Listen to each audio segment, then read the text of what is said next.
It's a blast off the top. Pescoa 2-0 up in the finals. It looked rough for him for a moment. The shard of the Naru was so clutch.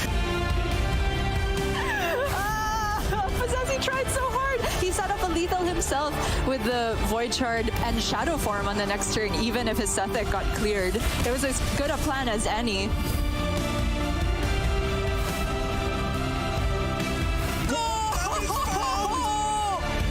There it is, the Battlemaster off the top for Yala.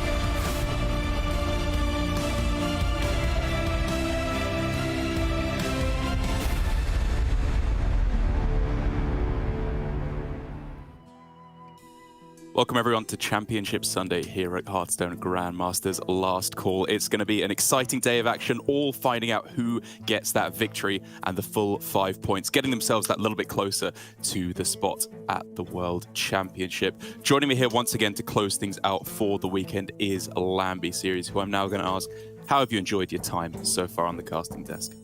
Hello everyone. Yes, indeed, it is finals day, and for the last 2 days I've really enjoyed myself. It's a completely fresh and new experience. I would say quite relaxing compared to actually competing. So yeah, I really enjoyed myself. I really can't wait to cast the last few matches today.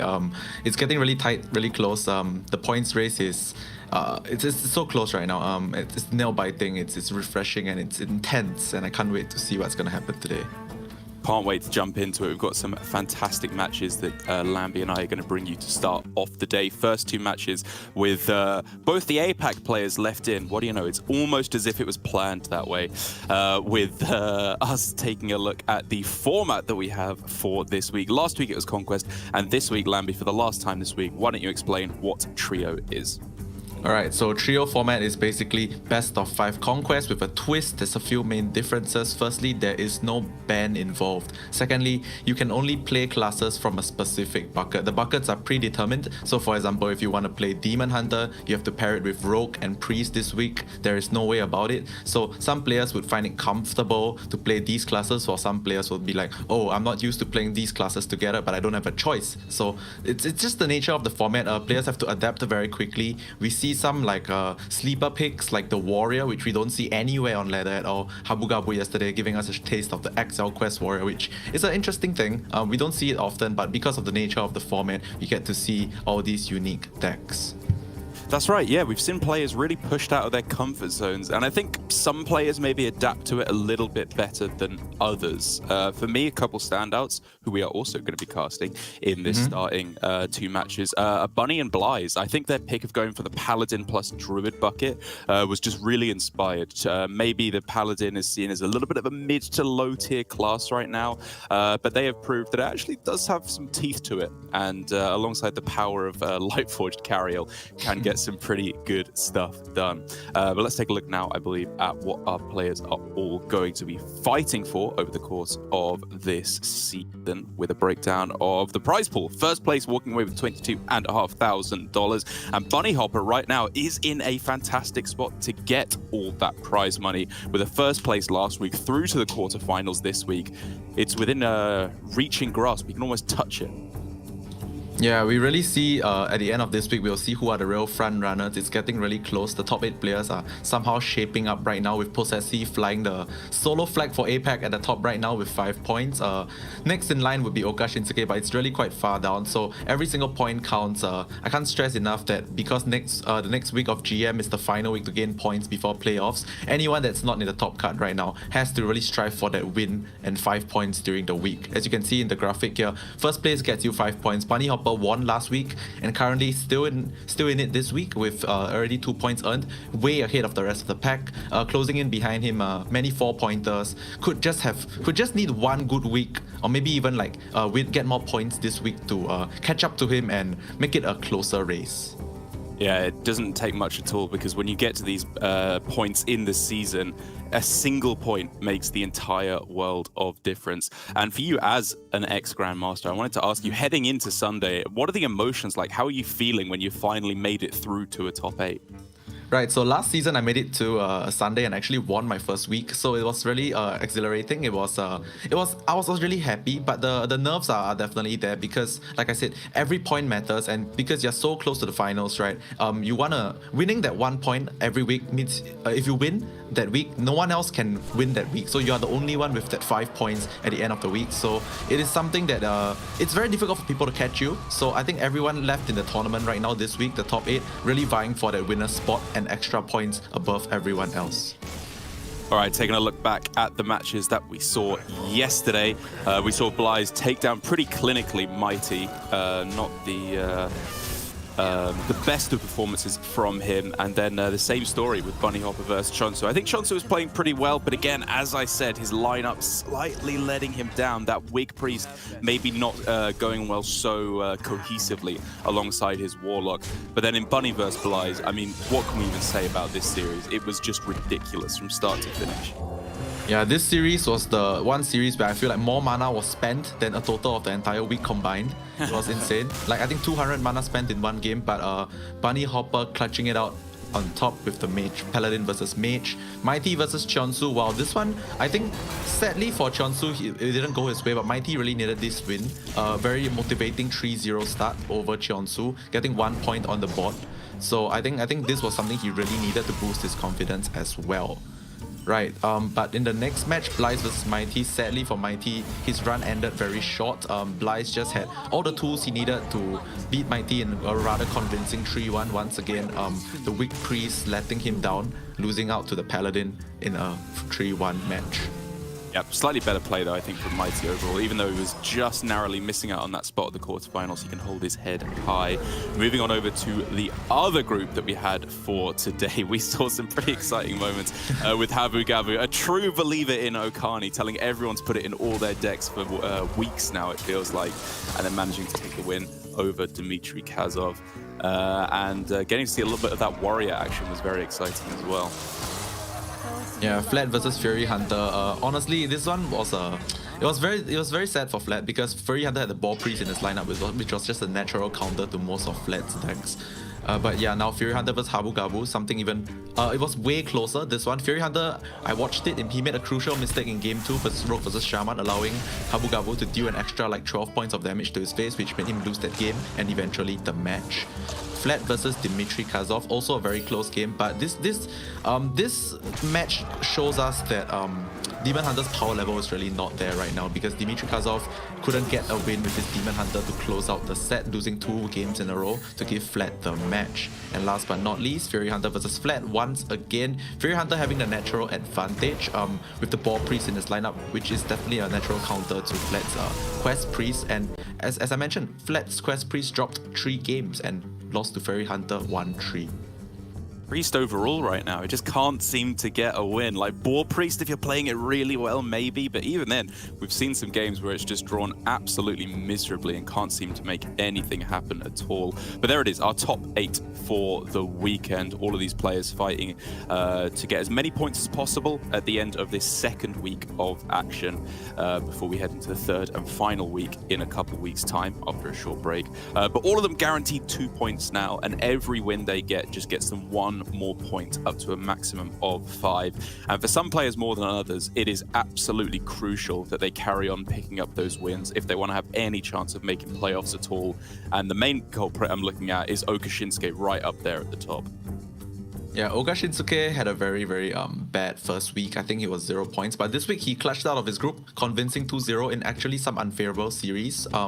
This 2 points very crucial to him because if he manages to win this week, he'll get like an additional 3 more points, which is like a 5, putting him at the top of the tables alongside Possessi. So really want to see both our remaining APAC players in the top 8 do well. Also, I want to see Habu Gabu as well, see if he can bring his Quest Warrior all the way to the top. We shall see. But for now, Oka Shinsuke versus X Bly's. And as I was talking about, Bly's, I feel like, did hit the nail on the head this week. The Druid that he went for as alignment Druid, as opposed to the Presto Druid, which Bunny did in a very close A very similar lineup that he went for. But overall, I just think they're just decent decks, right? They're not too weak to anything, feel like they have the tools to beat anything. And in a field like this, where I feel like it was very difficult to predict what your opponents would go for, an all-around strategy like that is exactly what this week called. Yeah, so looking at the lineups for Oka Shinsuke and Blaze. Blaze has the XL Celestial Druid, the XL Big Mage, which I'm starting to be a real fan of. Submerged Space Rock has surprised me a few times yesterday. Also the Holy Paladin. Oka Shinsuke has Big Spell Mage, Moist Shaman, and XL Curse Warlock. I'm a personal huge fan of the Moist Shaman. It's one of my favorite decks this expansion. I do believe it's one of those decks that can beat anything, like 50-50 if played well. Oka Shinsuke, looking at his record once again, it's as mentioned on the first day, it's like literally down the center, 50-50 for everything, right? Hopefully at the end of this week, he will bring his record to a slightly better percentage along with the points that he so definitely needs. Yeah, that's right. Like you said, after a poor performance last week, it's unlikely he'll be still at that 50% record. But if he can take the win here, then he could carry that on. But how likely is he to be able to do that? Because Oka Shinsuke, like you said, that Moist Shaman, the Warlock, and the Mage, he's gone pretty unique. I don't think there were many other players at all who went for the same bucket as him. And if they did, they didn't have much success with it. And so how are we feeling? Oh no, yeah, sorry, looking through it, he was literally the only one to go for that bucket. And so up against X-Blaze's more standard kind of lineup, how are we feeling? Are there any weak spots in Oka Shinsuke's lineup? Right, I do feel that Blaze is slightly ahead in this matchup, in this match because of the Celestial Druid. I mean, if the Celestial alignment comes down at the right time, it's going to be very difficult for Oka Shinsuke to do anything. Also, not just that, we've seen Blaze pilot the Celestial Druid very well.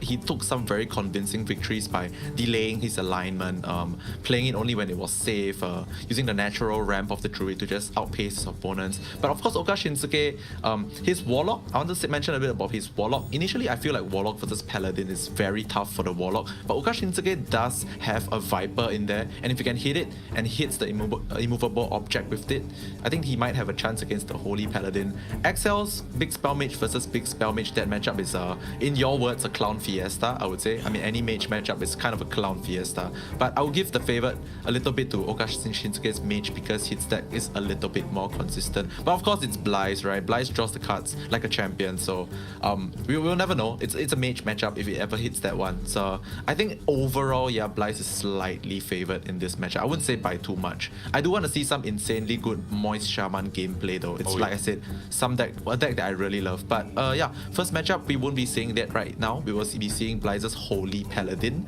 versus Oka Shinsuke's Big Spell Mage. Personally, I think it is slightly favored for Big Spell Mage because they can get out of the gates very early with an early Belinda, early Barbaric Sorceress. But of course, if they do not hit that power spike, Paladin, given the right amount of time, can get to its late game with a lot of clears, sticky minions with Divine Shield on the board, and obviously K-Rail, and Oka Shinsuke does not have a Viper. You know what? I think I might actually disagree with you on that one. It's just instinct. I haven't played a ton of this matchup because Paladin hasn't really been top of my radar recently. But I think based on what I've seen, the big problem with Mage is, like you said, yes, it hits this big power spike in the mid game, but it's one of those decks that just relies on hitting a big power spike but doesn't have much follow-up. There's not a whole lot of value left in the deck after you are going for those plays. Like, yes, you have the parrots with the amulets, but I think Paladin, if they're hitting Cariel especially, can just kind of outlast that. Their removal tools are surprisingly consistent. And as they just start playing stats on stats on stats, I find that Mage kind of struggles to have enough gas in the tank to actually be able to stack up against Paladin, especially because that mid-game power spike is often very answerable for the Paladin with Righteous Defense, Equality as well to be able to deal with multiple big dragons. I'm liking Blaze's spot, which is kind of why I just like Paladin overall this weekend. Right, I do agree that in the mid game, Paladin has a lot of good clears as well. I mean, it's not even expensive clears. It's like Wild Pyromancer, Equality. I think the big defining factor is if Blaze can stick a minion and power it up with like a Garden's Grace early. Divine Shields are not something that Mage deals with very easily outside of Starfish. And without the Starfish, their only reliable out to that is actually the Rune of the Archmage, which is completely random, as you could have seen from yesterday. Completely random. So over here, Oka Shinsuke has I wouldn't say it's a good hand, but it's a hand that lets him do stuff before he eventually hits his power spike. Yeah, there was some interesting decisions there in the mulligan, actually, because he had quite a few reasonable plays in the starting hand. The main one that I was actually looking at was just coin watch post into watch post on turns 1 and 2, which, again, as we talk about time and again, Paladin really can't answer early plays unless they're already ahead on the board. And I don't know, it misses out on the power spike, obviously, of Belinda or Barbaric Sorceress, but it's just such a heavy disruptive game plan. Right, I do agree there as well that the watch post into watch post was quite enticing. However, I think as we can see that Oka Shinsuke here not even coining out the first watch post because I think he really values the ability to go coin on turn 5 into a turn 6 play. I think using the coin here is it seems good, like even if he kept the double watch post, but at the end of the day I think you want to hit your power spike on turn 6. So I think he's like looking in the long term and thinking that okay, I think I would want to try and save this coin for a turn 6 power spike, which I feel is what he's going for right now. And these increases in cost are annoying for X-Blies, but currently I wouldn't say they're much more than that. Like going for a 4-mana Righteous Defense, a 3-mana Equality, that's still fine. It's still doing the job it's supposed to do. Yeah, on Oka Shinsuke's side right now, he's pretty much well, he hasn't really hit anything that he can pay off with his like extra coins from the mailbox dancer, and his pelicans, well, don't really kill anything of significance right now. I still believe that you probably will not go for a coin here because he's already saving the coin for his potential turn 6 play when it comes. I do think there is some merit to actually playing down a pelican here because it lines up very nicely into a Kero roam on curve, which if left unchecked can reduce the completely mitigate the increase in cost from the watch post. So I think dropping a pelican down here would be pretty nice, just in case. I mean, it could be just wasted and traded off by a 1/1, but at the end of the day, I think you cannot let the potential threat of Kero roam get out of control. Yeah, that's fair enough. It makes sense just to have some preemptive answer to that. Right. Not playing down the mailbox, I think, because he doesn't have a definite turn 6 play, like double coin play. So likely just gonna go for the Okani next turn from what I see. Bly's not really giving too much heat to the watch post, not even trying to kill it off with Righteous Defense, wants to save that for big dragons. As we can see here also, Oka Shinsuke's Pelican effectively doesn't do much. He can actually protect the Pelican and the watch post by playing his Reckless Apprentice.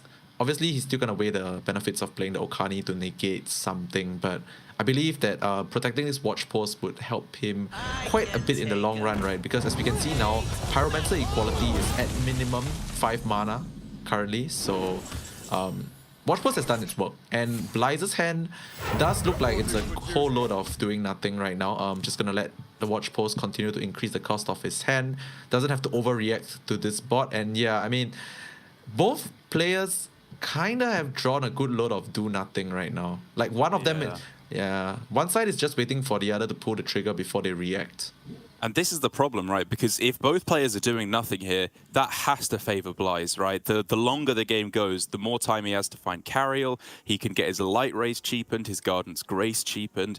Whereas Oka Shinsuke, like, you know, if he hits Belinda on turn 10, it's good. Still, you know, you're not upset to get that draw, but it's not the game-breaking card that it is on turn 5 or 6. Yeah. From the look of this game, I feel like Oka Shinsuke might just be setting up for like a top deck of a Rune of the Archmage and playing it on turn 7 naturally. I mean, it's reaching that point of the game, right? Like next turn he plays the mailbox and maybe the Okani, and if he top decks like a Rune, it's just gonna go for a manual Rune. I mean, it's still gonna be powerful potentially. So now this bot actually deserves some attention from Bly's. Right. I know Bly's the way he plays. He's really trying his best not to use these clears because he knows the importance of keeping them for the late game.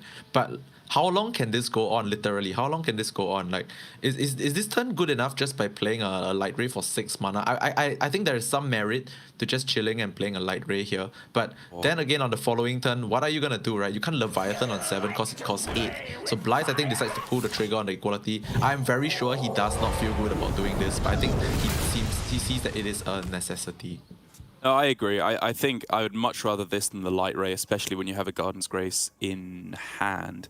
So the main thing is just to, get the board clear. They're kind of not doing much, and unless they have Barbaric or Belinda, which they would have already played, the rest of their deck is not threatening at all. It's mostly low attack, tech minions that don't really do much to win the game on their own. But the main thing now for Okushinsuke is actually starting to find some of those powerhouse plays. So with Mailbox Dancer available to come down right now, next turn, as you said, it could just be a turn 7 coin rune to try and get him a little bit further into the lead. Yeah, I also like Oka Shinsuke's call of the Okani into minion here because the best play, I mean, we have Caster Vision, we know the Leviathan's not coming down, but the best play on Liza's turn now is definitely the Leviathan to get some draw and dredge going. So calling minion with the Okani, making it difficult for Blythe to really do anything. Blythe knows that he kind of wants to play the Leviathan next turn anyway, so he just goes ahead and dumps the Starfish, the Sunfish, just biting the bullet here. Thinking if he wants to, or going for the heal here, reducing the cost of his light rays. I think it's, if I'm not wrong, yeah, if he does this, he can actually play Leviathan and light ray next turn, if I'm not wrong. No, it's one off, right? So now Oka Shinsuke has a real decision to make now. Oh wow, Barbaric Sorceress pick up lots of difficult decisions because Rune of the Archmage here is not really great because it doesn't really do anything to the opponent's board outside of burn. So there is a world that you hold it for a manual Drake Fire Amulet instead. But if you are doing that, what are you doing this turn? Maybe it's just a Treasure Guard and Pelican and just like take it slow for one more turn. Because I don't think it's worth wasting your coins for the Barbaric here. But of course, he's hovering over it. Considering if there's a chance he hits a spell that is cheap enough to play his like Runed or Drake Fire Dispen. But we also do know that the Watch Post has been sitting on the board for like 4 or 5 turns. So there's a good chance that the cards that usually cost like 3 in this case would cost 4, and then he would hit them and his cards would be unplayable. So I feel like we can actually go with the line of just going Treasure Guard Pelican and going for the manual Rune of the Archmage, Drake Fire Amulet next turn. But of course he defers. He wants to try and go for it right now, and we see the Rune is green. Okay, Rune is green doesn't mean you play it, guys. It's we hit the 1 mana spell, the Garden's Grace. The Garden's Grace just gets cheaper. Yeah. It costs 9 instead of 10 now. That's hilarious. Garden's Grace kind of doesn't do anything, but I think getting a 1 mana Rune of the Archmage kind of works, right? I mean, it's kind of good. Oka Shinsuke has the reset button for when he needs to reset. But yeah, I mean, outside of the Rune of the Archmage, by going for that double coin play, he's stranded the rest of his entire hand. So this Rune of the Archmage has to really carry its weight. Oh yeah. I love as well the socialist icon, Barbaric Sorceress, just spreading the wealth around. Everyone benefits from this one, not just swapping it. Indeed. All right, well, at this point, there's something threatening on the other side of the board. So face, Rune of the Archmage is looking very tempting to me. But with only 2, like, medium to small-ish sized minions on the other side of the board, there's a pretty good chance that you just wipe them off straight away and then start blowing up your own side of the board, as we've seen many times from Rune of the Archmage. Yeah, I feel like Rune of the Archmage here, Oka Shinsuke, as much as he wants some clear of the board, he also probably wants to get stuff like Secrets, Wildfire. Card draw is actually pretty important here. Alright, so we got the first Secret that's not super impactful, I would say. Rundop is pretty good. If it hits the face, okay. Another Drake Fire Amulet is huge. It's huge. All these spells going to the face. Snowman cannot be underestimated. He can actually cast the 6-cost Snowman right now. Right, so I think this is really... Oh, this is not a good one for... That's bad. Right now. Yeah, it wipes out his own board. Freeze it? Okay. Yeah, the freeze kind of helps, right? Yeah, it can't die. Yeah. Alright, Oka Shinsuke is probably going to cast the... Or maybe he thinks this is enough pressure, doesn't need to cast the 6-cost Snowman spell here. I think that's respectable, it's fine. He has like a Silence plus 6 mana Snowman next turn for follow-up if he really wants to. So yeah, Blythe is in a bit of a pickle here. We do not see a second equality clear here. Also, he kind of does not know if that is counterspell. Needs to figure out the best way to test this. I think we can start by going something along the lines of Gardens. Oh, we do see a second equality in his hand, my bad. But I don't think he wants to use it for this board, seeing as he's going into the Drakefire Amulet turn soon. But can he afford to not use it? He's like practically dying right now. And I'm kind of tempted to go for Varian on this turn, just because if it's explosive runes, that's fine. I guess it's kind of bad if it is Oasis ally, but it's not so bad if it's counterspell either. It's really close. But he takes the gamble or throws away a Garden's Grace, kind of expecting it to be counterspell, to be honest, because the result he gets now that it's not counterspell is not amazing. Oh, this play from Blaze is insane and hits the Wait, what? Can I just say that I did see this play, but I didn't even suggest it because it felt too absurd. It was like a 1 in 3. But I guess it was fine even if he missed, because if he missed, he can just go equality plus city tax on this board. I saw the line, but I didn't think that it was something he would actually go for, but paid out in spades. The 1/1 Divine Shield taunt potentially exploding minion is actually huge, because with the taunt in the way, it's very difficult for Ogre Shinsuke to clear it off. And this Divine Shield taunt minion with the Volcanomancy on it could wipe out the next wave of threats. So good spot from Blaze with the Righteous Defense. I think it was a good gamble as well. And it's not like he was completely dead if it failed, because he had the equality city tax as well. I'm so angry. Why was that a good play? That should have been a bad play. It was so stupid, but it was actually just kind of genius. I mean, he kind of decided on it after he realized it wasn't counterspell, right? Right. Like effectively, he wanted that tail to die. He needed tail to die anyway. So I feel like there was not much downside to doing this. I mean, the only downside is you waste a Righteous Defense on your own minion, but ended up paying out. I mean, worst case, you get a big Light Ray or a big variant. So I think it was okay. I actually think it was okay. Okay, well, recentering ourselves here, reevaluating the state of the game. It's kind of looking okay for both players, actually. This is feeling very even to me, because yes, Blaze is down to a lower health total, and that's, 10 health is a little bit scary. A good Rune of the Archmage could just finish you off, but he's got more value. He's ahead on board. A single carriel draw could pull him back into the game. But that's kind of the good news for Ogre Shinsuke on the other side, is there is no carriel right now. So a good draw with a bit of burn damage, a couple of good dragons, and Ogre Shinsuke could finish this one off. It's on a razor's edge right now. Indeed. Also, I think though variant cannot be understated. It pulls a sizable threat out in itself, and also the Light Ray. Ogre Shinsuke's previous turn was actually pretty well done. I think he weathered most of the storm, got the Volcanomancy to pop, which I think was his main priority, and reduced the size of the Samuro as well. This turn is one of the safest turns you're ever going to get to rip a Drakefire Amulet, and I think, but with the pickup of the Barbaric Sorceress, maybe he wants to go for a 2 out of 3 on the Rune of the Archmage, and we know that on the Drakefire Amulet, and we know that there is also a coin in Blaze's hand, so there is a good chance, right? I mean, like, the worst case scenario is he hits the Snowman spell, but it's still playable, but not for high impact. So I think he's gonna go for his 2 out of 3 here. I like this actually. It's a bit more winning. Oh, but he gets the low roll. Oh, no, I do not want to build a snowman. I do not. I definitely do not want to build a snowman, but I think it was a worthy risk, seeing as how he was actually already losing on board. He has the health lead, so he can take a bit of risk, but did not pay off. There are also some merits to simply just casting Rune of the Archmage there. I feel like if he was someone that wasn't really a risk taker, he would just go for that line. But I think taking the risk here was definitely warranted, because he wasn't really in a winning position anymore based on the fact that he was losing on board. So Righteous Defense number 2 coming down on the Snowman, buffing I think the Pyromancer, if I didn't see it wrongly. Yeah, sadly not the Smite, it was a 50-50 here. But of course he does have the second clear now of the Pyro equality with the coin to leave a sizable threat on the board in the Pyromancer. And I think the fact that you keep accidentally calling Drakefire Amulet Rune of the Archmage subconsciously tells us where your head is at, right? Because Rune is the card that you need here. That's the one that's winning Ogre Shinsuke this game. Drakefire Amulet, like, you could hit Raid Boss Onyxia for a rush, sure, that's fine, but it's not game winning, right? You're just taking too much damage on the other side. Yeah, imagine if this Drakefire Amulet is like a rune and it casts a Flame Strike, then you would be in a leading position again. Yeah, and I once again almost said Rune of the Archmage because after yesterday's games, I feel like every big spell that is cast is supposed to spend 20 mana for free.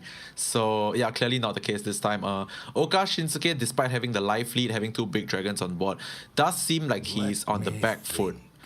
Bly's gonna go for the equality here, I think. Just to push damage, I believe. Oh, yeah. Just to push damage. I was just counting if there was any weird lethal with Mr. Smite. Yeah, it is a bit dangerous, I would say, because like he can't actually leave these dragons on the board, so he has to do a bit of a clear. Oh, hold the bridge is a big pickup for a lot of healing. So very curious to see how he navigates this turn. He could go for like this play, coin out the Sunfish for the maximum statage on board. And then trading off the 12-1, buffing up the 7-1, gaining back about 9 health. All in all, a turn that is amazing that cannot really be cleared up outside of Rune of the Archmage. Ordering King. That was very nicely done with the attack mechanic. Getting everything in the perfect sequencing. Oka Shinsuke finding the Evoker is just not the card he needs. He has ways to remove most of the damage, at least, with Ping plus Arcanist to clear off the middle 3 minions. But again, it's just buying him time. He's just stalling until he hits Rune at that point. Yeah, the Divine Shield on the variant is extremely annoying because if not for the Divine Shield, he could have just gone spammy plus Evoker into a Rune of the Archmage next turn. True. But the problem is now he can't do that. He has to... Okay, he's gonna do it this way, I think, so he doesn't have to use his Ping. Because there's a 2 cost on the board right now. So yeah, this is beautifully spotted by Oka Shinsuke. There's a 1, 2, 3, 4, no 5, but yeah, clears up most of the board by doing this. So beautifully spotted by Oka Shinsuke. Oh, and now he can coin out. Oh, this is amazing. Yeah, now he can coin out the Evoker so he can go Rune of the Archmage next turn. I think this turn was played splendidly by Oka Shinsuke. Only actually I spotted it right after he did it. So yeah, he kind of did spot it first. Good spot. Yeah, I spotted it right after he did it, so we're almost as good. Almost as good, indeed. All right, all good options here, by the way. I think Righteous... Okay, there is a lot of merit to taking Blessing or Conviction here because it actually pressures for the lethal. And in theory, there isn't much pressure on Oka Shinsuke's side. Maybe Blyther's thinks like, okay, I need to start ignoring this spot and going face. Goes for the Conviction. I like this right now. I love this, actually. I really, really love this. Knows that this Smite is not getting bigger anytime soon. Pushing out to the face and asking Oka Shinsuke, is your Rune of the Archmage as good as mine? And we shall see. Pretty sure there is no other option here. It's just whether Oka Shinsuke wants to make some trades first. I mean, there is another option though, right? Just Drake Fire Amulet. Like you go trade on board, and then if you hit a Taunt, Raid Boss Onyxia, pretty much only those. But if you hit one of those, you're surviving. Yeah, but the thing is, I'm thinking like, is that winning enough? Like, is that winning enough if you... Okay, you kind of have to hit at least Taunt. So... Yeah. I'm not sure if it's enough. If you hit like, what's that called? Primordial Drake, it gets value traded. So... That's true. It's a bit risky. Man. Is it better than a 1 in 10? Like, taking a 10% chance? I mean, okay, sorry. I guess you also have Varden, right? Which can buy you an extra turn. Oh, he's taking the risk. He goes for the trade.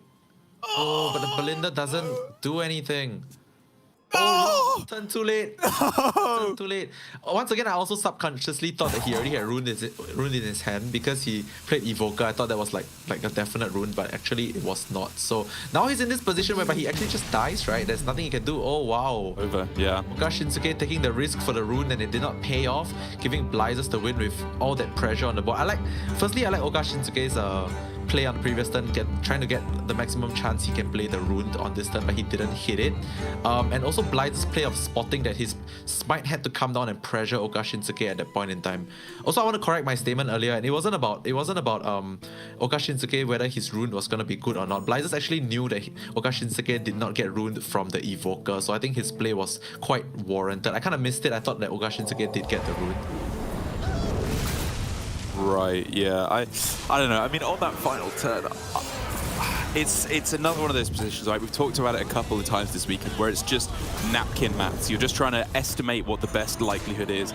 And I still just feel like Drake Fire Amulet was the way to go. Like maybe taking a 1 in 5 for either Varden or the Rune. And then the Rune still has to deliver. Like Rune is not necessarily guaranteed to be able to get you out there. I don't know. It's really, really tough to say. But Oka Shinsuke, you know, you can't blame him. He made the call. And it didn't work out for him in this instance, which means Bly's taking a win with the Paladin is pretty big, actually, because I would say that against the rest of the decks, you know, not necessarily guaranteed to get a win. I guess against the Warlock, we saw it do pretty well yesterday, but Shaman can be a bit of a wonky one if it doesn't go exactly your way. So big win, huge one there for X-Bly's, leaving him with just the Mage and the Druid, which I think puts him in just a good spot overall. Yeah, I do think we can see that Bly's actually has decided to queue up the Druid first. Not sure what Oka Shinsuke is queuing up yet, but yes, like you mentioned, Druid is in a very good spot right now.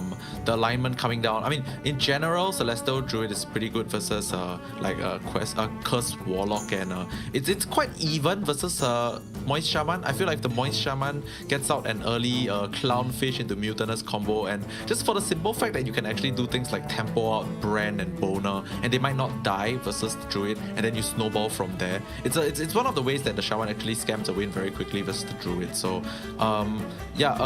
okay, now we do see Oka Shinsuke queuing up the Mage again versus the Druid. This one could go very interestingly because, like, if they get an alignment down, it doesn't really mean the game is over because it makes Rune of the Archmage cost 1, Drake Fire Amulets cost 1, and like if you have like the Magister Dawngrass hero card plus the Reckless Apprentice, those all also cost 1, which is a bot clear. So I don't think alignment is the end all be all in this matchup. It's more like I think if Blythe can get ahead early with his ramp, abuse his like superior mana quantity to churn out his threats, and as he so famously knows how to play this matchup and play this deck, he will only alignment when it's actually safe and when he can actually pop off. So I think I would still give the favor towards Blythe in this matchup. But what happens if Oka Shinsuke hits, the Bly's hand on the Mage, right? Like, say he draws Belinda, draws the soft ramp with the Mailbox Dancer to be able to get up to it. What avenues does the Druid have to fight back against that? Right, I mean, in this kind of passive early game matchup, the first one to hit the power spike usually gets out ahead. So like you said, if he hits the Belinda, he's definitely going to be an overwhelming favorite. In fact, if you hit the early Belinda, you actually do want to see only Drake Fire Amulets because he puts a lot of stats on the board. But Blythe, of course, if he's on the receiving end of such a hero, I think he's just going to play to his outs. He's going to just have to try and draw to his alignment, play the alignment, keep it a more fair playing field. I mean, he's at 40 health, he would willingly accept some damage and then hopefully go off on his own after he plays his alignment. Oka Shinsuke here, interestingly, tosses away the Watch Post. I find it a very interesting decision though. Very interesting. Yeah, both players with interesting mulligans. Like you say, Oka Shinsuke just going all in on finding that power spike with the Belinda or potentially the Barbaric that we've seen time and again. But Bly's just keeping Anacondra as the one-off keep in his mulligan. Is that something that's common in your experience with Alignment Druid? Right, it's something that I've done before, because Blythe, I feel like he's one of those players that has a very strong macro game plan. From the way I've seen him play his decks, he's very good with the macro game plans. He knows that eventually to win this, he needs to drop an alignment, and to definitely get ahead with the alignment game plan, you kind of want Anacondra to pair alongside it with a Nourish or a Miracle Grove. Like, if you alignment and you don't have the Anacondra, you're only playing 1 mana worth of cards on your turn, and Mage has like so many expensive spells for cheap post alignment. So I think in order for him to get truly ahead after the alignment, he has to have the Anacondra as well. So I do respect and understand and like this keep. Now he also picks up the Guff, which puts him in a very good position because he can ramp up very quickly, abuse the mana advantage that he might have, and only alignment when it's safe. So for Oka Shinsuke though, currently his hand is also, he has options. He could go for a coin Okani, but I don't think that is what he wants to go for right now because Okani is not really blocking anything going into turn 4. Maybe he Okanis on his own turn 4 without the coin to block a Nourish. I think that's more realistic. So with that pickup of Magister Dawngrasp, I guess the question needs to be asked that if, he doesn't hit that power spike that we keep talking about in the next couple turns with his power 6 drops, is the ping Mage game plan a thing that you could realistically pull off versus Alignment Druid? Right. I think it's realistic, but it doesn't really get there unless you have a way to juice up your pings very quickly. Like if alignment is not played, I think it's actually a very realistic game plan because you have because post alignment, spending 2 mana on a ping, it's really too much. But without alignment, I think it's actually very doable. Like you can moderate the healths on the board, get your pings to be a bit big. I mean, once your pings are at like about let's 6 damage, 8 damage, the one Reckless Apprentice is effectively a board clear. So if that's the game plan for Oka Shinsuke, he really does not want to see an alignment coming down anytime soon because he needs this little bit of time to juice up his hero powers. A tough choice here. Akani for Spell is something that I'd be very interested in because of Nourish. They're reasonably likely to have it now that they've played a Celestial Alignment. Oh, sorry, a Moonlit Guidance on the previous turn. Oh, wow. And hey, there it is, right off the top. But unfortunately for Oka Shinsuke, in the 40 card deck, there's the 1 off Guff found even before then. More like the 2 off Guff, right? The 2 off Guff. Oh yeah, true. Yeah. But I think the Okani was the correct play anyway, even if Blythe did not draw the Nourish, because in Oka Shinsuke's hand there is already a what's that called? There is already a Drake Fire Amulet in hand, so he did not have to rush to play the Evoker to find a big spell, even if he did draw the Barbaric Sorceress. Now he has, I would say he was probably gonna trade away the Amulet first, yeah, and then evaluate whether he wants to play out the Evoker. Yep, double Evoker, so sure, just play out one. Looking like a coin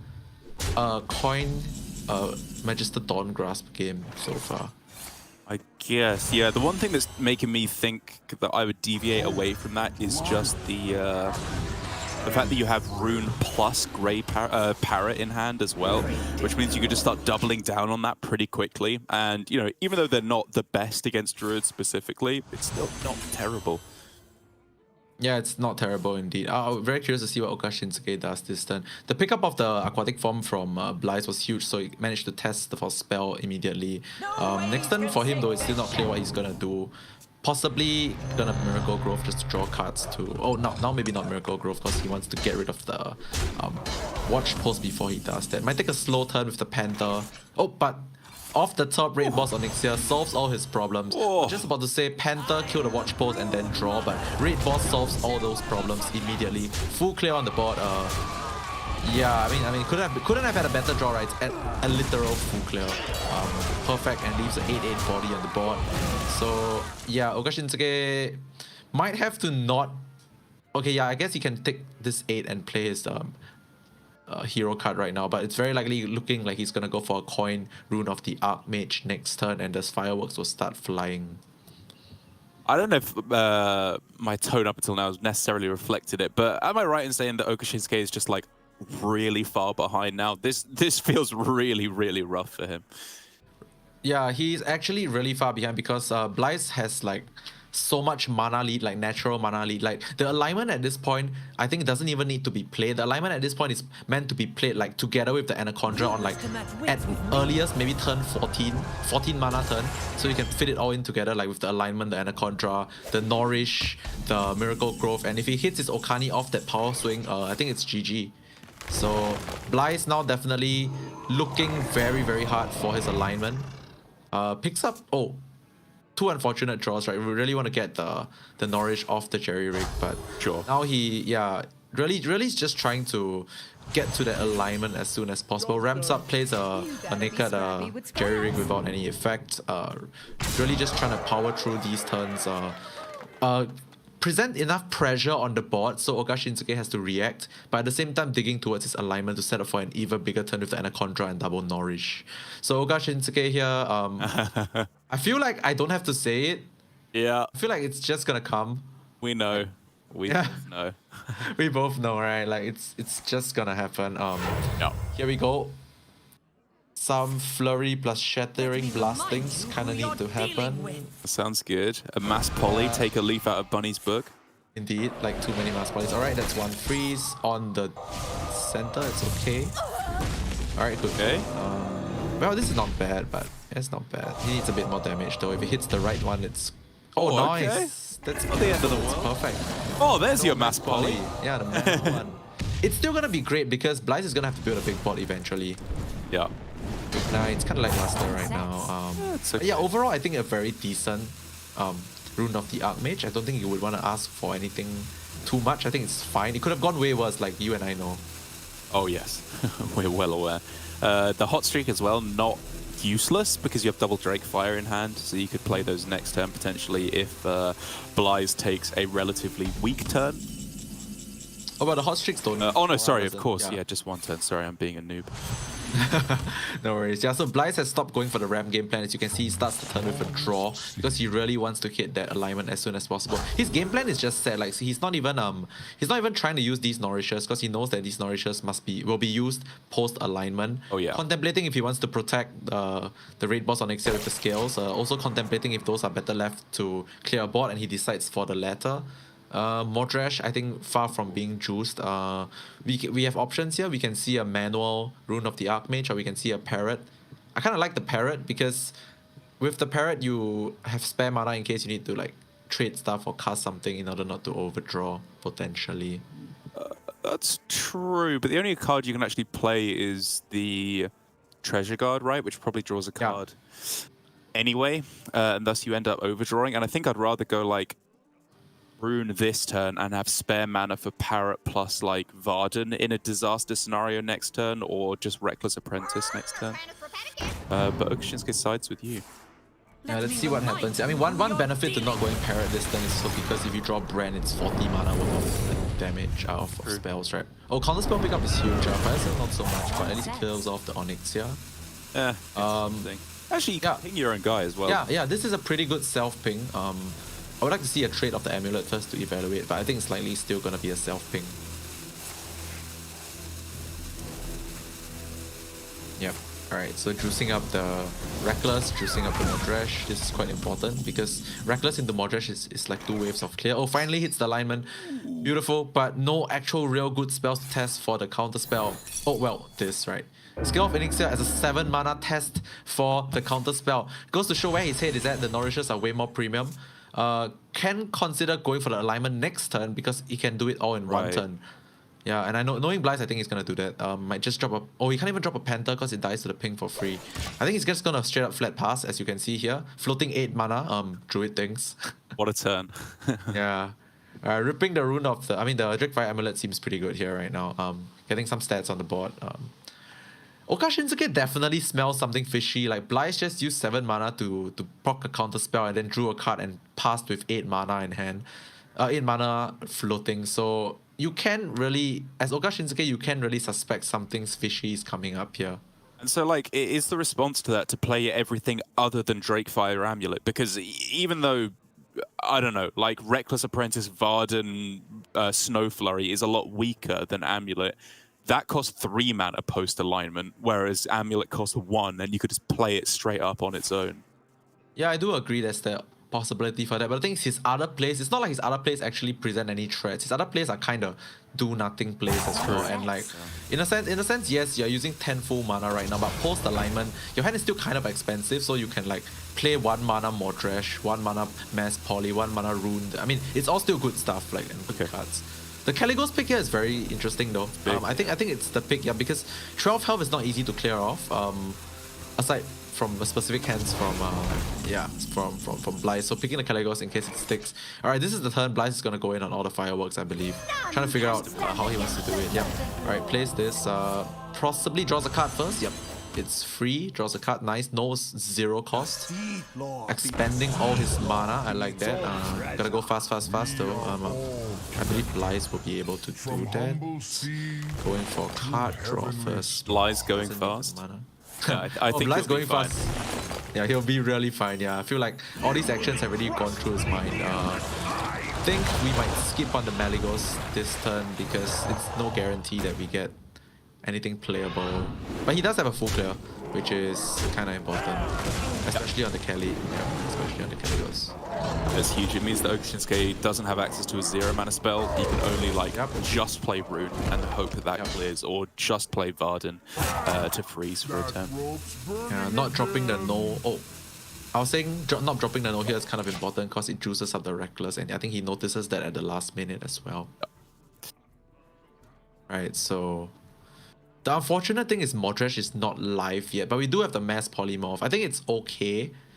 I'm not too keen on letting an Anaconda live by just freezing. So I think Okay. I think we kind of have to mass polymorph here into worst case scenario. We can go Reckless next turn and maybe Modresh on the following. Yeah, I'm really just not too keen on letting an Anaconda live. But if Oka Shinsuke is feeling lucky right now and feels like the mass polymorph is of better quality later, he might just rip the rune of the Archmage again.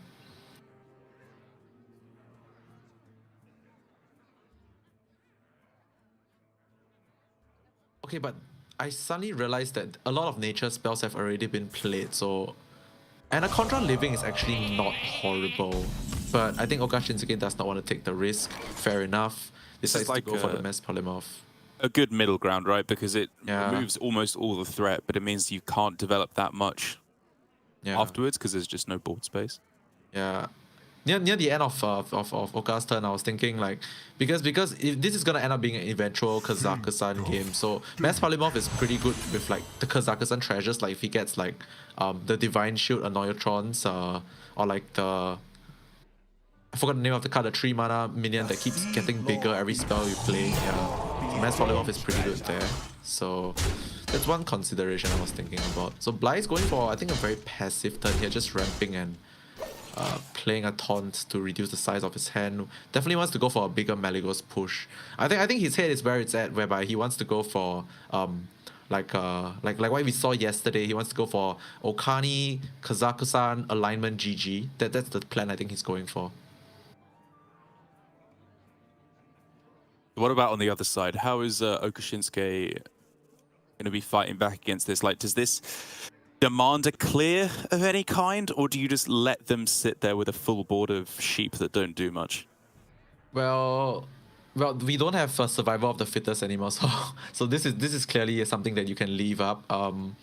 Might consider a spammy Arcanist. I do want to see the Treasure Guard coming down here because it's one of the few turns you can safely drop it and then it dies. You get cards in your hand, like you draw cards from it dying. So there is a world I think we could even go double Treasure Guard. Wait, is that an overdraw? 1, 2, 3, 4, 5. Yeah, it's an overdraw. So I think maybe we can go for something like a spammy plus Treasure Guard, because we do want this Treasure Guard to die to cycle our hand, cycle our deck. Yeah, I don't. Yeah, definitely don't need to pull the trigger on AO and on the Reckless Apprentice right now. Yeah, really do want to see this Treasure Guard coming out because it cycles the hand and it's quite important because the rest of his hand is effectively just all removal and nothing that progresses his like win condition yet. Right, so whereas Blythe has Run of the Roost right now. He could dump his hand and lead up to Mali. That's probably where we're at, right? Yeah. The Mali here also isn't just because it draws spells, it thinks the deck by a lot. He wants to get to that the Okani win condition. As much as it's obvious for us right now because he's done it so many times, I think it's still one of those win conditions that's nigh unbeatable if done. Must be the way. Right. Moonlit Guidance here, picking up... yeah, it's difficult to say because he needs both the alignment and Okani. He's just wondering which he needs in multiples. I guess going for the Okani here first. Blocking out at least 1 mana from Oka Shinsuke on the next turn. Pretty clutch. The pick is not obvious though. I would go with minion, yep. Then probably just... Whoa! Oh man, he's playing both. This is interesting. Okay, I did not expect this one. So he's literally doing a manual brand Okani. I respect it. But we do see that Oka Shinsuke has a ton of throwaway minions, right? Like, he has a ton of minions that he can just he does. let go of. Trying to figure out what's the best line here. There is no honorable kill present for him with the Reckless Apprentice. I mean, you could go like Snow Flurry, like you go Snow Flurry, then go for the Mailbox Dancer, and then if you wanted to, you could go Coin if you want to play Rune of the Archmage, or you could just end on Varden. Yeah. Actually, I think this might be one of the better Rune of the Archmage turns. I'm not saying that it's a definite clear, but I'm saying that in most situations, you clear something, and as long as you clear something, this board is not actually threatening because you're at 31 health, and I'm just, off the top of my head, I'm assuming like half this board disappears at least, so that's like maybe leaving only like maybe 7 to 8 power on board. I wouldn't mind that. But Oga Shinsuke is on the rope right now, doesn't really have time to think about too many things, goes for the obvious minion proc. Not sure what. Oh no, is this the Oga Shinsuke thing whereby he's roping it out again? Okay, this is fine, sort of. Definitely not gonna go for that. Yeah, nah, I don't think he's gonna Mordrash this turn. Mordrash is probably gonna be something that he saves for the next wave of threats. Okay. Barbaric Sorcerers coming down as nothing more than a 1 mana 3/7 taunt. I think it's fine. In this aspect, I would kind of like to see Treasure Guard instead because it cycles through your deck. But yeah, now that Blythe is on, he's found the alignment. I mean, doesn't have to. He has found alignment, but without Akani, like, alignment is not necessarily game-winning on its own, though. Yeah, right? it's not. Yeah, it's definitely not. And he's actually, if he goes for the alignment plan without the Okani, he actually might not kill his opponent on the next turn because he doesn't have any more ramp, so he's also definitely going to be stuck on like equal mana footing forever as Oga Shinsuke post alignment. So there is a world that he does not alignment, but I think it really depends on what his treasures are. He's going to evaluate right now. Wow, these aren't great. Alright, Barbar's good. Omish is pretty good, yeah. Oh, Embers, yep, that makes you want alignment for sure. Sure. Boombox. Jars and Book, yeah, Book is for sure the pick here. Yeah, alright, so I think with this hand, he can potentially go for an alignment. Okay, goes for Red Negotiator, goes to try and find card draw. Capture Cold Tooth Mine is not too bad. It draws 2 cards in this current scenario. True. Yeah, okay, fair enough. Yeah, it draws 2 cards. I think whether he alignments this turn or not really depends solely on what he gets from this Red Negotiator. I think he already planned it out quite nicely. The good thing for Oga Shinsuke is he has the reset button. He has the what's that called? He has the Mordrash, right? Without the Mordrash, I think it was kind of lights out. But he does have the Mordrash. Is it ever anything else? Like, is it ever a stall turn? They can't do anything?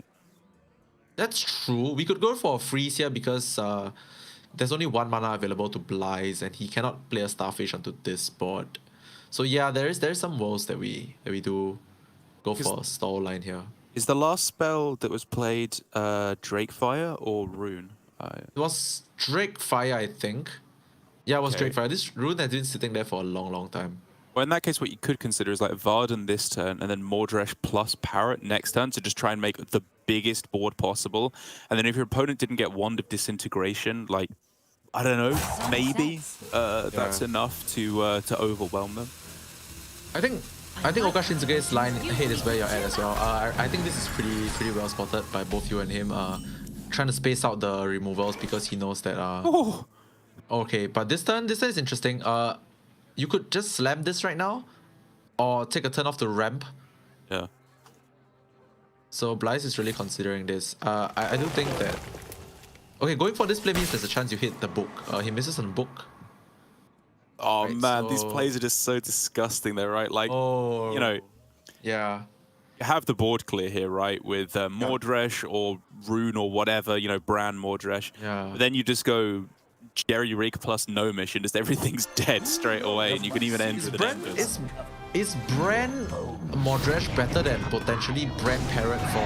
I don't know, I'm just thinking of the bunny game, but like, I don't know if this is game winning enough because it doesn't clear off extra things. It's not like you clear off more stuff, it's like overkill, and the 10 extra damage might not be significant.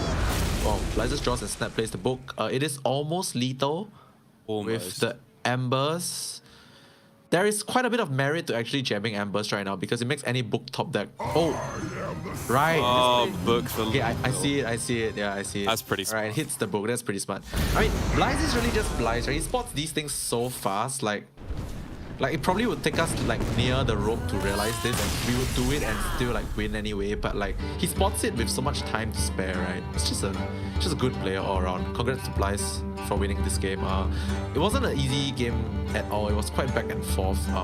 But I think once he managed to secure the second alignment, it was quite a lockout from there on out. Yeah, it was just very nicely done overall by Blythe. The Druid again looking strong. Like for Oga Shinsuke, it wasn't a fun game at all. He did the best with what he could. He didn't hit Belinda the entire game. He didn't hit Barbaric until it was completely useless at that point. I think I agree with like most of the ways that he was approaching that right by getting down the Varden as soon as possible, trying to juice up those pings. But as we saw, like, it's just never enough realistically against the lineman druid, especially when they hit a hand like that. Yeah, I mean, I mean, I do think that Oka Shinsuke in general, he did actually play that game well, but it was just too difficult for him to surmount the comeback with the way Blythe is playing as well. Because like alignment drew in the hands of a player that knows what they're doing. I mean, Blythe was so confident throughout that match. Like there was no faltering. He just did whatever he usually did, and then he just won it the usual way. All right, but moving on to the next match, Oka Shinsuke is swapping over to his his Moist Shaman, his Moist Shaman versus Blythe's final deck of the XL Big Spell Mage. Personally, I'm a big fan of this this version of the Mage after watching him play it over the last few days. Not because it's the best deck in his lineup, but because it's a interesting and entertaining deck to watch, and it has some cards that we never really see being played at all in this particular build of the deck. But the thing is, Oka Shinsuke deciding to queue up the Shaman first. It's actually, I think, one of the Mage's best matchups. Like the normal Big Spell Mage is favored into Shaman, I believe, and XL Big Spell Mage, I think with the extra 10 health gives him a bit more time to overpower the Shaman with their like scammy plays. Because Shaman, the thing about Shaman is it is good, it is a strong deck, but the thing is it doesn't react to like huge scams very well. It can't really deal with huge scams outside of like like Snowfall Guardian. So it's better like playing card for card and one for one. Yeah, but maybe you have a differing opinion on this matchup, Darren. Kind of, yeah. I mean, I would definitely hear out the argument that Mage is favored against Shaman overall because, like you say, these big minions come down. Shaman can freeze them, but that generally doesn't give you enough time to actually close out the game. But I do think that the XL version that we see here for Blythe is maybe going to struggle a little bit more because, you know, Shaman is not about bursting your opponent down from 30 to 0. It's about winning board and cheating a lot of mana and having very, very robust mid-game turns. And so if the Mage is hitting Belinda and Barbaric a little bit less often, then you just have more time to do that as Shaman. You're more likely to pull ahead in those mid-game turns. That is, of course, assuming that you're not against Blythe, who, of course, is going to hit Belinda on 5 every single game. Right. We also see. Okay, firstly, I agree with you that it's a bit harder for the Mage to hit their power spikes, but at the same time, Shaman is one of those decks that it doesn't kill you quickly as well. I think one of the ways Shaman usually wins any big Mage matchup is that they have a very early. They stick an early snowball minion like the Bran or Boner, and then they curve very nicely into their Murlocs and the Mutinous, and then they get a huge board ahead of their usual schedule. But like turn 5 or 6, they have a huge board because they stuck a Boner or Bran. So currently we do not see that for Oka Shinsuke, but he does have 2 important cards in the hand in Okani and the Wildpaw Cavern, which is also definitely pressure. I want to talk a bit from Blythe's side. He's been a fan of keeping this submerged space rock on curve. We saw him do it a few times yesterday. I think it's because simply a lot of the arcane spells that you can get from the rock are very cheap. Removal spells like the shooting star and also draw spells like the arcane intellect all fit very nicely in the early turns of the game. This is just a slam Starfish turn, right? Like, yes, there are niche points where it's better to hold your Starfish, but it gets some value in getting rid of the silence, and also your mana's just spoken for the next few turns. You're going Cavern into Neptulon or Cavern into Okani pretty much every time. Yeah, I agree with you. I think it was an easy Starfish there. Obviously, the one other play I was looking about was that because there's only 3 totems in the game, you can guarantee yourself like mana tight totem, so you can draw cards. But I don't think that's a big concern right now because, like you said, Oka Shinsuke's mana is like spoken for already. So this turn is actually not easy because on one hand you want to get the Wildpaw Caverns down because it's like continuous card advantage over the next few turns. But we also see that it gets traded away super conveniently by the Pelican. But at the same time, if you play the Okani, it kind of can die on the board. Like there's already 4 damage represented on the board from Blythe's side. So the Okani feels a bit less good. But I think at the end of the day, I'm leaning towards the Cavern because even if this first like stack gets traded down, the next 2 stacks are they're coming out for free. So I'm kind of more down towards playing the Wildpaw Cavern here. And also Okani is a lot better going to the Mages like coin turn 5 on coin. I mean, that's all fantastic analysis, Lambie, but it's turn 4. We play Wild Paul Cavern. That's enough for me. All right. I mean, I did conclude that. Oh man, he goes for the Okani. Okay, I don't think this is the correct and better play. I do agree that after I did like a 1-minute analysis, I was still gonna say play Wild Paul Cavern on 4. Yeah. I was still gonna say that, and of course, Blyce just draws the nuts. Always does it. I'm out. Always I quit. Yeah, I mean, at this point, it's not even funny because, I mean, it is funny. I'm not gonna lie, it's quite funny. But like, at this point, we kind of can't even expect it. This is like the 3rd time in 2 days of casting he's done this. And this match has only seen play like 4 times. So that's 3 out of 4, I think. It's 40 cards. This should not happen. This really should not happen. I mean, but it's happening, right? And we even made the joke on day 1 on Star Belinda, and he's really doing it. Yeah, like it's like foreshadowing that actually just happened. So, no hesitation here. Blyce dropping the Belinda. I mean, probably the fastest turn he'll ever take. Probably end turn button come out before the cards are even drawn, as we expected. Yep. Yep. The turn ended before the cards were entered the hand. This is like the easiest Blyce turn of his life. So he has options now. I mean, he has more than options. He has game-winning options now, right? He can just go Drake Fire next turn into. Well, he can really do anything at this point. I'm like done, Derek. He can just do anything. I'm done. What are the discovers that he could get that could potentially turn this one around? Like Lily Pad Lurker's not in the game anymore, is it? On Elementals? I think it is. Is it? Oh, okay. Yeah, I think it is, yeah. But I played Moist Shaman a lot. Elementals, there are actually quite a lot of good ones. The obvious good one that we all know is the Snow Fury Guardian, right? We could get that one. You could even get things like Alakir for Burst, which is obviously not the current game plan because it's kind of impossible to burst Blyce down right now. Another one that's quite good for bot development, I forgot the name, is the bear-looking elemental, the one that spawns for each free spell you play. Yeah. So it's actually quite a lot of good options. This is probably one of the not so nice picks here, sadly. Oka Shinsuke's only real way back into this is really trying to hit Snow Fury Guardians. Oh wow, I like this a lot. This is super heads up. I love this a lot. Knowing that there is only 6 mana available next turn for Blyce. Plays this, delays the inevitable for 1 more turn.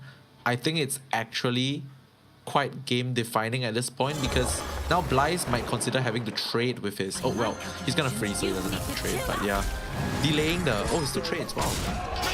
Interesting. Really? Trade there? Yeah. It wasn't active, was it? No, it wasn't. I find that really very interesting.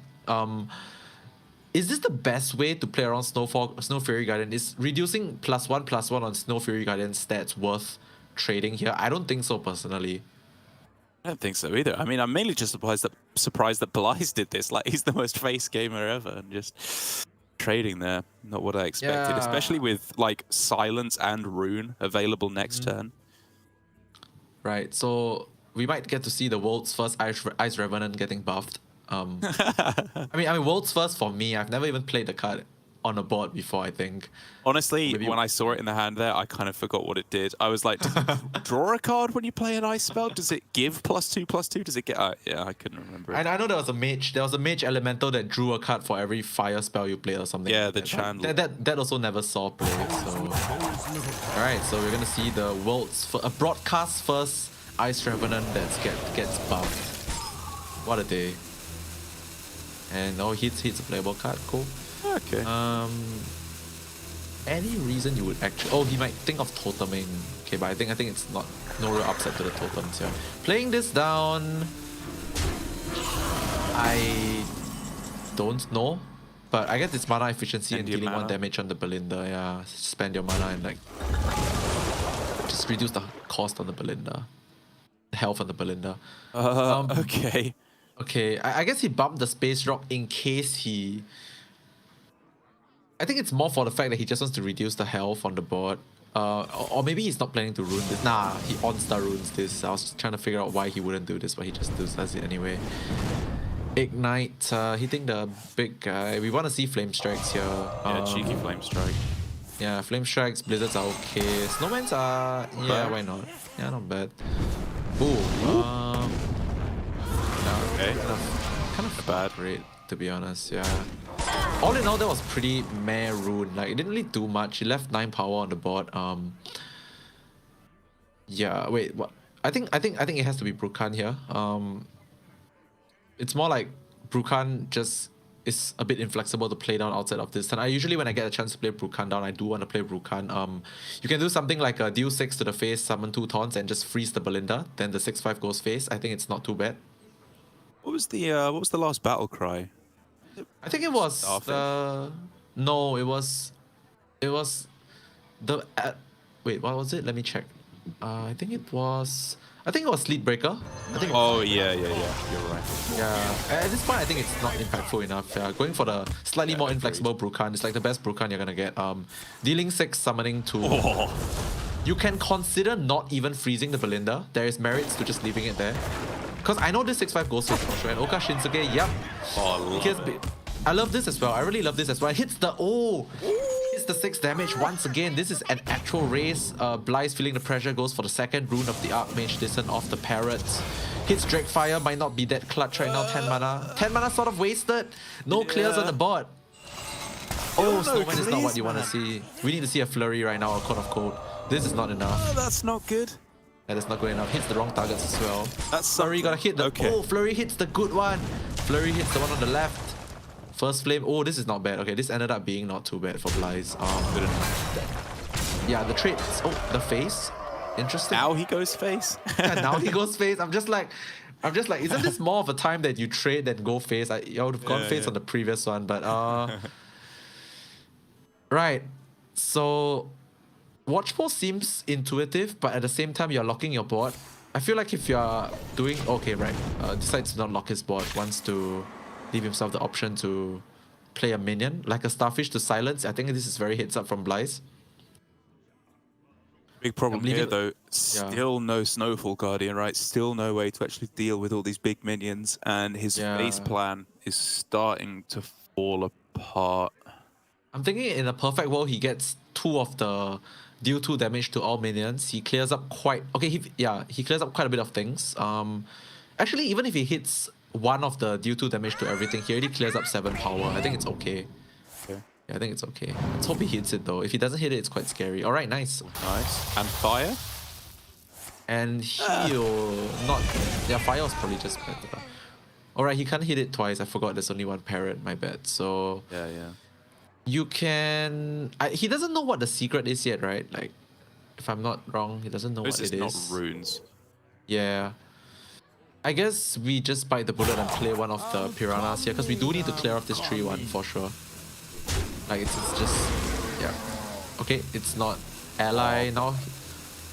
Really want to go hero power plus caverns. Like, I know it could be counterspell, but I think if it's not, it's worth. Okay, true. Yeah, I agree with you here. It's either or, right? It's either ruined or... it's either Oasis. No, it's either barrier or... Barrier or counterspell, yeah. Yeah. Alright, so a silence here is how much? 5, 8, 13. It's not enough yet. It's not enough yet. So Blythe might have to consider some traits. A silence here is pretty good, but maybe he wants to get the Dawn Magister Dawngrasp down. He can use the Snowman to freeze the 6/7. I think that's quite a realistic consideration. And if I'm not wrong, there's a Drakefire. Oh, there's no Drakefire amulet in this yet, right? Yeah, there isn't. So I think he can get quite a good read that there is no Snow Fury Guardian in Oka Shinsuke's hand. Yeah. Based on that, I think because he's holding on to this silence in hand, I think going Drakefire amulet here was actually pretty good.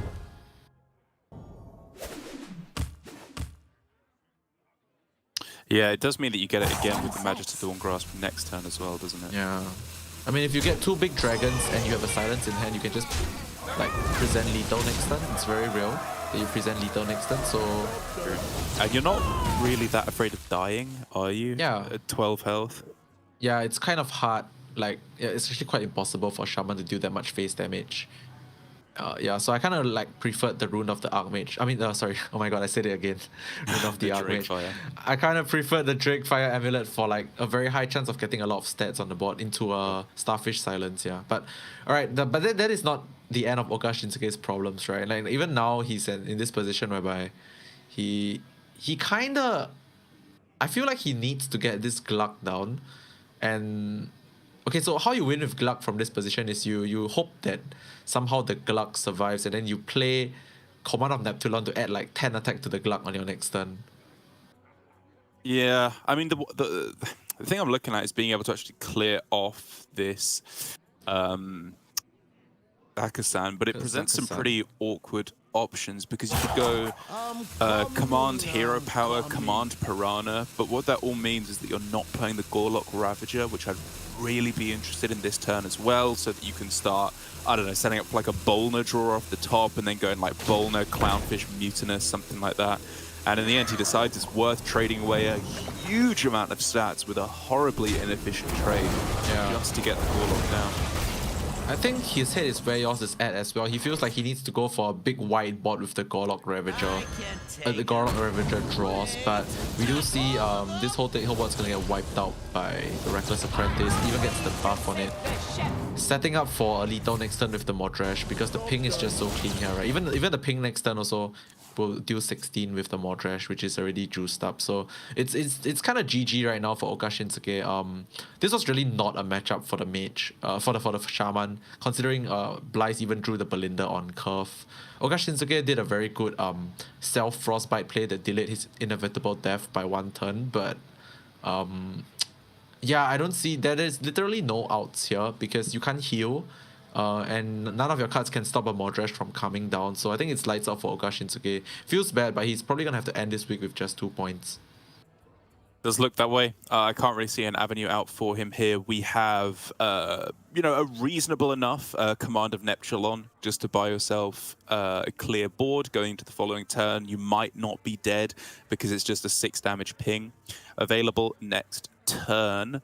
But of course, as we can see, Mordrash will have something to say about that. And so with that factored in, there really is just nothing, is there? Yeah, there isn't anything that he can really do. Probably makes the best play here. Yep, I think this is the best play just based on trying to win the game. But we do see the Mordrash in hand, very clean, closing out the game for Blyce. Very quick 3-0 victory. Congratulations to Blyce. A little bad for Oka Shinsuke, but yeah, I think he just took it in a very convincing fashion, and Blyce is looking very solid this week.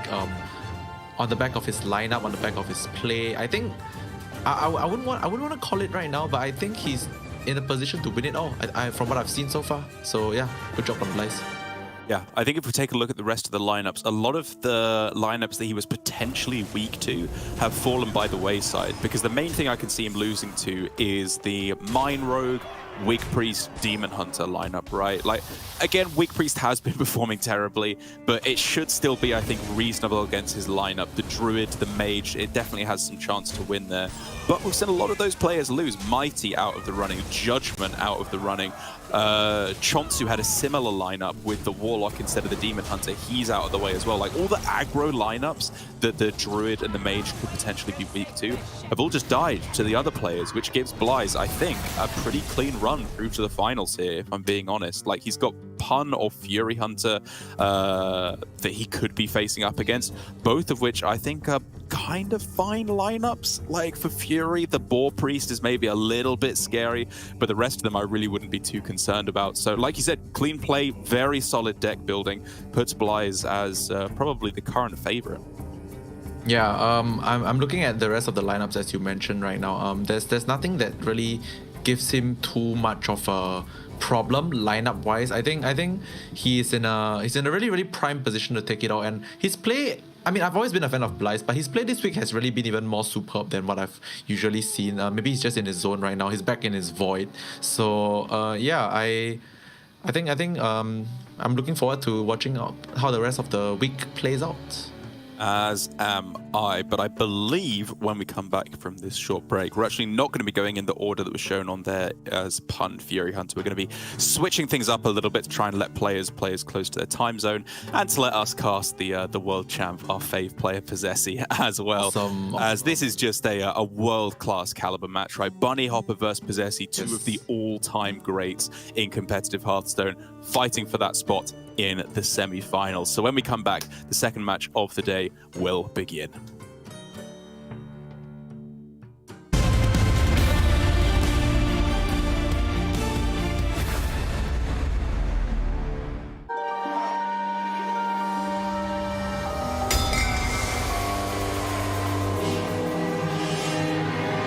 Welcome to Revendreth, in the darkest of seasons, where ruthless eyes gawk for horrific reasons.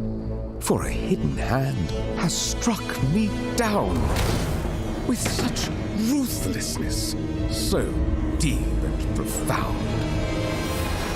Then he comes with his Molochian scowl to uncover the truth of murder most foul. The Animar drifts across the floor, highlighting the creatures who walked through my door. The motives are as black as night: avarice, power, revenge, and blight. We watch the hero uncover the clues that lead to the truth behind this dark ruse. Join us here with the grim and impious. Choose your path without heavenly bias. For at the end, they will burn in the fire when it is known who slayed Denathrius the Sire.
Welcome back to Hearthstone Grandmasters. Last call. Once again, the difference between this season and all previous seasons is that all of the regions are put together in one gauntlet to find out who truly is the best performing region in competitive Hearthstone. And I don't think that we could ask for a better representative, a better champion for the regions of APAC and Europe than Bunny versus Possessi. As I was saying just before the break, undeniably two of the all-time greats of their respective regions.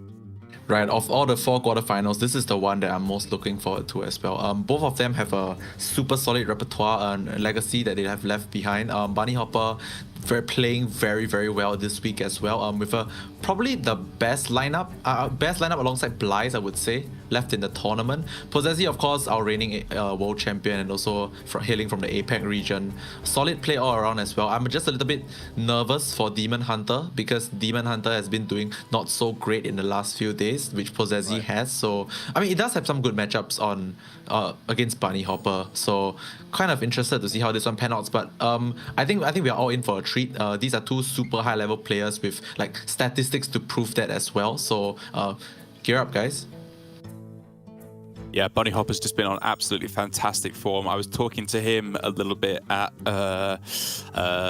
Tice's pad recently, humble brag, hanging out with the big boys, about how he's feeling about competitive Hearthstone right now, how things are going, because it was him and the Liquid guys, with Deadraw and Frozen, who were going to the Liquid facility in the Netherlands, which was cool to see them all back in action together again.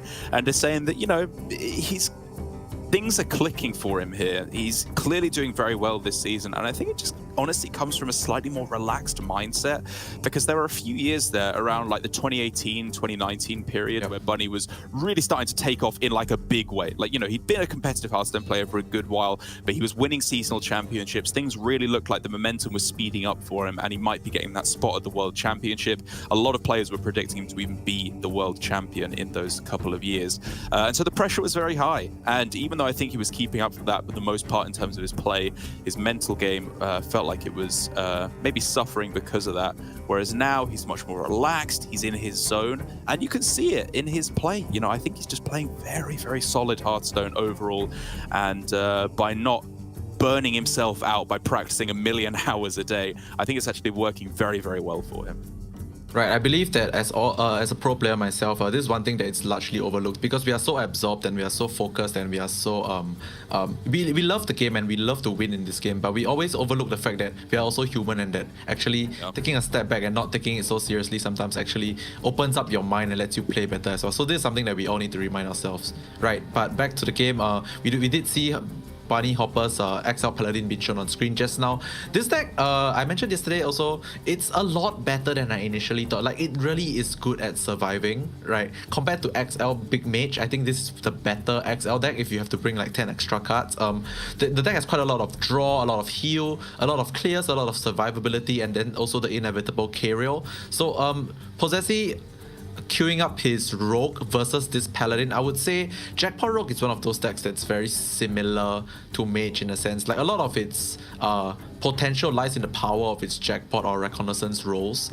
It is able to play the early tempo game with the Wildpaw Nose, but I mean, we've seen Possessi do double no on like turn 2 or 3 a lot of the time. So that will be something that's very defining in most matchups. But against the Paladin removes like tall threats and white bots so easily. There's equality Pyromancer, equality City Tax, Righteous Defense, and obviously the inevitable K-Rail, like I mentioned, which Possessi has no Viper. There's no space for a Viper, so I would give this one a favorite to Bunny Hopper. Not by a lot, but definite favorite still.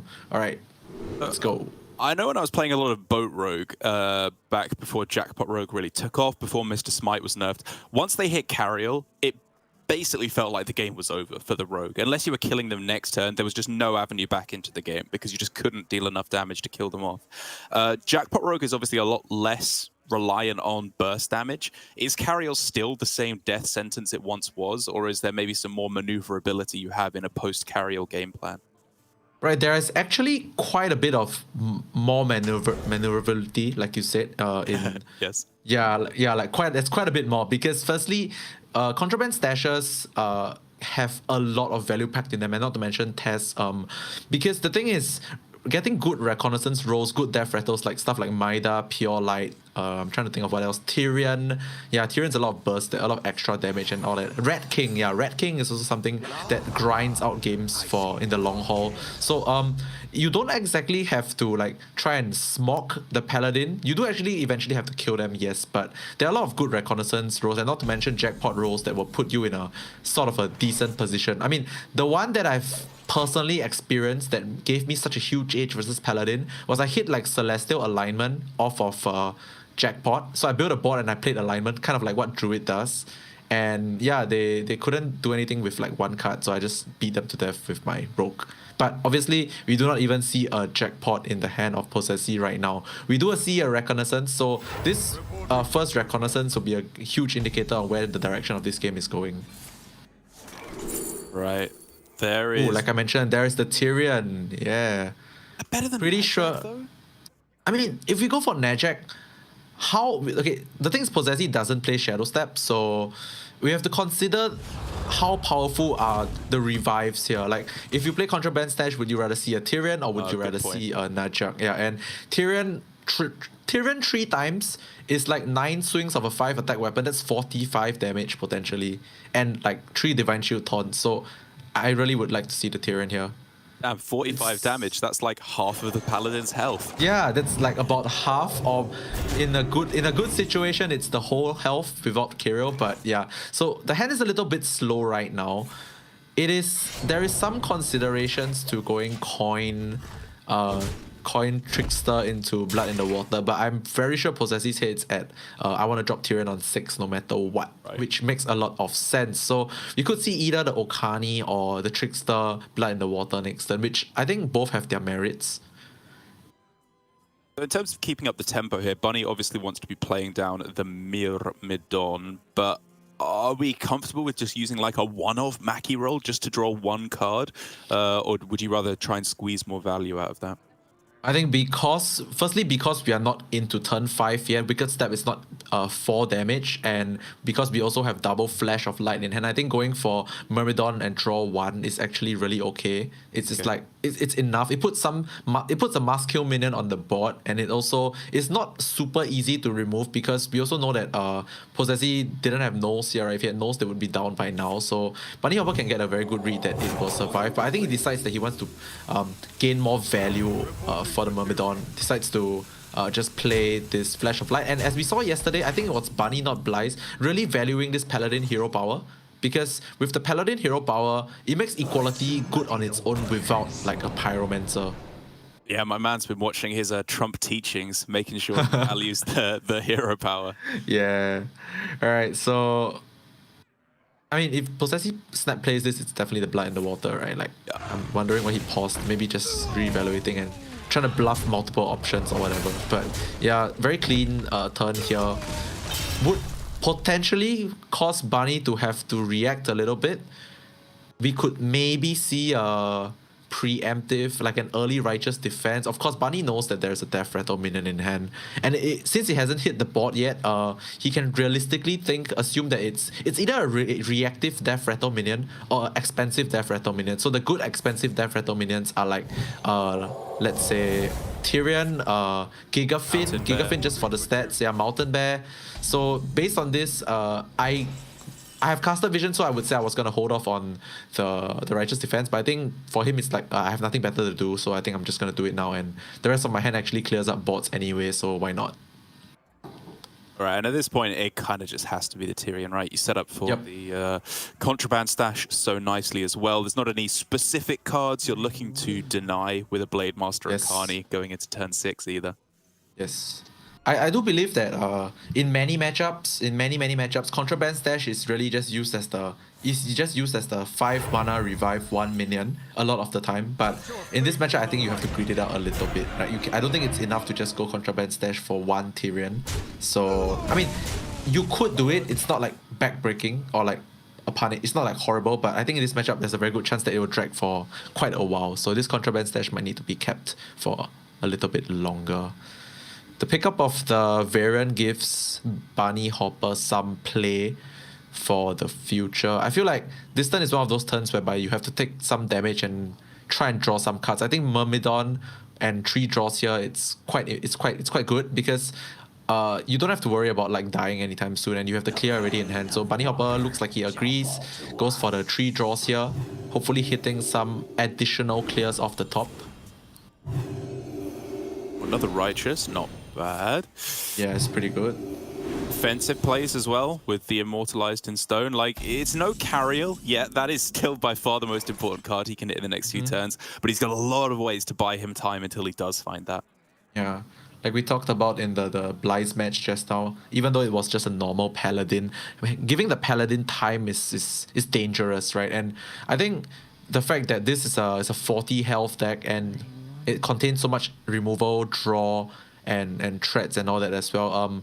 Time is really something that Bunny Hopper does have, and also his deck becomes really very dangerous with more time as well, even more dangerous than the normal Holy Paladin. So I think Possessi knows this. I'm pretty sure Possessi knows this. is trying his best to make life very difficult for Bunny Hopper. The pick is not obvious here, by the way, because Really not. it's really not obvious. Caster Vision says you call Spell, but there's a lot of merit to calling Minion as well because Leviathan, because Pyromancer, and so many expendable spells. It is really not obvious. Yeah, so I'm really curious to see what Possessy decides to do here. It's a difficult turn. It's a difficult pick for sure. It's a game-defining pick, to be honest. Game-defining pick. I think he goes for Spell in the end. Yeah, it was. And it's just so many layers deep, like how, because the normal pick is obviously Minion. That's what you pick most of the time with Akani. But then, you know, do you go Spell because they expect that? But then you've thought about it so long, so they expect you to do something unexpected. And I think in the end, Bunny Hopper kind of guessed that he ended up on Spell there, and does manage to get a very reasonable counter with just the flash of light not being too bad at all. Yeah, I mean, in hindsight, wow. Like, I would say this is probably the perfect minion to buff. Yeah. Right, perfect minion to buff. There's even merit to not trade away the city tax now because, as you can see, city tax equality, city tax Pyromancer is 2 waves of clears, and in a 40 card deck, if you trade away a card, there's a very good chance you never see it again. So, yeah, I think this hold is perfect considering he has also follow up with the Variant if need be. Bunny Hopper actually has a Viper in his deck as well. I saw it in the early Mulligan, which would actually weirdly come in useful in this current state of the game. This second Death Rattle, yeah, it's not it. It's not Got to be Coda, right? I'm trying to think if there's any merit for Rodent Nest. The thing about Rodent Nest, it's like a second wave of threats, right? So if your jackpot gives you something like a Alec Mount, Garden's Grace, the Rodent Nest is actually better because like you stick there's a very more higher likelihood that you stick like something on the board with the second wave of rats, which you can buff. Yeah. There is the concern of not having enough health to survive, but I don't think Possessy can worry about dying here. The more I think about it, the more I like the Rodent Nest, actually. Really? I mean, yeah. It's not so much health that's a concern for me, it's just like board space. Like having a board full of 1/1, the Paladin kind of just ignore that for quite a while. And like a 4-mana, like a 2/2 that you're playing here is just very, very low impact overall. This can also be ignored. But like you say, if you discover something that synergizes with it, this could be enormous. Yeah, it's actually very likely because we're talking about random outcomes from jackpot that give you buffs, but Tooth of the Nefarian is random, but it's like curated random, right? Like you get to choose.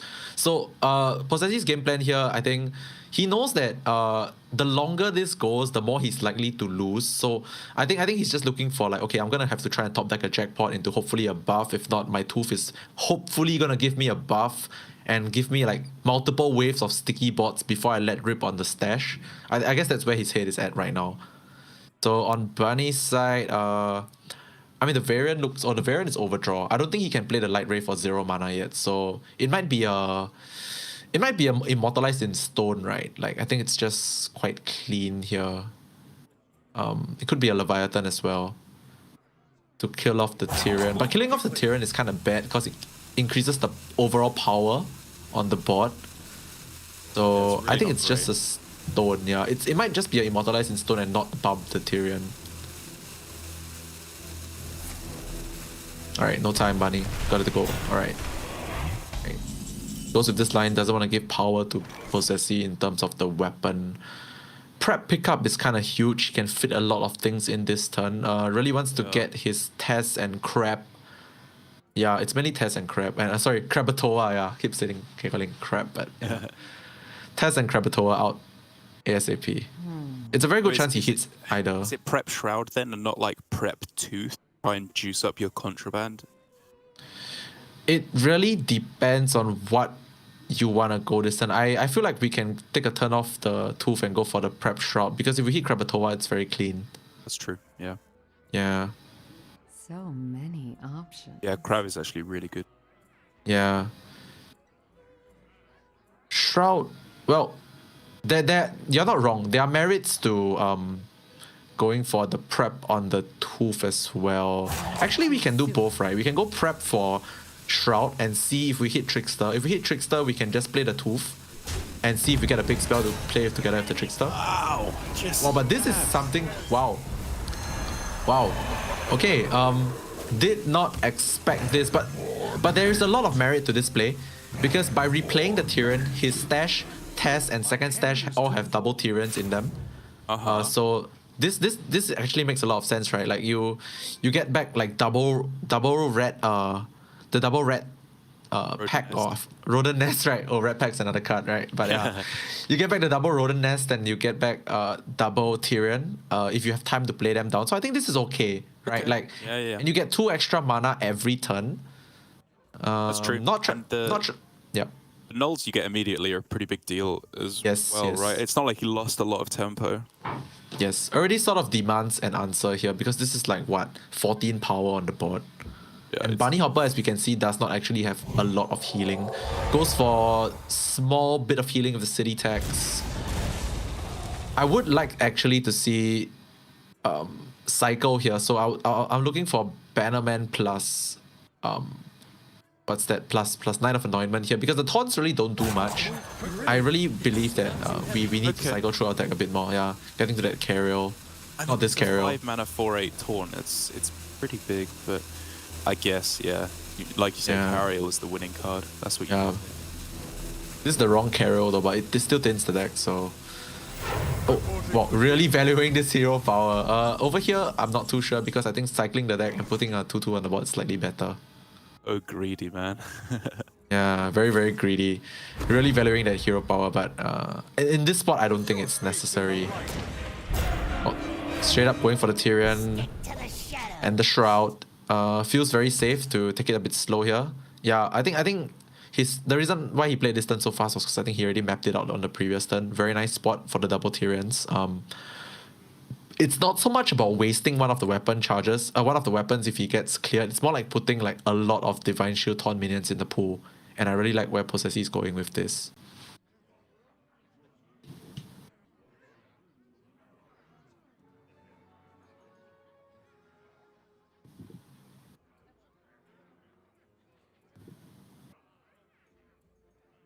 Right, so yeah, Bunny Hopper on this turn.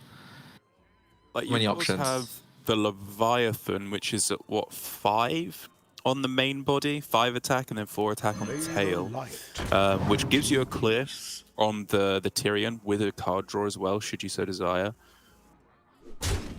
Yeah. He just takes the clean trade with the Garden's Grace. Yeah, I like that. Oh yeah, he actually can go face as well.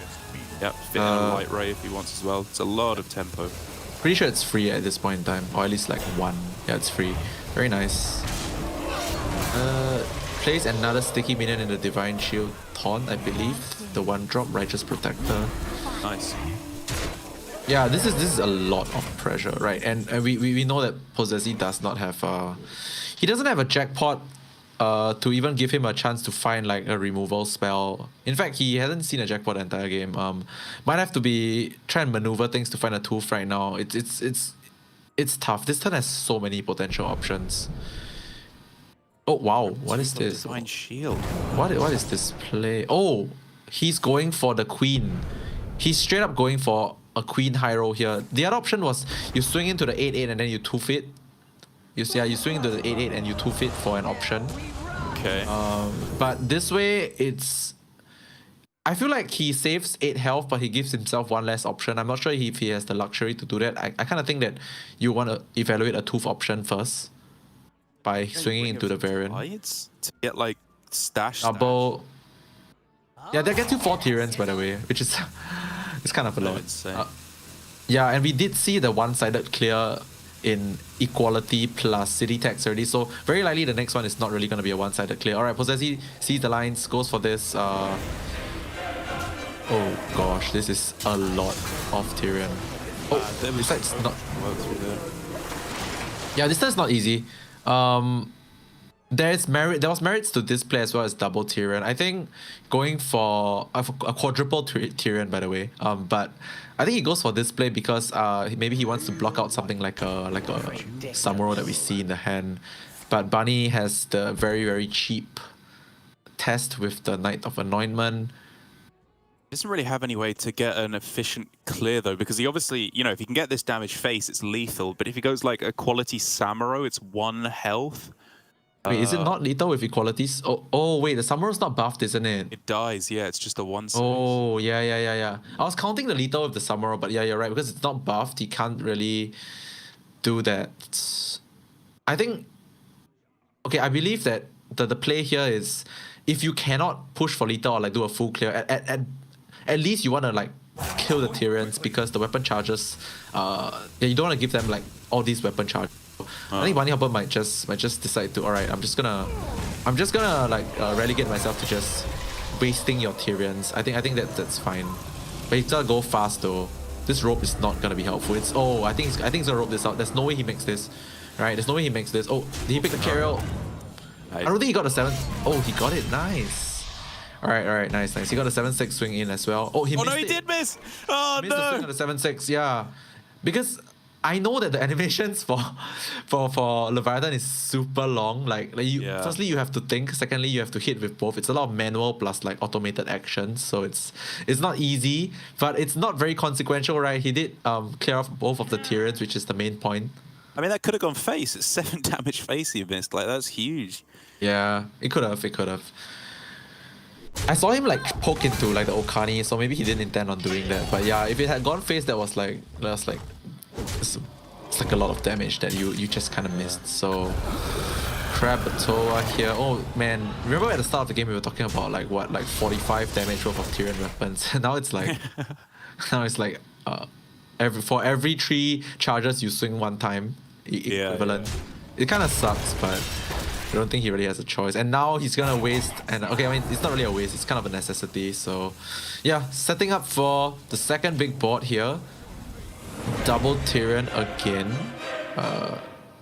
Does not even want to play down anything else because the reds will spawn. Yeah, it's kind of annoying. Equality Ariel. Yeah, but we can really see how the reds are shining here, right? Like if we just go equality Carol, like he has a board sort of. That's going fine, into. though, right? They're just 1/1s. Yeah, they don't do much. It's more like I think Possessi's head was in the right place when he picked the rodent nest. Yeah, sure. But still, it's like it's not great. If we look at his hand, Possessi's hand is a jackpot away from a potential good time. But any other draw outside of like exactly a stash, test or jackpot, it's not great. And it's so close. The numbers are just so ugly here. Yeah, it's really bad.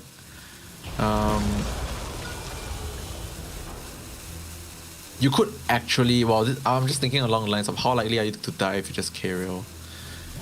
Alright, so decides to never die if you go quality. Yeah, but you were thinking just Carriel. Yeah, I was thinking just K-Rail because and just tanks a lot of these damage. Like each 6 drop is like 3 damage. 9. He's a rat, man. Yeah, can I just say you actually don't die if you just K-Rail there, because then you can mop up everything else with equality pyro on the following turn. Yeah, you don't actually die. Yeah, you don't really actually die, but wow. Possessi's hand is a load of do nothing.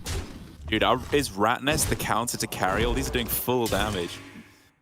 I mean, yeah, it's doing full damage. It's 6 every turn, and I think Possessi really saw the macro lines in this. I'm not saying that he knew it was gonna pan out exactly like this, but he saw the merit. He saw the serious merit of like the rodent nest really early on, and props to him on that. Well, Bunny's hand is actually kind of bad also, right? Like, I mean, yes, we have the smite. Yeah, we have the smite. So I think this turn is a very simple. Like you just go. You play out 2 minions to give yourself the highest chance of buffing the smite. You go like Samuro, Okani, call like minion or spell, whatever, and then you buff. Decides to go for the buff first. Sure. It's a 9-13. Yeah. And yeah, I think you just go for the Samuro here with the taunt, I guess. I was looking at the Okani simply because it stops like quite crucial things, because Possessi's hand is kind of dead. You can like call maybe spell to block a jackpot or something. Yeah, that's true. That's true. Running out of time. I'm trying to figure out if we even need to Samuro. There are worlds that you don't actually need to Samuro here. Yeah, I mean, it's a 9-13 taunt. And yeah, and this, right? Yeah, you don't need to Samuro. This is a lot of blockage, and you will swing face, I'm pretty sure. Yep. Yeah, with Mr. Smite in hand, you're closing out the game. Yeah, because it's even numbers right now, right? Like, Smite at any point in time with weapon is 8. So, worst case, in like 2 or 3 turns, you win anyway. So, outside of another. Oh, this is not it. This is really not it. Wicked Step probably has to be used. Yeah. Okay, Blood in the Water is 8. Sorry, 8 damage of removal. Yeah. So this is a clear. Yeah, you can stab and then make a value trade as well. I'm pretty sure you're not going to use your face at this point in time. It's not worth it. So stab on a 9-10, and then Blood in the Water, trade a red in and value trade. Yeah, sounds about right. Let's muddy the waters.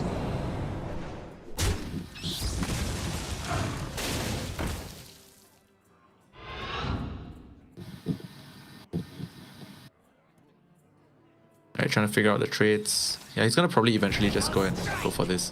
And like you mentioned on the previous turn, the reds are actually like low-key powerful because it's full. Yeah. It's full damage, right? Like it low-key works, and Bunny actually is in a pickle. I mean, he does have the easy Samuro here, but man, It's close, man. It's surprisingly close. all right, so He has an are we- out for just lethal right here Yes. if you hit Mr. Smite. There's 2 ways of doing this. If we want a maximum outs to hit Smite, we are going trade away the Viper first for maybe not a minion. Then we buff, and if Sure, it fails, yeah. if it fails, we can just Samuro. But is it worth it compared to just Samuro, kill something, Okani, and then buff? I think Yeah, there's a agreed. lot of merit to, yeah. Because we for sure Samuro this turn, right? Yeah, you have to leave a 2-1 on the board, but that's okay. Ooh.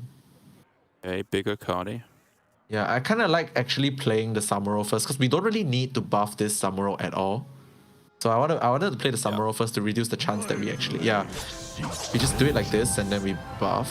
Running out of time.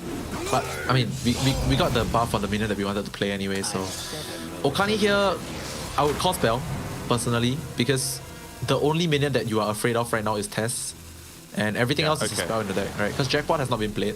Yeah, but Jackpot has not been played, and we swing face for sure, setting up the clock with the smites. All right, so 4 damage coming through for Possessi here, right, with the 3 and the 1. Yes.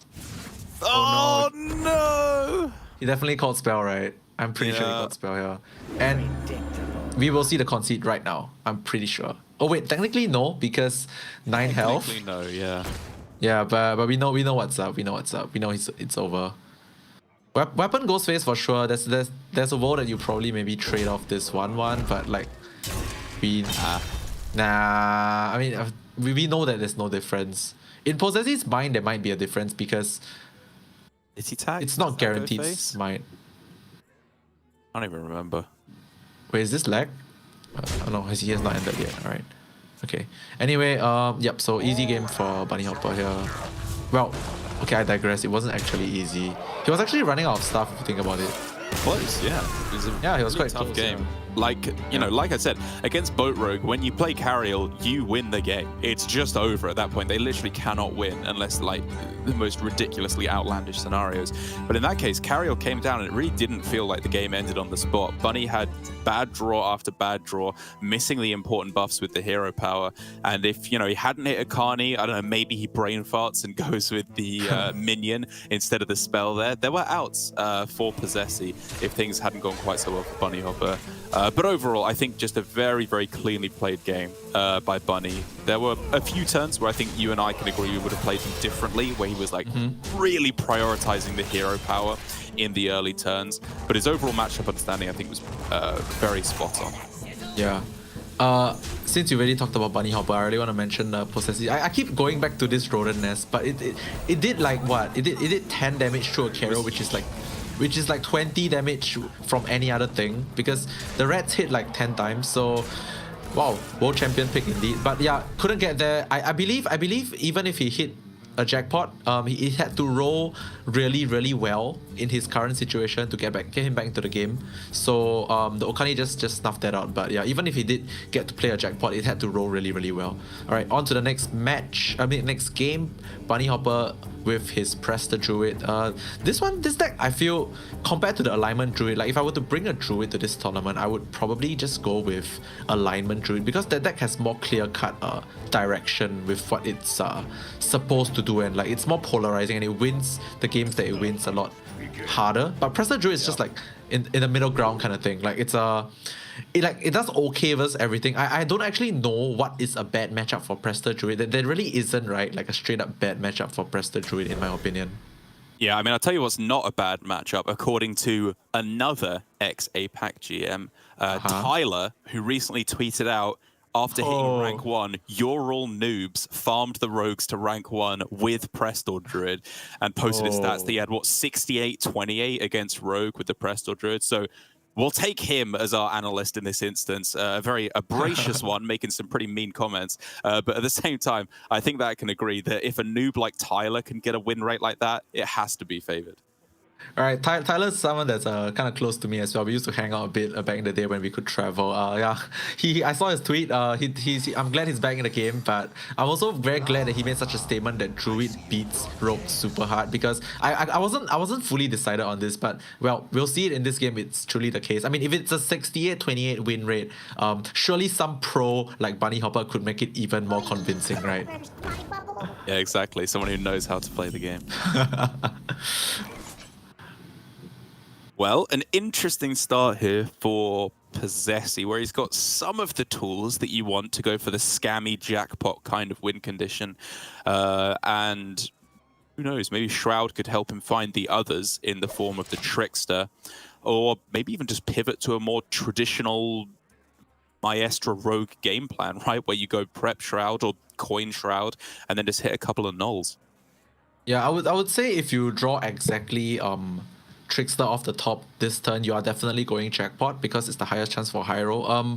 The usage of the prep here is very interesting because, like, at the end of the day, prep is such an important tool to like cheat out mana on your turn. So I wouldn't want to comment too much on what Possessi should or shouldn't do before I see his next draw, because the thing that people fall into the trap with playing Jackpot Rock is sometimes you go too slow, right? You try and like play your Jackpot, not use your coin, not do this, not do that. But okay, with the no pickup, I think we can actually go for something like I was thinking along the lines of like Jackpot coin no, but going this way just means that he's gonna play prep on, yeah, nice, all the nuts, all the juice. Everything, and the Trickster as well. Not it really matters. Oh, nice. We do see a very good payoff for the Trickster, right? We can Trickster on 4 for the Immortalized in Stone, and then we can clear a board with the, I cannot see the name of that card, but Fire in the Hole. Yeah. I just know what it does, but I don't know what it's called. So yeah, this is probably a very, very good role for Possessi. In fact, I think outside of Drake Fire Amulet, this is one of the better ones already. Yeah. Alright, getting the bubbler value in. Oh, and another no pickup here to smoothen out his turns completely. This is some insane curving going on for Possessi, and Bunny has actually yet to even find a way to find his Prester. Yeah, I mean, that's one of the reasons why I think he was holding on to these Skulkers, because it allows you to go like Skulker plus Amulets, Skulker plus Guidance, or Skulker plus the Mine in order to get a 5 mana Prestor. Yeah. But as it's currently looking, that is not gonna happen. He kind of has to rip the Guidance now, right? For any semblance of... I mean, he can wait one more turn, but he would really like to hit like a... What's that called? Cold Tooth Mine or the exact Prester right now. I think it's a risk definitely worth taking, because putting all these little minions on board won't get you anywhere without... Alright, decides to go for this play first. Not sure what he's looking for. Definitely not Deviate Dreadfang. Arguably not even Mana Saber. Yeah, the Silence is pretty good. I guess it's the best option here.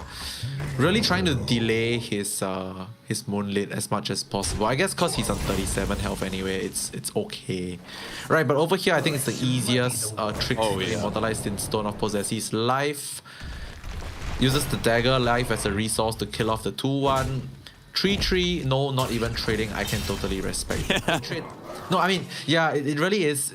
Because he has the removal in hand anyway, right? Like he has the fell fire in the hole. The pickup of yes. Now we have a game. Now we have an actual game.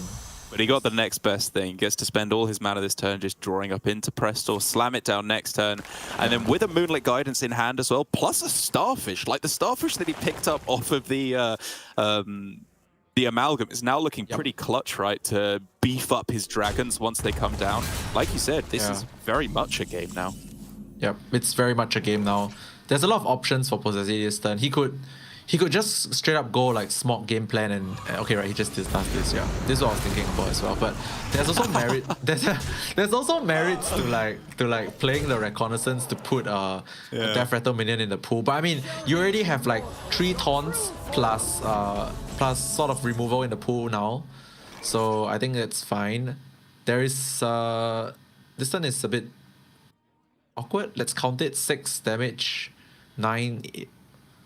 I mean, there's so many different plays you have, right? If it's not lethal, you can go for like Reconnaissance, Wicked Stab, Tooth on the press door. But to be honest, with the amount of damage you're dealing, you might just want to go even more aggressive than that. Yeah, I'm like earmarking this Tooth and Stab for the face right now. Like there's already 11 presented here. There is even merit to not playing one more minion and just going for the dagger swing. I like this a lot. Because if there's a board clear like a Deathwing, right, you're missing out 1 damage here, and I think 1 damage is very crucial at this state of the game. All right, we're going to need something pretty miraculous here. Amber Watcher is 16 health, but is it good enough? Yeah, it's 16 health, but it's not game winning. I'm so down for this Aqua form. Oh! Well, Amber. Oh, wait a minute. Yeah, we gotta go with the Ysera first, right? Like we can Ysera. It's a clear. And then heal. Oh, wow. Amber Watcher as well. Oh, this is the kind of Presto you need to turn it around. This is why Tyler's rank 1. Okay, no, but jokes aside, Tyler, my man, I know he knows how to play Hearthstone. So, but yeah, this deck's really just powerful. So, alright. Full clear. Possessi, practically no expression, which is something we've come to expect from Possessi. Stone Cold and just... probably figuring out what to do next. Yeah, so there's in the pool now there is Immortalized in Stone and Fellfire. Fellfire in the hole, yeah. That's it. Which does go face as well. It's worth pointing out. So it would deal with some of this board, get a bit of chip damage face, and weaken the board up for the Immortalized in Stone to finish off. Yeah.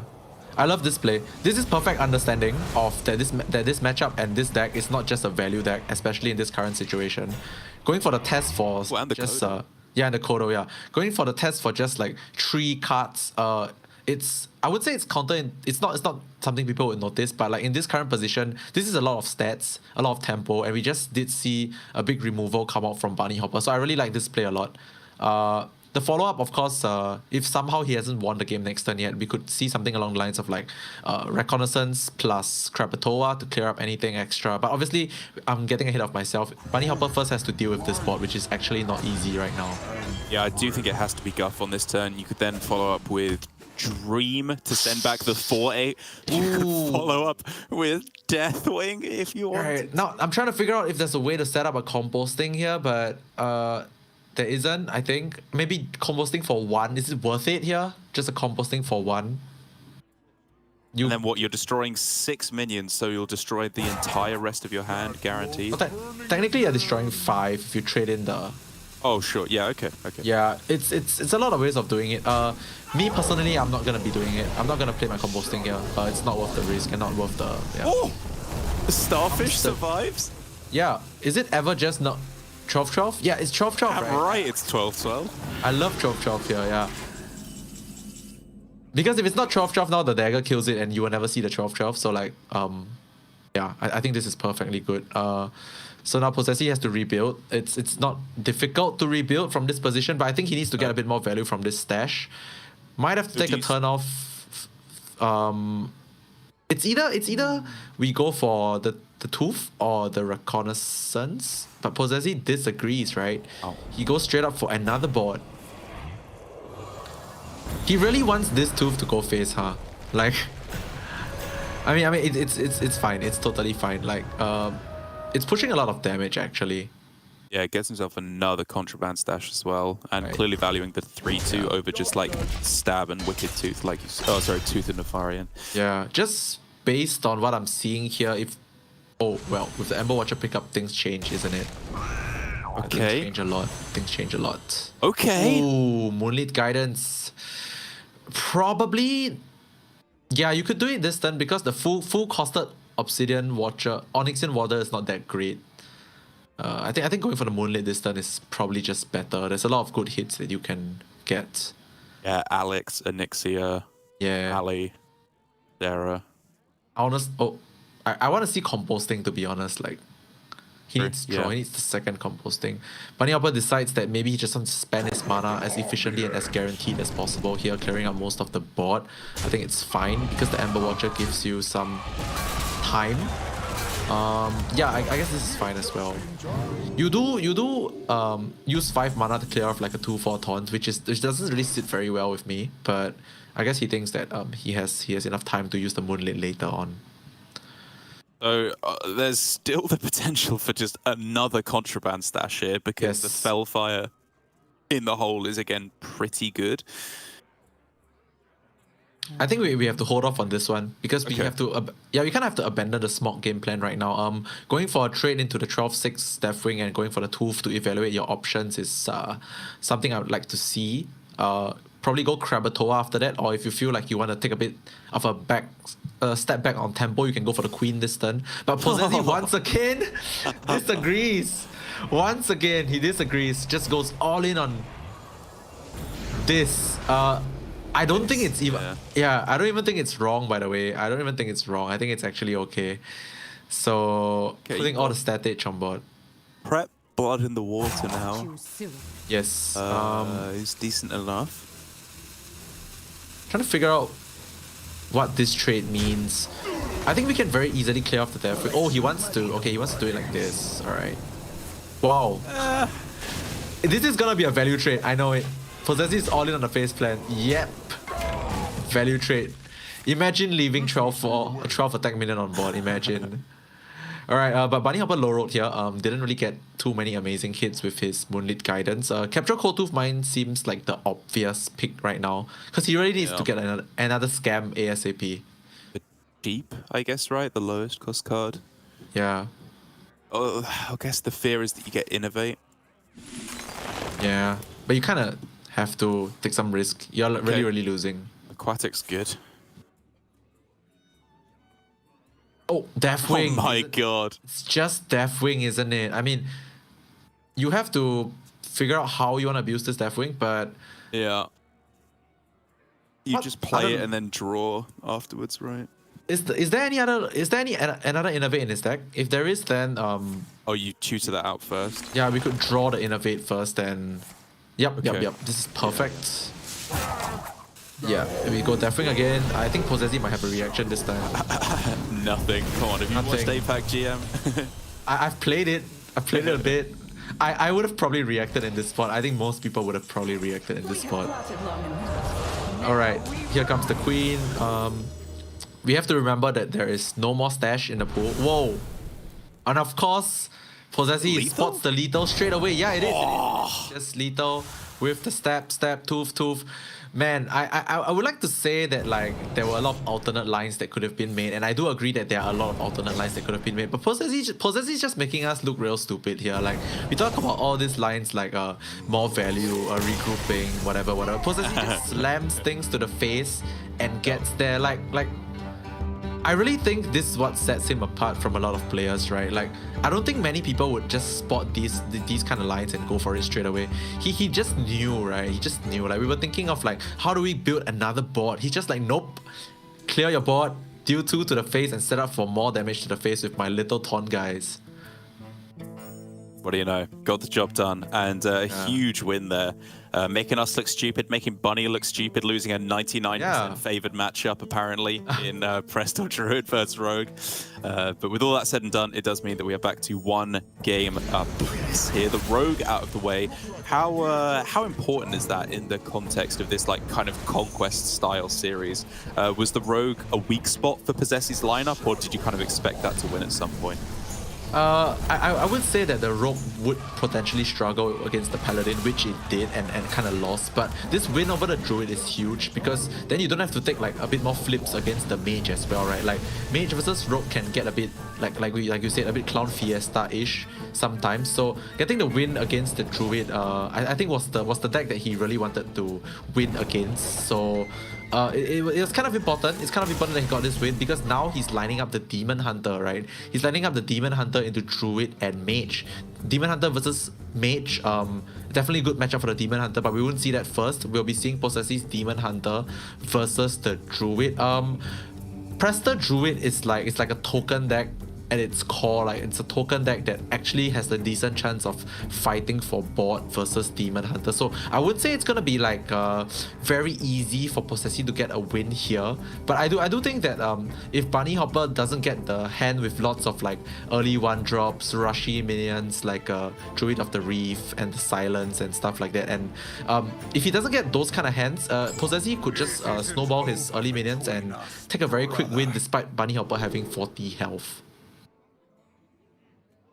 All right, well, right out the gate, Possessi with a reasonable looking starting hand, right? He's got some of the early game minions, but is it good enough? How important as Demon Hunter here is it to like win board at the start of the game, lock it down from turn 1 versus letting the Druid do its thing in the early game and getting there with damage later on after you've drawn some of your fell cards? So Raven and Sortel was saying yesterday that Demon Hunter actually has so much damage potential that it can actually win in the mid to late game even if it misses its early curve. But this particular matchup, you absolutely have to have the early board because you really want to get all that chip and damage pressure in as soon as possible, because once the Prester comes down and they get access to Amber Watchers, Alexstrasas, Raid Balls Onyxias, and all that kind of stuff, right? Demon Hunter becomes too fair of a deck to fight with deck. With all that burst healing and burst damage potential. So this particular matchup, I believe Possessi needs to get it running ASAP, get the early minions, get the chip damage in.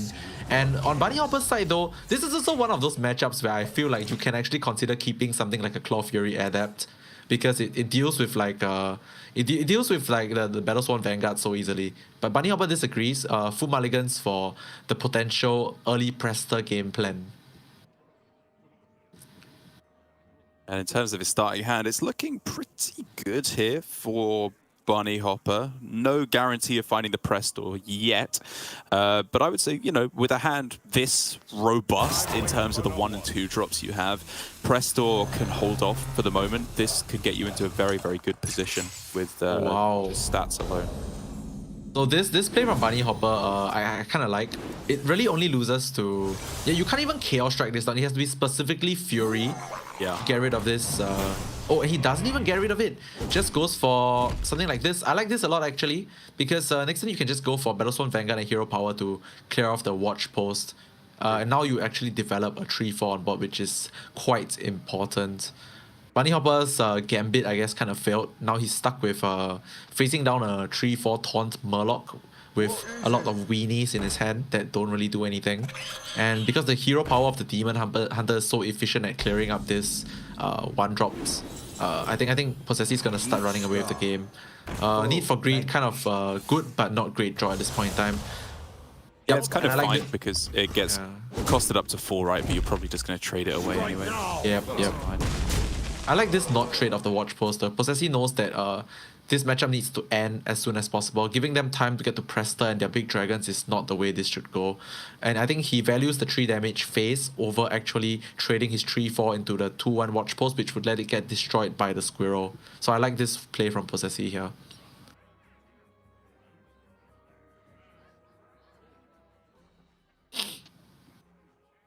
So obviously these trogs are pretty bad, right? This is not the situation where you want to be playing Trog, but is it worth it just to get a kind of middling composting? Yeah, I think Bunny Hopper agrees with you. This middle of the ground composting is kind of warranted because he needs to get to his Prester as soon as possible.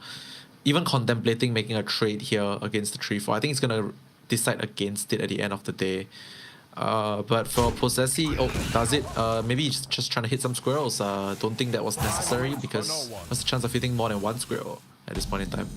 So yeah, Possessi is in a commanding position. Okani up to 5 mana kind of hurts a bit, but still something that can calm down next turn.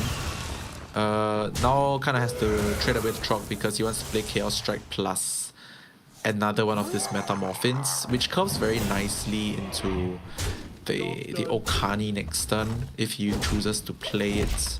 There is no such thing as a spammy Arcanist or whatever in Bunny Hopper's deck, so this board always sticks, and like Possessi gets to dictate the trade. So in a very commanding position right now, Bunny Hopper picking up the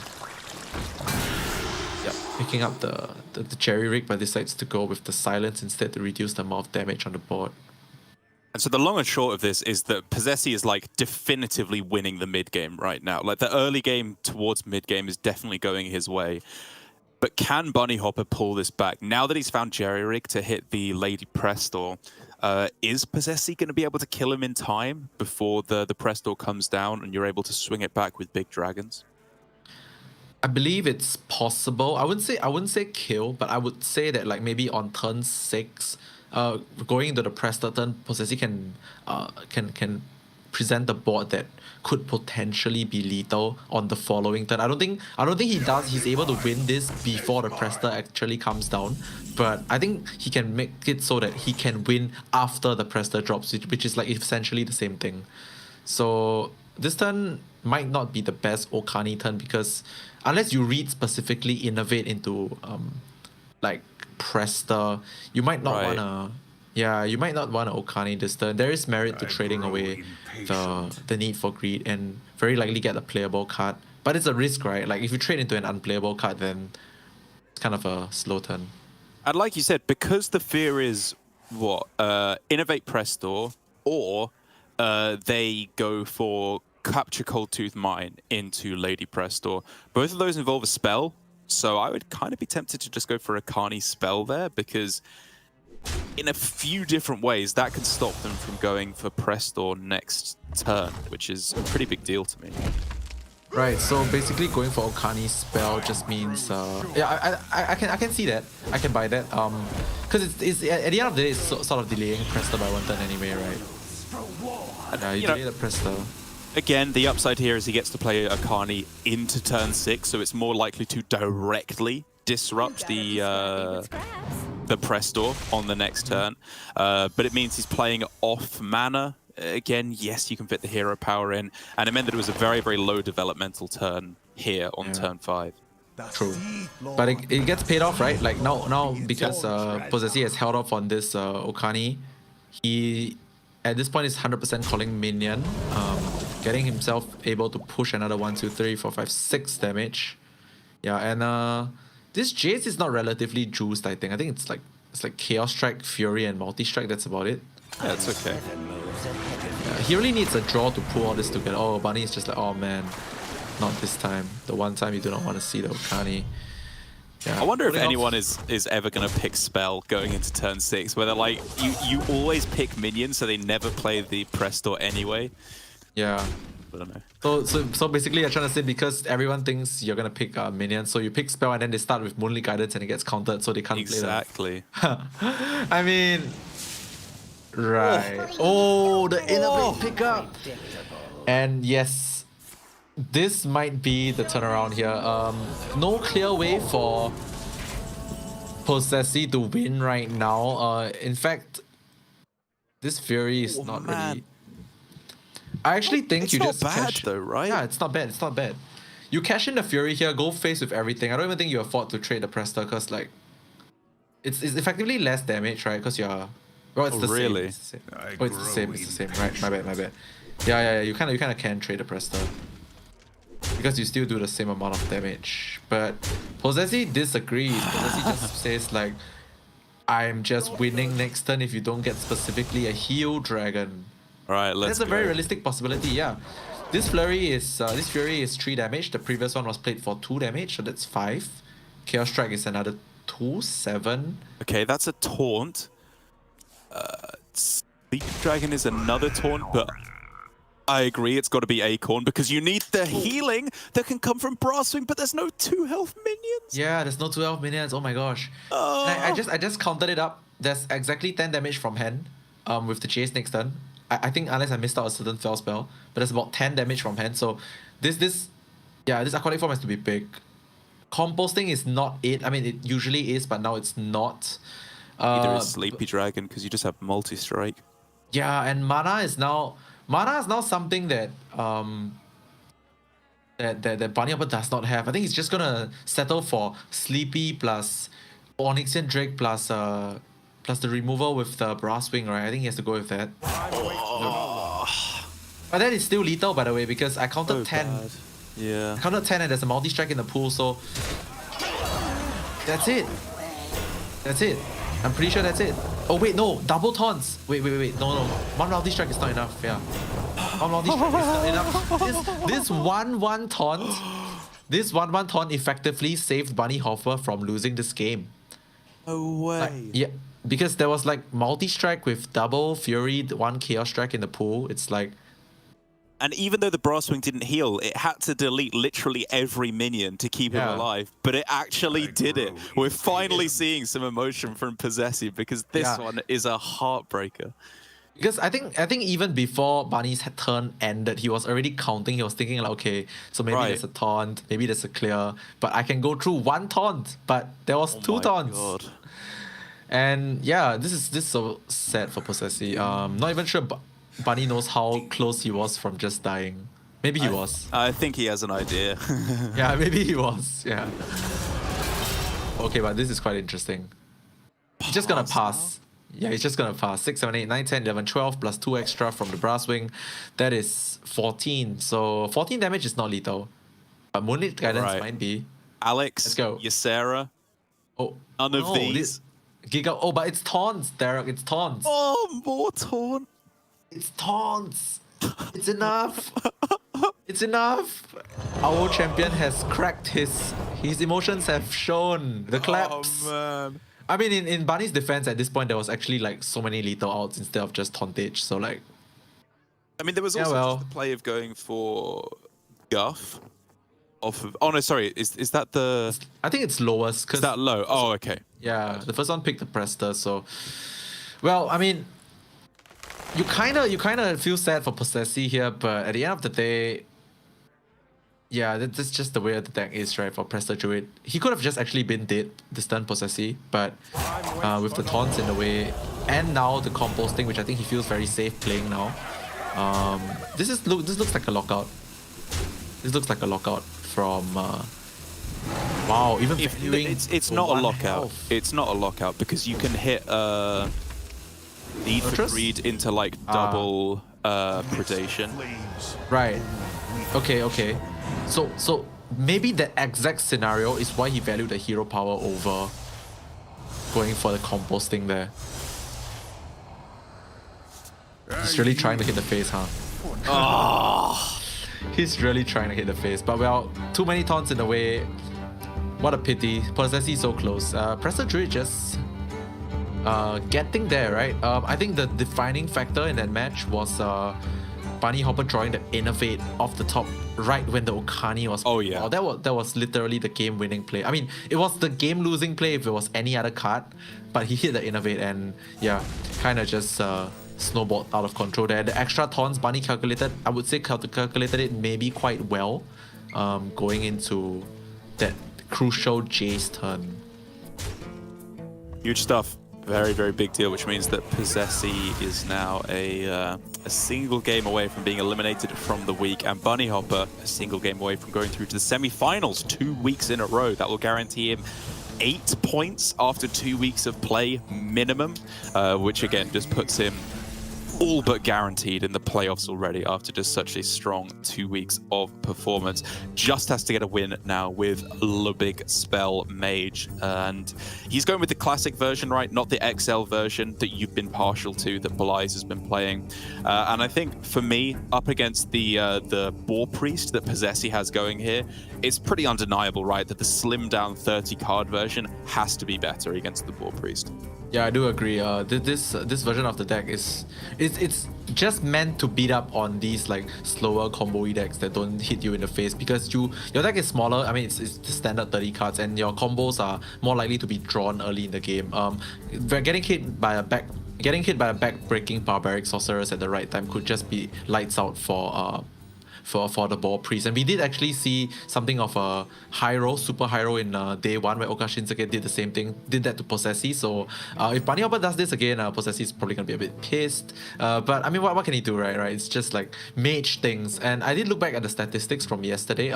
Bunny Hopper actually took most of his losses on the mage. So this is not one of those matchups that I foresee mage losing easily, but it is his so-called weakest performing deck. So if Possessi wants to beat this deck up, I think this is it's the highest percentage one for him to beat up the mage on Bunny Hopper. So we'll see how this one goes. Boar Priest and Possessi, I don't even want to talk about the list. It's like the same for the last 2 months, I think. Yeah. It's the stock list, fashioned perfectly and mana efficiently. So getting into this game right now, Possessi really needs to not get hit by the stone cold nuts from the mage to pull this one out. And that's it, right? The onus is on the mage here, because if everything just goes kind of like standard and the mage is just like playing cards and doesn't hit the mega power spike, Priest just wins, because they almost always hit the combo on turn 8 in this matchup. The ways that it can go wrong are huge Belinda on turn 4 or 5, and Watch Post on turn 1 or 2 here, which for Bunny Hopper is just a fantastic card to have in your starting hand. Right, I think in the previous times we saw Boar Priest as well. Like we also saw how backbreaking the Watch Post has been for them. Their only out is actually a smite. I mean, a silence is fine as well, but realistically, it's like very little outs in the deck to kill off a Watch Post. It's a definite keep. I'm very surprised Bunny Hopper goes for the keep of the Amplified Snow Flurry as well. But obviously, I mean, in hindsight, now we see the Belinda that always seems to enter the hand of the blessed mage player. But I do believe that the Amplified Snow Fairy is not a relevant keep, because unless you already have like the Belinda or the Barbaric, then you can consider it. So yeah, I mean, it's, oh my gosh, wow. All right, so decision making time. Are we going for double Watch Post, or are we going for the Belinda here? I'm trying to figure out. Yep, okay, Bunny Hopper sees it. Yeah, I think it's double Watch Post on 2 and 3, right? Rather than yes, 1 yeah, and 2. it's enough. Yeah, it's enough. Like, I would say if you're playing the Watch Post on 2 and they have an answer to it, very likely they don't have an answer to the second one. Like, even if they do, they're committing a lot of very valuable one-cost spells, right? Like, if the first one gets killed by a smite, the second one gets silenced by a silence, then they're not drawing cards, they're not cycling, they're using one-cost spells. So you kind of don't mind, because you already have the Omega payoff in Belinda in your hand. Yeah, honestly, like, the Watch Post can just be distractions for the next few turns. Force them to make some weird plays, killing them off that they don't really want to, playing Devours, playing Pyros, playing Shard, just to silence them as well.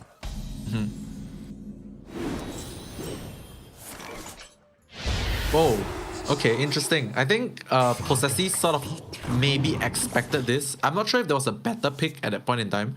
I didn't notice that he picked the Shard, but it was Shard or Devour. So I do think the Shard was just the slightly better pick. Okay, right. So perfectly fine there. Whoa, with the Mailbox Dancer pickup though, you for sure divert towards this game plan, and I don't think there's any risk in killing this off. In fact, it's actually better because you don't give your opponent a coin right now. Wow, Possessi's hand is really missing a switcheroo right now. Really needs to hit a decent switcheroo. If not, is this not just the same game, just that the player is not Oka Shinsuke, and it's actually it's the same game. It's actually just the same game with a European player and not an APAC player. Possessi is just getting absolutely rolled here. Like, I'm about to be a bit sick in my mouth the way this game is going. Possessy knows exactly what's up as well. Spinning right around in his chair, can't even bring himself to look at it. And can you blame him, man? It's just the literal card for card best possible starting hand. Yeah. I mean, okay. one consolation No is, yeah, no Dragonfire, exactly. Yeah, one consolation for Possessy is there's no Dragonfire Amulet. That's discounted. I don't even want to call it a consolation, but like, it does give Possessy a bit of time, right? He's only taking 12 next turn. He's not going to take like 12 and then like lethal. So, yeah. I mean, so it does have a bit of time, I would say. It really depends what the box rolls. There is a world that Bunny Hopper does not even play the Rune of the Archmage next turn. He could just go for something simple like a Watch Post. So, yeah, it's kind of consolation in the way that like being punched in the face and then finding a penny on the floor would be consolation. Indeed. Like technically it's something, but your day is still kind of ruined. Indeed. Oh, Pyromancer's a good pickup here. Going for just chill turn. Oh my, I would cringe if I see an Okani off the top right now.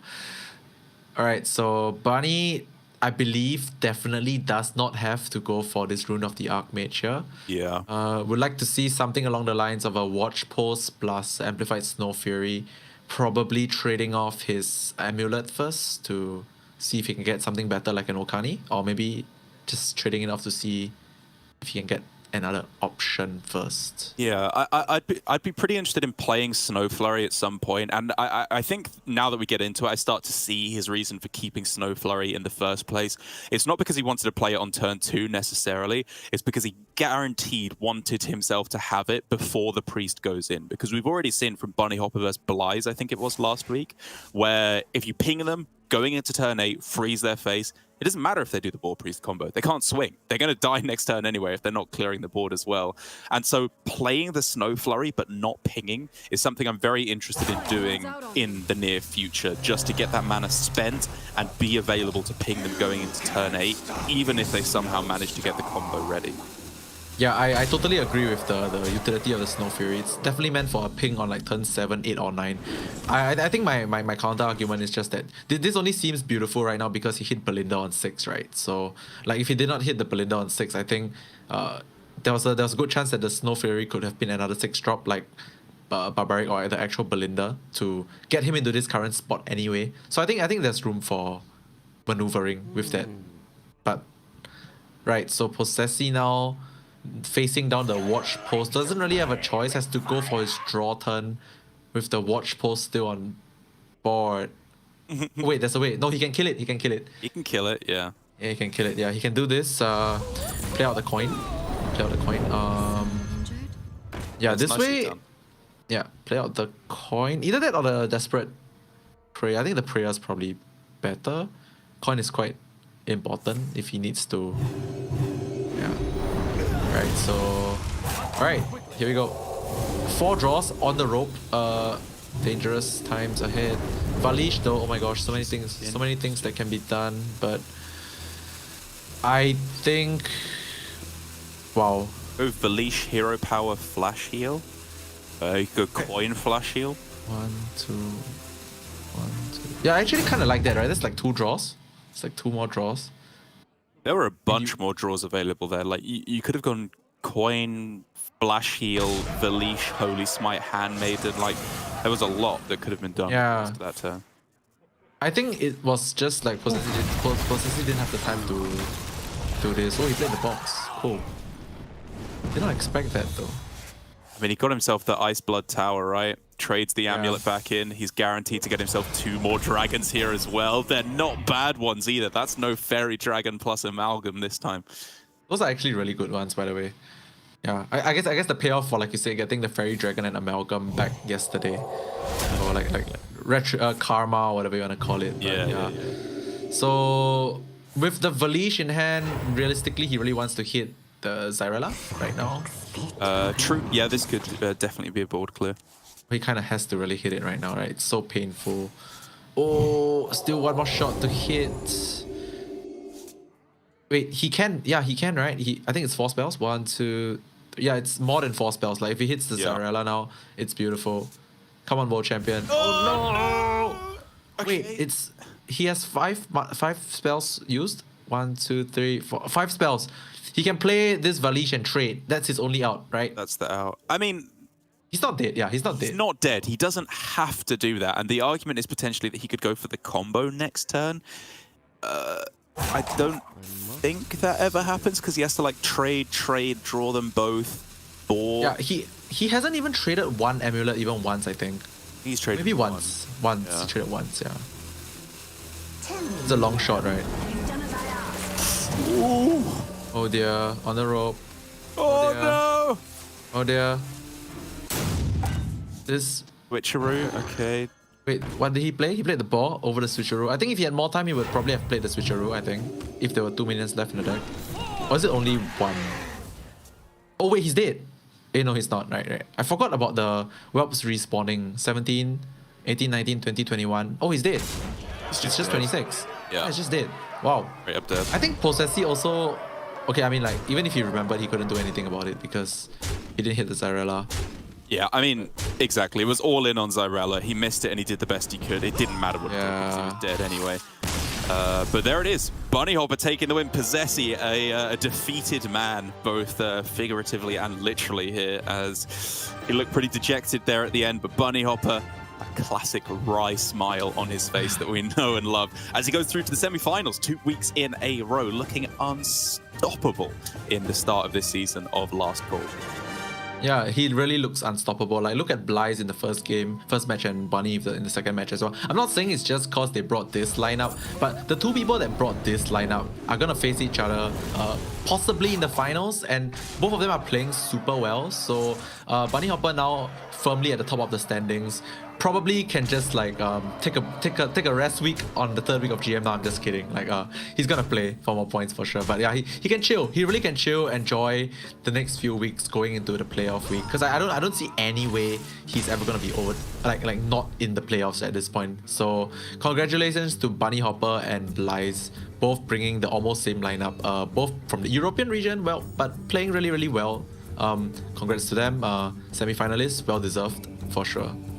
Yep, for sure. I will say that if we want to compare Bunny Hopper and Blythe, Bunny might come away with slightly more IQ points at the moment, because I did just see a tweet that Blythe has opened a giveaway bundle on his GM account rather than on his personal account. So he's just gifted Blizzard back the card packs rather than redeeming them himself, which is hilariously Blythe. Like, that is just so classic that he just wouldn't check that, and it's despite playing like a genius, just being an absolute moron the second he gets off the stage from playing Hearthstone. But either way, congratulations to both of them for getting through to the semi-finals. All of that is going to be played out today. It's just not going to be cast by Lambie and I'm sure you'll be glad to hear, as it's going to be Sottle and Raven, and then Lorinda and guest caster Language Hacker to round out the day. But with that all said and done, Lambie, you're done. You're finished. You did your first weekend of casting in GM. How was it?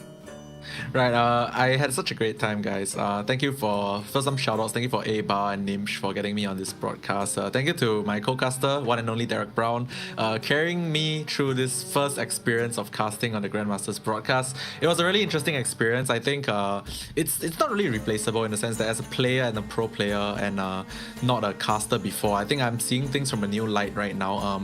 Seeing the fun side of competitive Hearthstone as well, and very amazing experience for me, and I wish in the future we would have more opportunities to do this together again. So thank you once and again. Yep.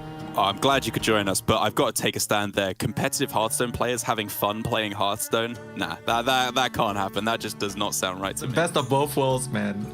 Yeah. All right. Well, thank you very much for joining me. It's been a delight to be able to cast with someone who actually knows how to play Hearthstone here on the GM casting desk. And we'll be back next time with, I believe, Gia and myself, the usual casting squad. But for now, we're going to go to a break before we come back with the final matches of the quarterfinals. Pun versus Fury Hunter, and then Habu Gabu versus Zaloy Gruzian, all with Raven and Sottle. So we'll be back with the next week of Grandmasters. Thank you so much for watching, and enjoy the rest of the day.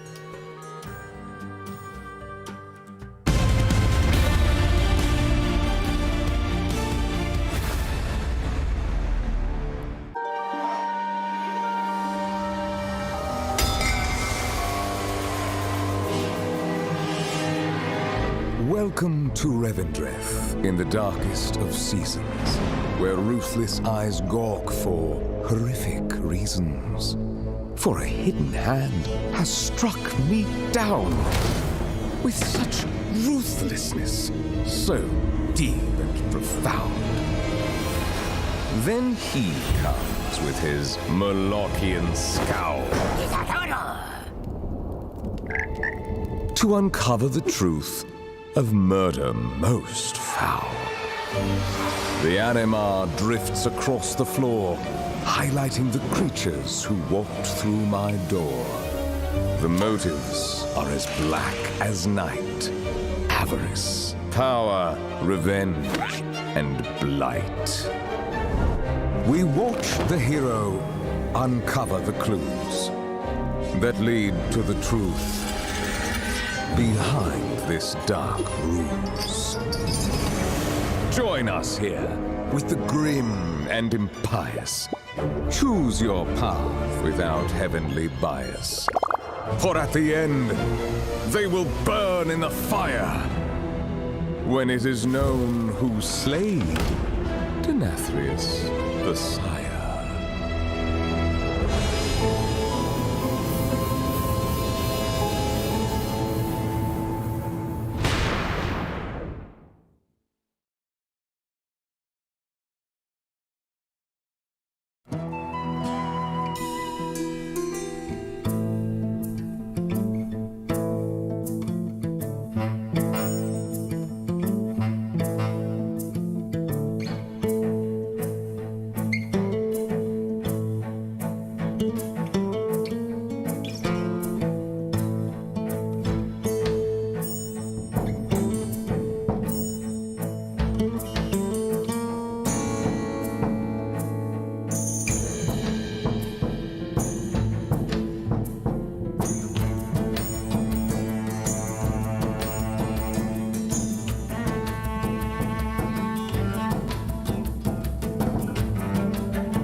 Hello everyone and welcome back to Hearthstone Grandmasters. It's time for me and Sol to take over and we're going to be bringing you the next match in the top 8. We've just seen Bunny Hopper and Blythe take victories in their previous matches there, so they're going to be moving on to that top 4. But now we're going to see who's going to join them.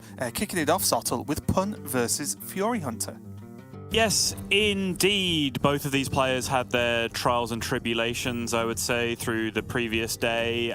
Fury went from a series that was of the highest order when we were casting to the point where I actually DM'd him after the series. I didn't get the exact wording. So we can no longer be friends. No, I said, "You're the nuts, shocked face. I thought you'd missed the swing. Sorry for doubting you." I DM'd Fury at the end of the series.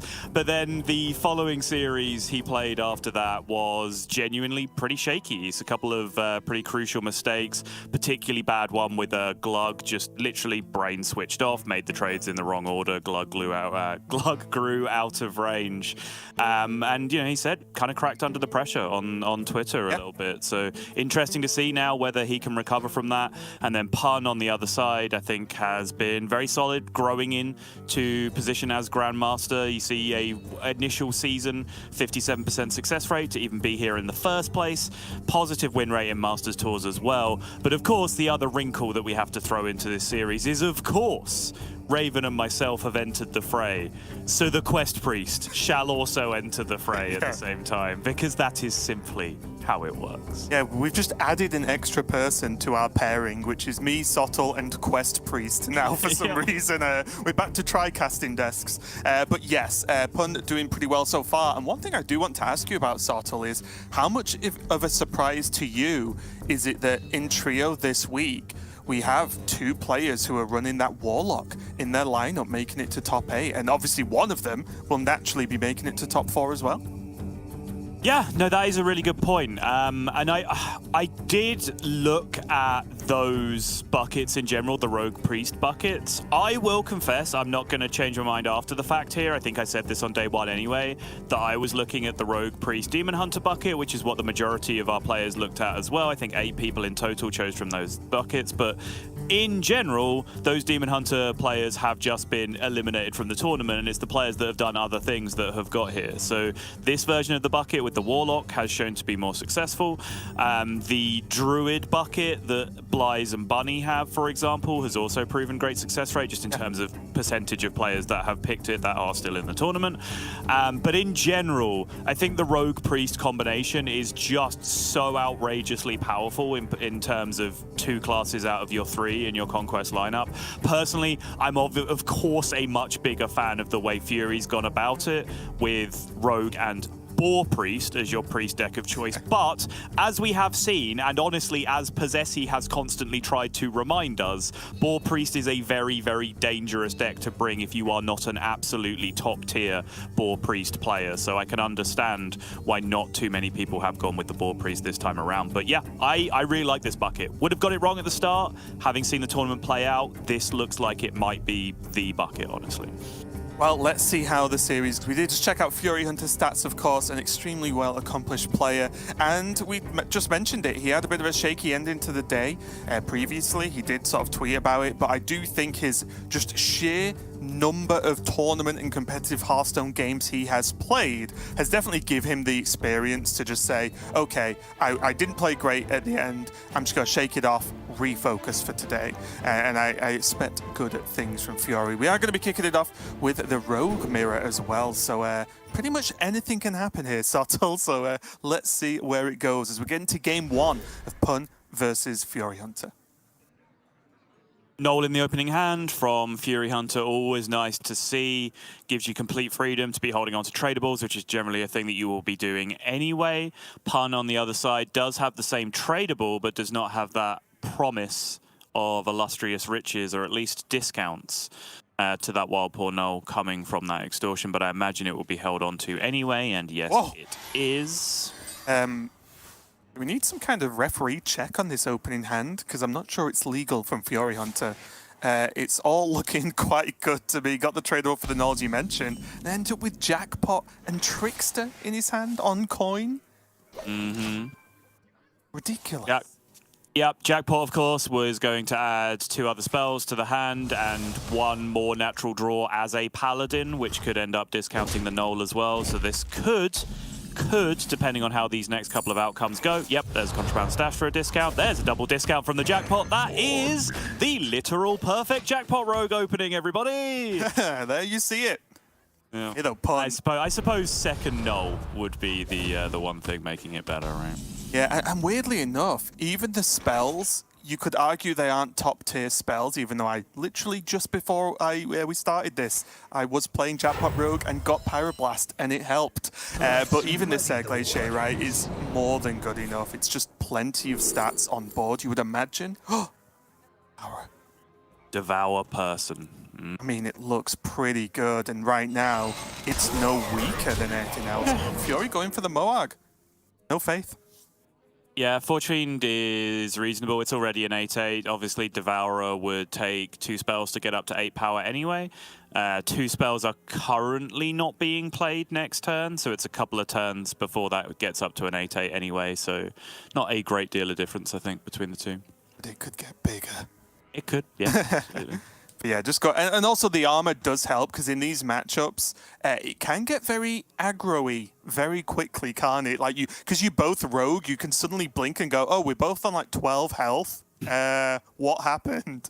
So, yeah, well, particularly I think when you have a start this good and you're playing Jackpot against Boat Rogue on the other side, you do start thinking, okay, well, the way I don't really think I'm going to lose board anytime soon in this position. Right. So the way I might lose is like Edwin, Shadow Step, Mr. Smite, combo, some kind of thing, right? So having the extra armor from the Moag Forge Fiend does make a lot of sense. I'm now just working out what even to do at this point, because you are right, there's a lot of damage that can be thrown out from Pun on this rogue, but he's got to even like stick a minion first, and that looks like it's going to be quite difficult in the first case.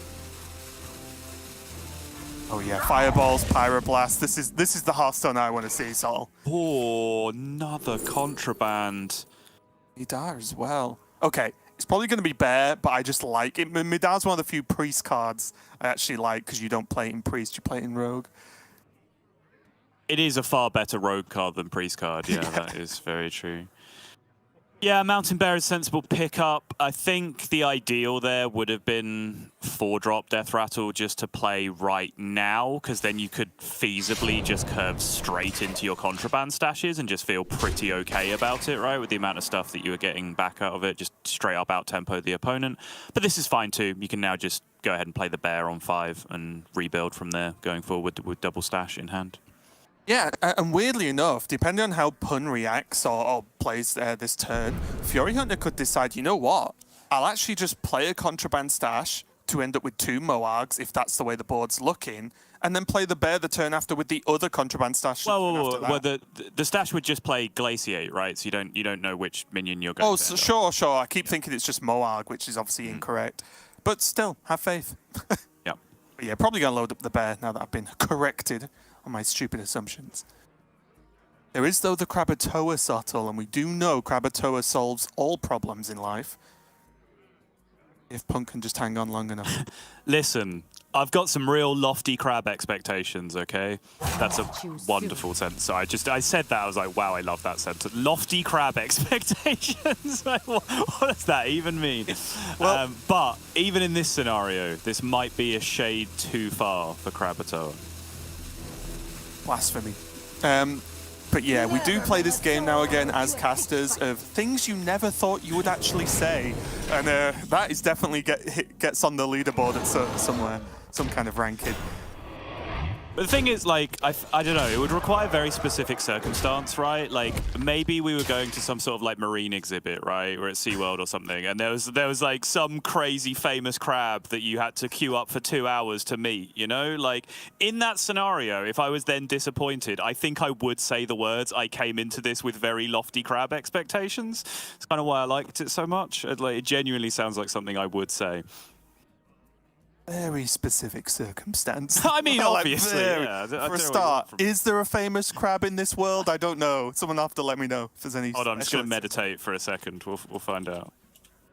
But realistically, for Pun, are there many other options? I mean, it's looking grim already for game number 1. Of course, Fury did have like the God opening, but Pun is just limited in himself here as to what he can do. He is going for just the kill. With the spells on the Forge Fiend, deciding that he needs some help from generated spells instead of just saying Krakatoa will do, which I can understand because Krakatoa might do this job this turn, but what about next turn?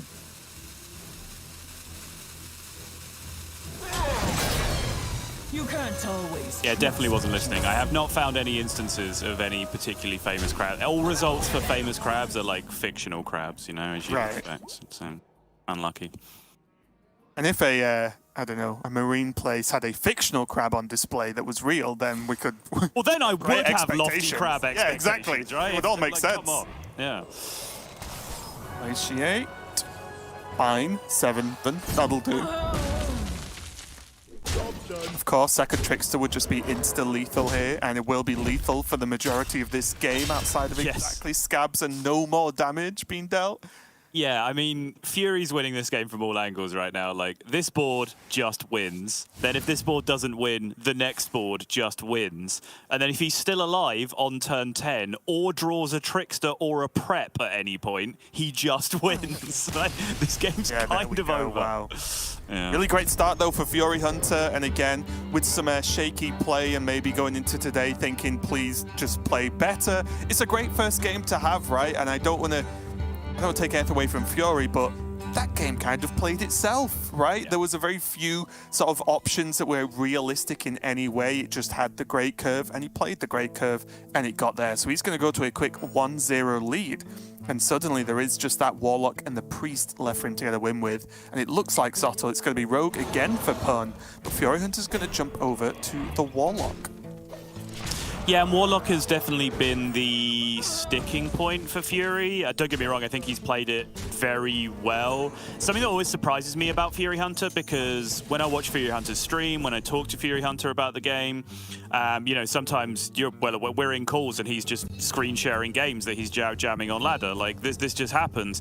He does seem to be like a good Dex player, right? He plays the standard strong thing in the meta, plays it a lot, gets high on ladder. That's generally the type of player that Fury Hunter is.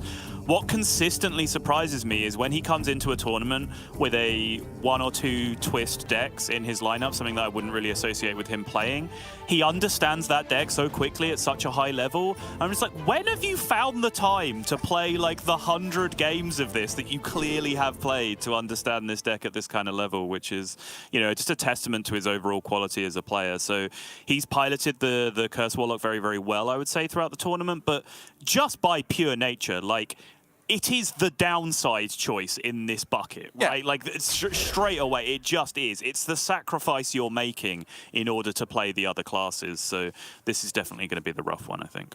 Yeah, and Pun being on the boat rogue can, again, sort of play that aggressive style, go fast with the face damage with the minions, and also just try and get some of that spell combos a little bit later on. So Pun still has a good chance here. This Warlock can sort of trip over itself sometimes if you don't draw like the good removal you need. A lot of this will rely on Fury Hunter getting hold of the AoE in the form of Entitled Customer, for example, just be able to get rid of some of those wider boat rogue style boards, right? I think if Fury can do that once or twice, he probably will find himself in a comfortable position. Yeah, you saw Fury doing a bit of the classic Hearthstone player visible thinking there, which I think was largely just planning out null curves more than anything else. Just thinking about taps, what else he's looking to play, what turn that means the null could theoretically come down on with comparing other cards. Yeah, I think Blood Mage Thanos specifically is a thing that can complicate that option as well. So important that this is planned out very nicely, especially now as the Entitled Customer has come into hand as well. So you really want to be monitoring the overall size of that going into around turn 6 as well. Positive for Fury right now is that he does have his own null, and that beats up on the rogue versions very nicely.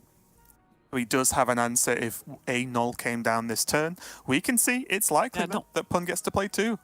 Not really fair, is it? Like, I always thought that was a deliberate design choice, that they were the inverse of each other, right? 4-5 rush and a 5-4 rush, and then, like, now one just eats the other. It doesn't really quite seem as fair these days.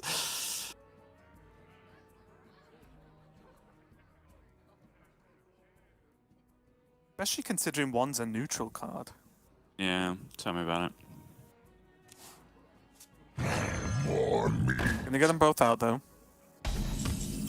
Important, though, that because they weren't from Shroud, neither of them are stealthed, so Fury can react to these if he wants to. Yep. Looks okay to me, even if it's just followed up by another tap, honestly. Or started with a tap, you know, whichever way you want to slice it. Blood Mage instead? Yeah, I'm gonna go Blood Mage instead. Okay. Kind of like a tap. Kind of like a tap. Importantly, though, this was mana efficient, whereas tap null floats a mana. Eh? Yeah, okay. Eh?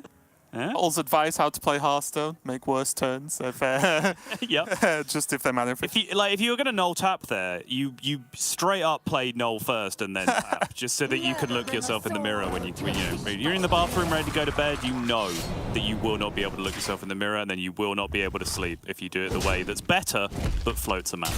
You go to bed in the bathroom? Yeah. I'm just straight up super hands, just bed in the bank. Oh no, Jeremy has the bed in the bath, actually. Never mind. Incorrect peep show reference. I apologize. I watched it, don't care. Oh, people will, though. Yeah, I know you've told me to watch that before. Fury does decide this isn't enough damage to skip on the weapon. And again, any position you feel like you're even okay to play the weapon, you should play it, right? There's no great reason not to play Rod unless you're basically going to be two-turned, right? I think that's a good general rule. Yeah, I think it's fair as a baseline.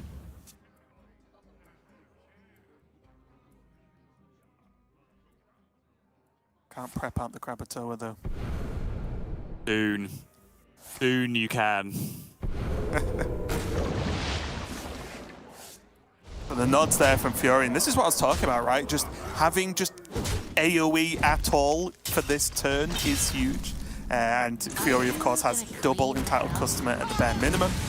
Still those Abyssal Waves in the deck somewhere, but that's huge because it just stops so much of the damage. This Krakatoa, at least the majority of it, will be able to be cleaned up because at minimum there is that Drain Soul to kill off the other claw. And by the way, as a journalist of great renown and integrity, when I make these statements, I always like to continue to monitor their truth over time. Here's Bran again in the top 10 cards of the 40 card Curse Warlock draw. Yeah, every game. True statement. Can't really argue with it. Just like EU players winning every match. They have, yep, European players have won every match that European players have been involved in this week. Actually unreal. Pun does have access to scabs now, and after seeing 2 customers in a 40-card deck, Pun would like to hope there is an AoE to kill off the Shades, right? There is, but he can hope there isn't. But he is pushing a lot of damage, and this is what I was talking about, right? Like, this deck, even though you'd love to push tons of damage with minions, you still have the ability to kind of just throw it out there. Now there's Smite, double Shadow Step. Yeah, and this is what Language Hacker was alluding to on the first day that I kind of gave him a pass for on the second day. Like, the words themselves weren't necessarily true, but I understood the spirit of what he was talking about when he was saying that, like, you can rush down Warlock because they're not going to heal that effectively, and you might sort of look at that and go, what? Like, Touch, Drain Soul, Spice Bread Baker, like Bran with all of that stuff as well. Like, there's so much healing in the deck. What are you talking about?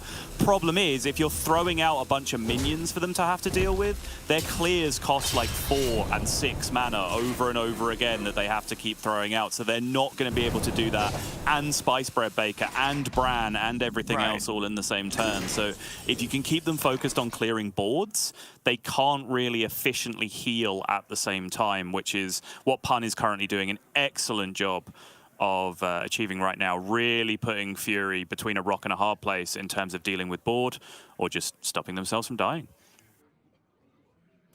There is the Abyssal Wave here, which has the side bonus of killing the Mistress.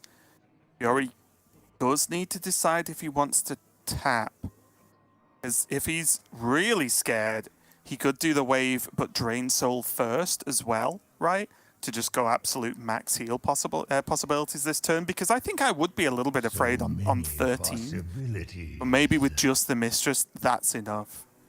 Yeah, and I think that's the big deal, right? Is the Mistress of Mixtures. So if you just play Abyssal Wave, you're going back up to 17 anyway, and then down to 15 from an empty board. And without having seen anything get Shadow Stepped already, you're not dying from 15 this turn, right? Surely. Is okay. Max health. Okay. Oh, I wonder if this is because he just wants to play Ultra Safe and he has the Bran Zakul next turn, which is, again, a lot more healing on top of that as well. Yeah, it's also possible the other way, right? Where instead of saying, well, I don't necessarily die immediately this turn, you're saying, I don't want to also worry about dying next turn, so I'll get all of my living out of the way now, and then next turn I can do something else that doesn't necessarily involve healing. Having seen the 8 damage come down from the scabs, though, that might be a slightly bigger issue than Fury was hoping. He's got insane damage, though. How much is this? It's so much, and so much heal. And I think this is why he did spend the Drained Soul, right? Just like you said, get plenty of health and then pop off. And then just get aggressive. Like, obviously this is healing as well, but most importantly, it's just a butt ton of curses going into Pun's hand. And Pun can play a good chunk of these, right, to get him out if he's worried. He has the hero power, he has prep, so he can still play a lot without worrying about the mana implications. But there's also still a board, right? Like, can he afford to leave Bran up? Can he leave just a 6/5 to hit him in the face at this point in the game? I would like to say no, I'm with you. So, might trade.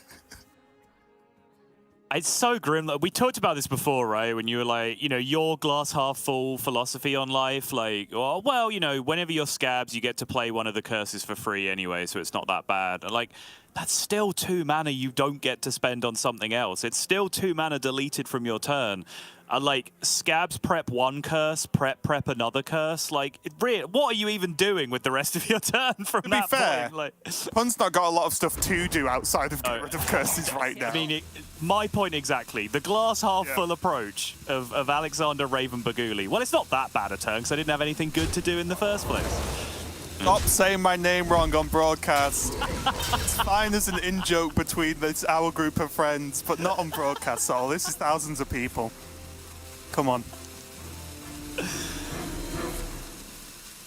mean, I've had it on good authority from your actual partner that is your name. I don't know what you want me to do though. Oh, it's Alex, actually. Alex. That was the issue. No, stop saying my name wrong. Anyway, moving quickly on School Teacher. Oh, I didn't even see what he picked then. That was rapid. I'm guessing it was Drain Soul. Pick me! Pick me!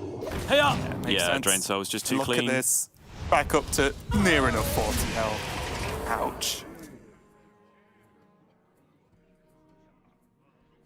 Death Rattle's going to have to be fantastic.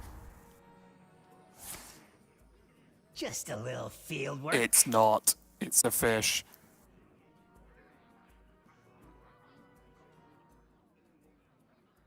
And there's no Krabatoa to combo with Fangbound.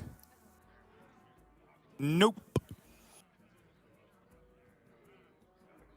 Wow, again, Sol, like, was Fury Hunter, like, again, talking a little bit early here, but it feels like with these 2 games that he's played out so far, it's just like textbook deck, right? Like the first rogue, just in the perfect curve. This had all the removal when needed, and then the burst. A lot of the times with Warlock, we see the struggle between having one or the other.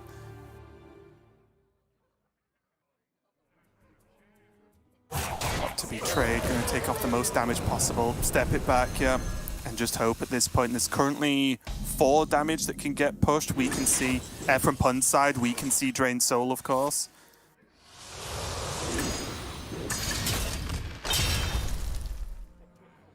And he whiffed on the needing 1 curse.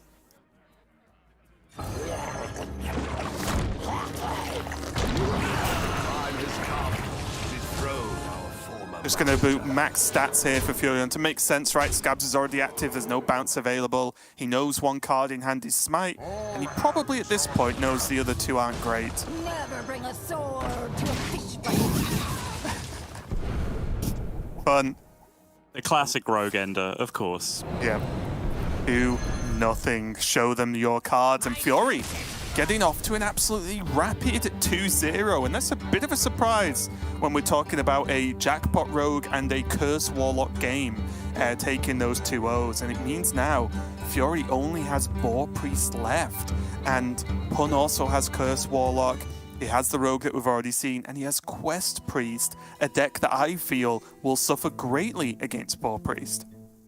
Yeah, I mean, that matchup sucks. I was super interested in watching Fury navigate it previously, because we've had this debate before. It wasn't about a match he was playing, it's about a match that someone else was playing. Insane, I believe, was the player in question.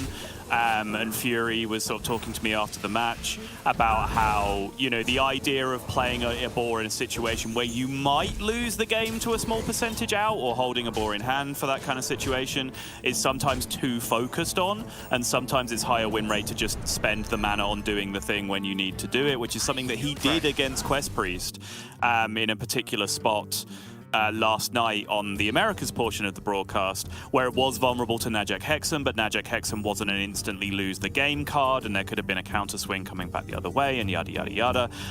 Essentially what I am saying is that's the kind of discussion you have to get into against Quest Priest before you even come up with a theory for how Quest Priest is going to win that matchup. So the fact that that matchup still remains for Pun in this series is a nightmare, let alone the other matchups, which, you know, the real Boar Priest aficionados will tell you are all favored for Boar Priest as well.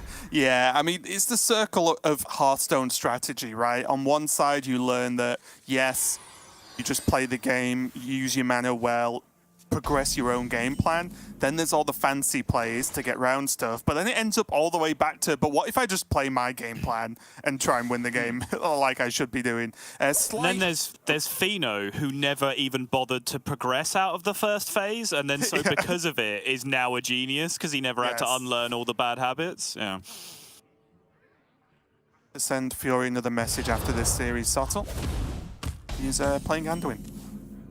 Oh! Minus points. Oh, yeah, actually, good point. Banned. Pun, though, getting off to a okay start, actually. Aegwin on 3, very aggressive in itself. And then the Okani or Van Cleave. We see the Crab is around and available for turn 6 as well. So plenty of pressure, actually, available for Pun. So it's going to be on Fury Hunter to just make sure he doesn't get run over. Yeah, Zyrella, of course, the crucial tool to make that happen, has now been found. Blademaster Okani will come down here. There is the Shadow Step line available for Pun here with the Blademaster Okani. You can be incredibly disruptive by playing repeated Blademaster Okanis in this matchup. Pressure plus disruption is usually the way you win this matchup as Rogue, and Okani is your most disruptive tool in general. We saw that from Pun before as well. Didn't we see that yesterday, or was it the day before? Where we saw like the Okani Shadow Step 3 times against Quest Priest or something, was it?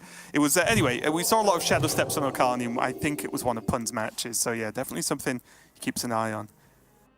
Yeah, but in particular against Priest, you know, particularly if you sort of hold on to it until fairly late and then do counter minion, shadow step it, counter minion again, shadow step it, counter minion again. Like, that's nigh on unbeatable in some situations for Quest Priest because they have so few minions they can actually afford to dispose of in those situations. But I think the earlier play here from Pun is indicative of going for spell, which is what happened.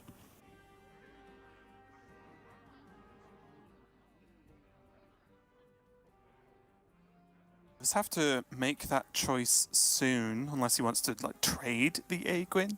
But you definitely need to decide whether you want to Shadow Step Okani now, because if that Maiden stays alive, or if he uses the Okani, suddenly 3 damage is very doable for Priest. But Extortion's going to help out a lot right now. It's a great pickup there.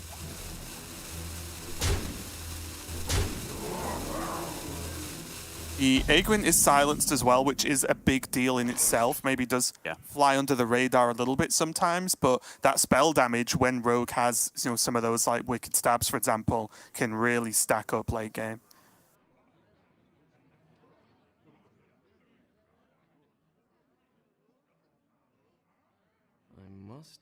Does have the ability to clear this if Fury wants.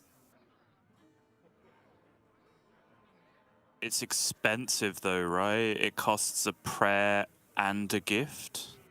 It does, but there's a ton of damage on board, so I don't know.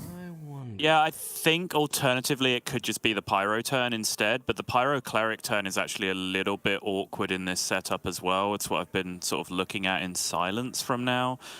The Shadow Word Devourer is obviously a helpful tool to have in this position, but without like a Priestess Valish, for example, it's just a little bit tricky. So I think, yes, the best way you're going to go about it, it kind of sacrifices the clear potential and you're just kind of doing your card draw turn, right, and ignoring the board on the other side, and then just saying you'll deal with the Zyrella situation later. Hey, looks like he's going to kill off the Aegwin to at least remove some. Yeah, not going all the way, but drawing a ton of cards. So a good halfway turn, which is not something I actually say often. Yeah, I like this a lot, right? You're at 30, you only left 8 up on board, you still retained your, you know, phenomenal game-solving board clear. Yep. Zyrella in your hand. Like, as soon as you've played the Zyrella, I think your Boar Priest, the opponent of the Boar Priest, suddenly like, okay, I'm paying attention now, I actually get to stick a board this game, you know, like as soon as that Zyrella goes down. So you want to hold on to it for as long as you possibly can for that exact reason. And I think at 30, only really showing at 22 with the damage taken, I think this is a very, very nice compromise from Fury. Not very nice to discover though. Hullbreaker's fine, but it's just not good because again, I think Pun just wants pressure and the card draw, it's okay, but it's a very killable minion, even without Zyrella.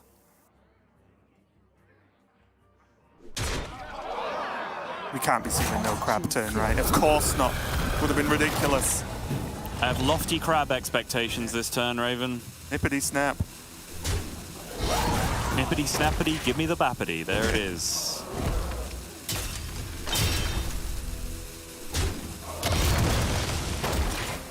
So good. Look at all the stuff that just did.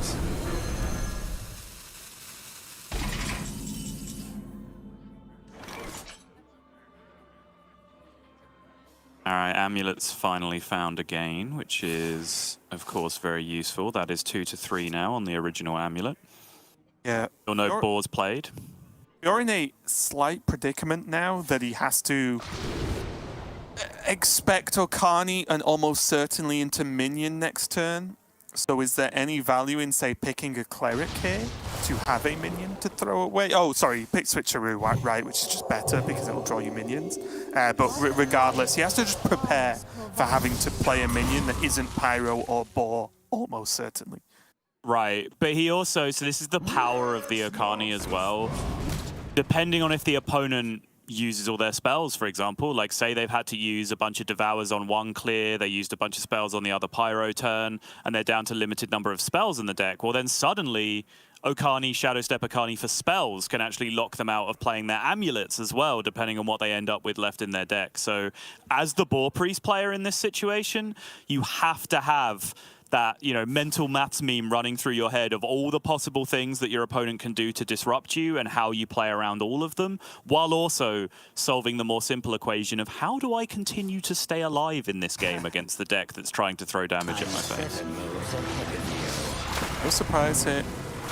What's the pick? Minion, okay. Yeah, definitely minion spot.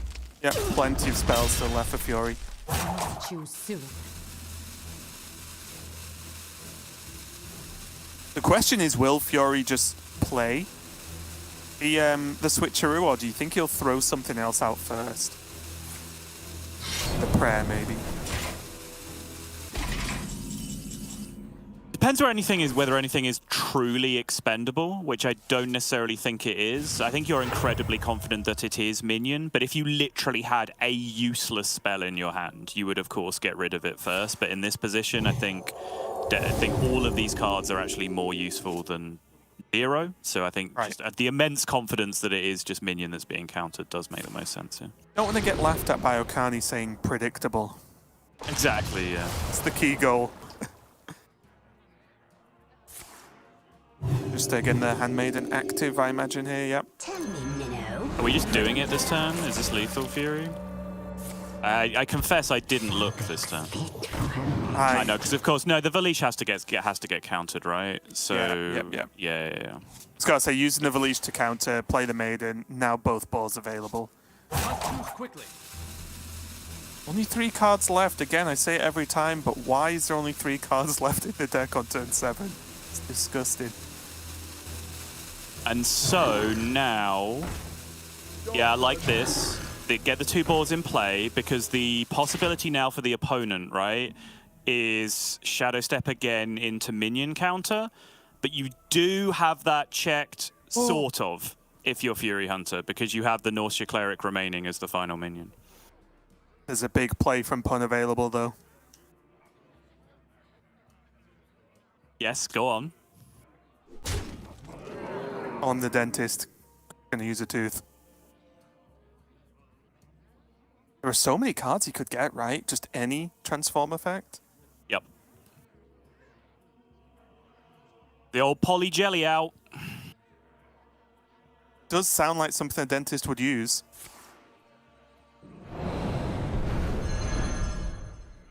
Rex marks the spot.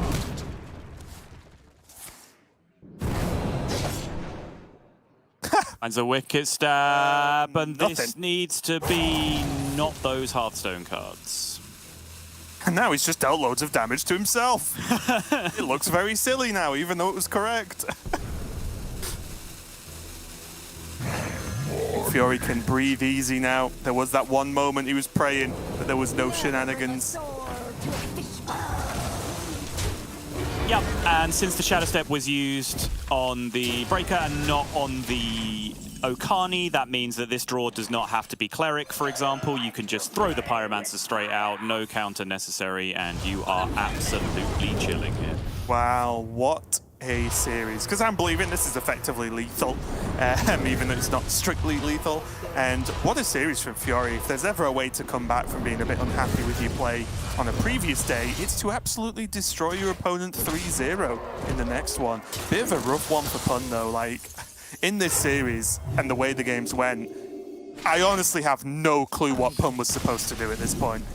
No, and no, that's fair. Like, I spied a couple of other things that were just kind of like, you were talking and this was a thing to bring up, but nothing that like was severe enough that I'm going to interrupt you and say, well, this is bad, why didn't you do this? You know, like there generally was not really a great deal that Pum could have been able to do that. That was just 2 good decks and 1 okay deck, all drawing a really high percentage draw. Boar Priest, honestly, doesn't really have low percentage draws. It has high percentage draws that are obvious to everyone and high percentage draws that are only obvious to a few people as to how they're high percentage draws, right? And this was probably closer to the latter than the former. It wasn't the easiest game to navigate from the Boar Priest, but in the hands of a competent Boar Priest player, it was a supremely winnable game, right, as demonstrated by Fury in the end. Last 2 turns, you can definitely have some arguments, and it's those exact arguments I was talking about at the start of the game as to where would you like your point of vulnerability to be, right? Because Boars on the board is a point of vulnerability, but that's mana spent on those cards that you don't have to spend elsewhere, and it also reduces the point of vulnerability of like Shadow Step Akani into minion counter, and then you can't play your Boars anymore in that situation, kind of thing, if you don't draw the Cleric. So all sorts of stress going through Fury's mind at that position. But what is more important now at this point is that we are, Raven, guaranteed a all-European top 4 and guaranteed to end this tournament with a European player having won every single match that a European player was involved in. It's mildly silly. I feel like I've been misled. I thought we were actually mixing the groups of Grandmasters, and it works out we're just in the Europe Grandmasters regardless at the end of the day, or at the end of this weekend at least. So yeah, we have one more match in the initial set of matches for this top 8, and it is 2 European players. We've got Habu Gabu on the Quest Warrior, going up against Sloy Gruzin with the Demon Hunter Priest Rogue build that a lot of players have submitted. So we'll see how that one goes. But before we do, we're going to go to a quick break while we set them up. So don't go anywhere. We'll be right back.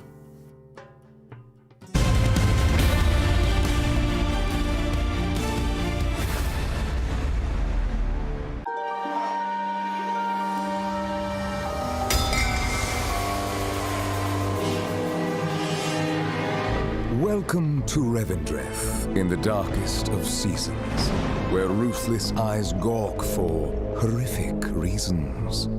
For a hidden hand has struck me down with such ruthlessness, so deep and profound. Then he comes with his Molochian scowl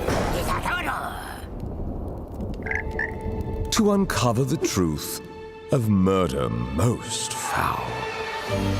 The Anima drifts across the floor, highlighting the creatures who walked through my door.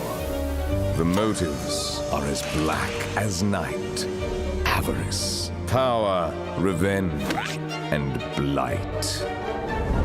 We watch the hero uncover the clues that lead to the truth behind this dark ruse. Join us here with the grim and impious. Choose your path without heavenly bias. For at the end, they will burn in the fire when it is known who slayed Denathrius the Sire.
Welcome back, everyone. We are already diving into the final match out of the top 8 of this week's Grandmasters. We've got Habu Gabu versus Lloyd Gruzin coming up now, and it is going to be another spicy one for multiple reasons. One, we have Habu Gabu bringing the Quest Warrior inclusion in the lineup overall, and then we have Lloyd Gruzin, who's actually bringing the Demon Hunter Priest Rogue we've talked about a lot this weekend, but with that Mine Rogue and Wig Priest as well. So I think that's been sort of the biggest debate for this weekend overall is not only what bucket do you pick, but because so many players picked Priest Rogue, it's, well, which Priest Rogue? Because there's so many different versions of each class.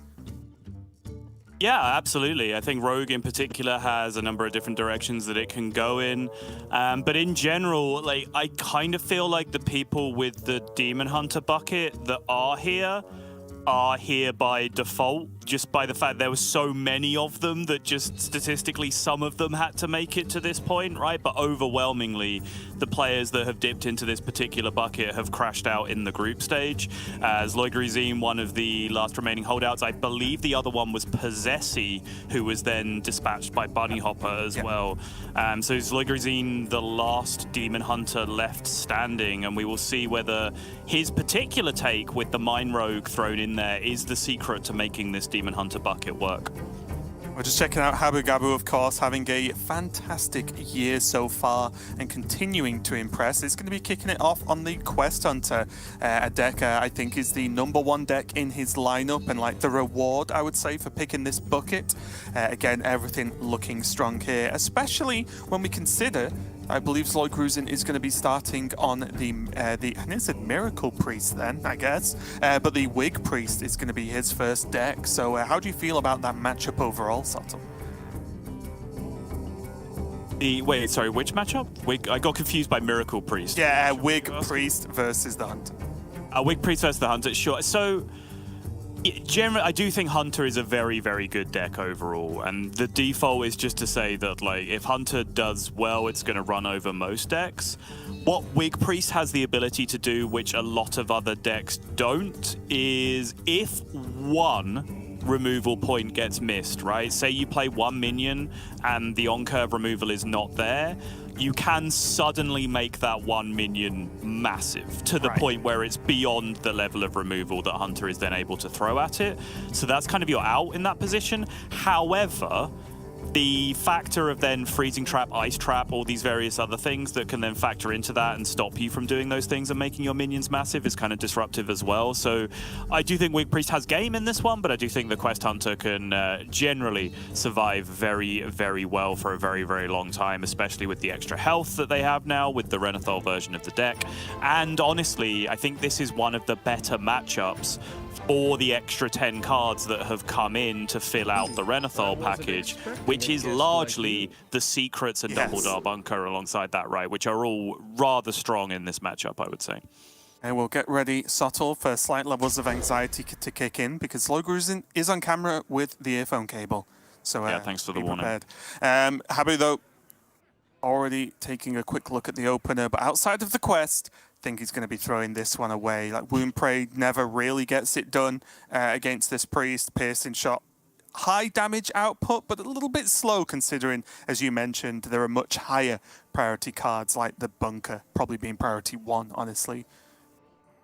I was about to counter by saying it's okay if I ever get too unnerved that Lloyd Gruzin's entire PC setup is going to collapse on him. I can just look at Habu Gabu's camera and just take solace in the military level of precision with which he makes his bed. However, a little bit sloppy today, actually. If you look in the background, it's not good, is it? Great. Minus points, Habu. Do better next time.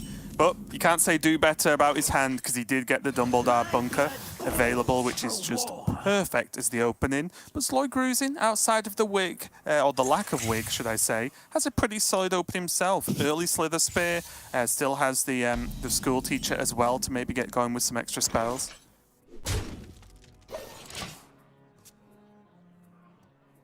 Now does crucially have the quick shot to be able to clear this up. Our Barb Nets is a nice option to throw into this as well. But this is the fear, right? Like, this is the kind of game you might lose as Hunter. Like, obviously you have the bunker, which will give you some level of security going forward.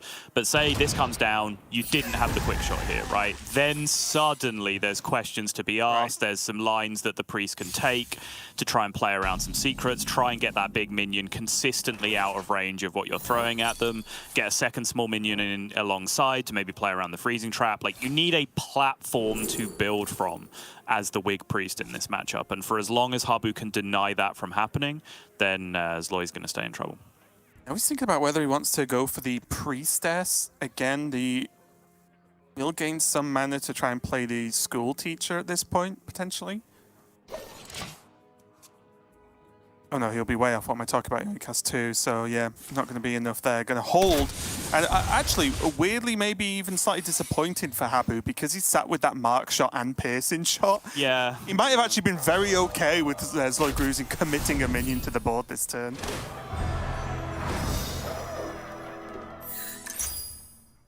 But now another secret for Zloy Gruzin to consider.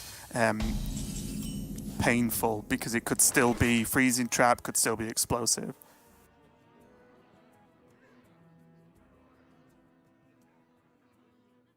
This is the frustration that the bunker provides in this deck, right? Is like Gruzin's got to sit there and be like, right, well, if it's this secret, I need to do this. If it's that secret, I need to do that. I need to be prepared for this. Just already, and it's still in the relative early game and early stages here. Ooh, perfect Barak on curve as well. Gives some choices over to Habu. Can play his turn perfectly efficiently while continuing to remove minions. I think anytime you can clear a Wig Priest board, you're very interested in doing so. But Barak Kodabane on 5 is very hard to turn down. It is. I'm actually really torn here because I like the look of Mark's shot, even barbed nets as well. Because even though Barak's really good, if Habu can just progress the quest and just get Tavish down quick, then he's in an amazing spot actually to remove even some of the bigger stuff that Zloy Gruzin could make. Yeah, and I think since you had the bunker start, you're not necessarily starved of card draw right now. Like, you certainly had enough stuff to do for the next turn or two, particularly with the mark shot picking you up another option as well. So I was looking at the clear option as well, has to be said. Zloy Gruzin gets the good news here.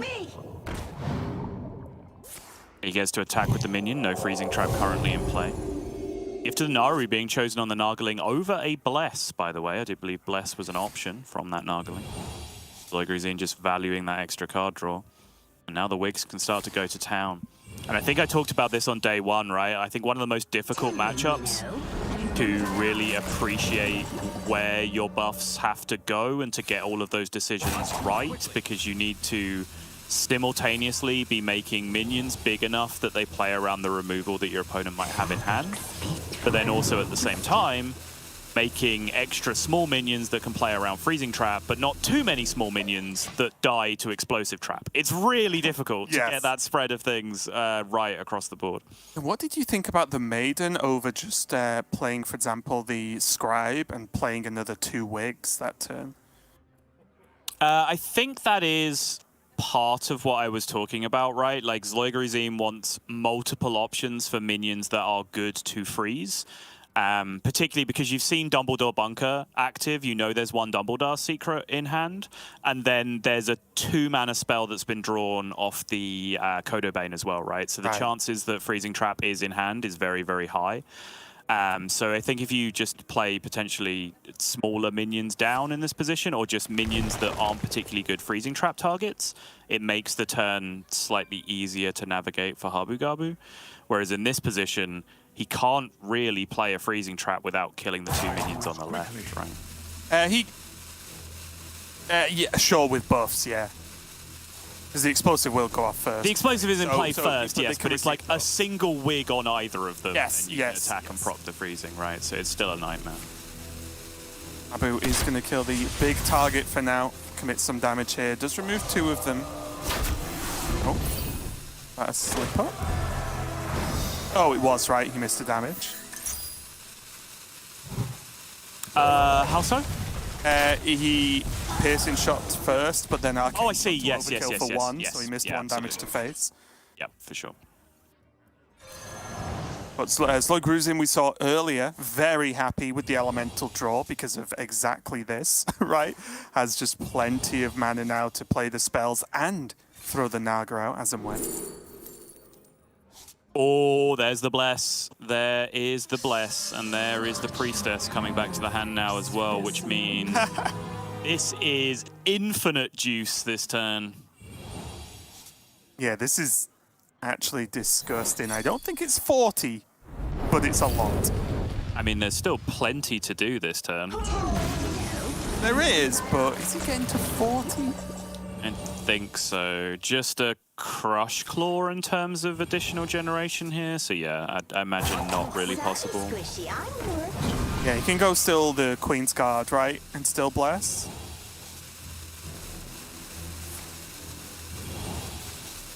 Yep, this looks better than the Crush Claw line if you're not going to find yourself lethal outs. Small Queen's Guard there, interesting 11, 12.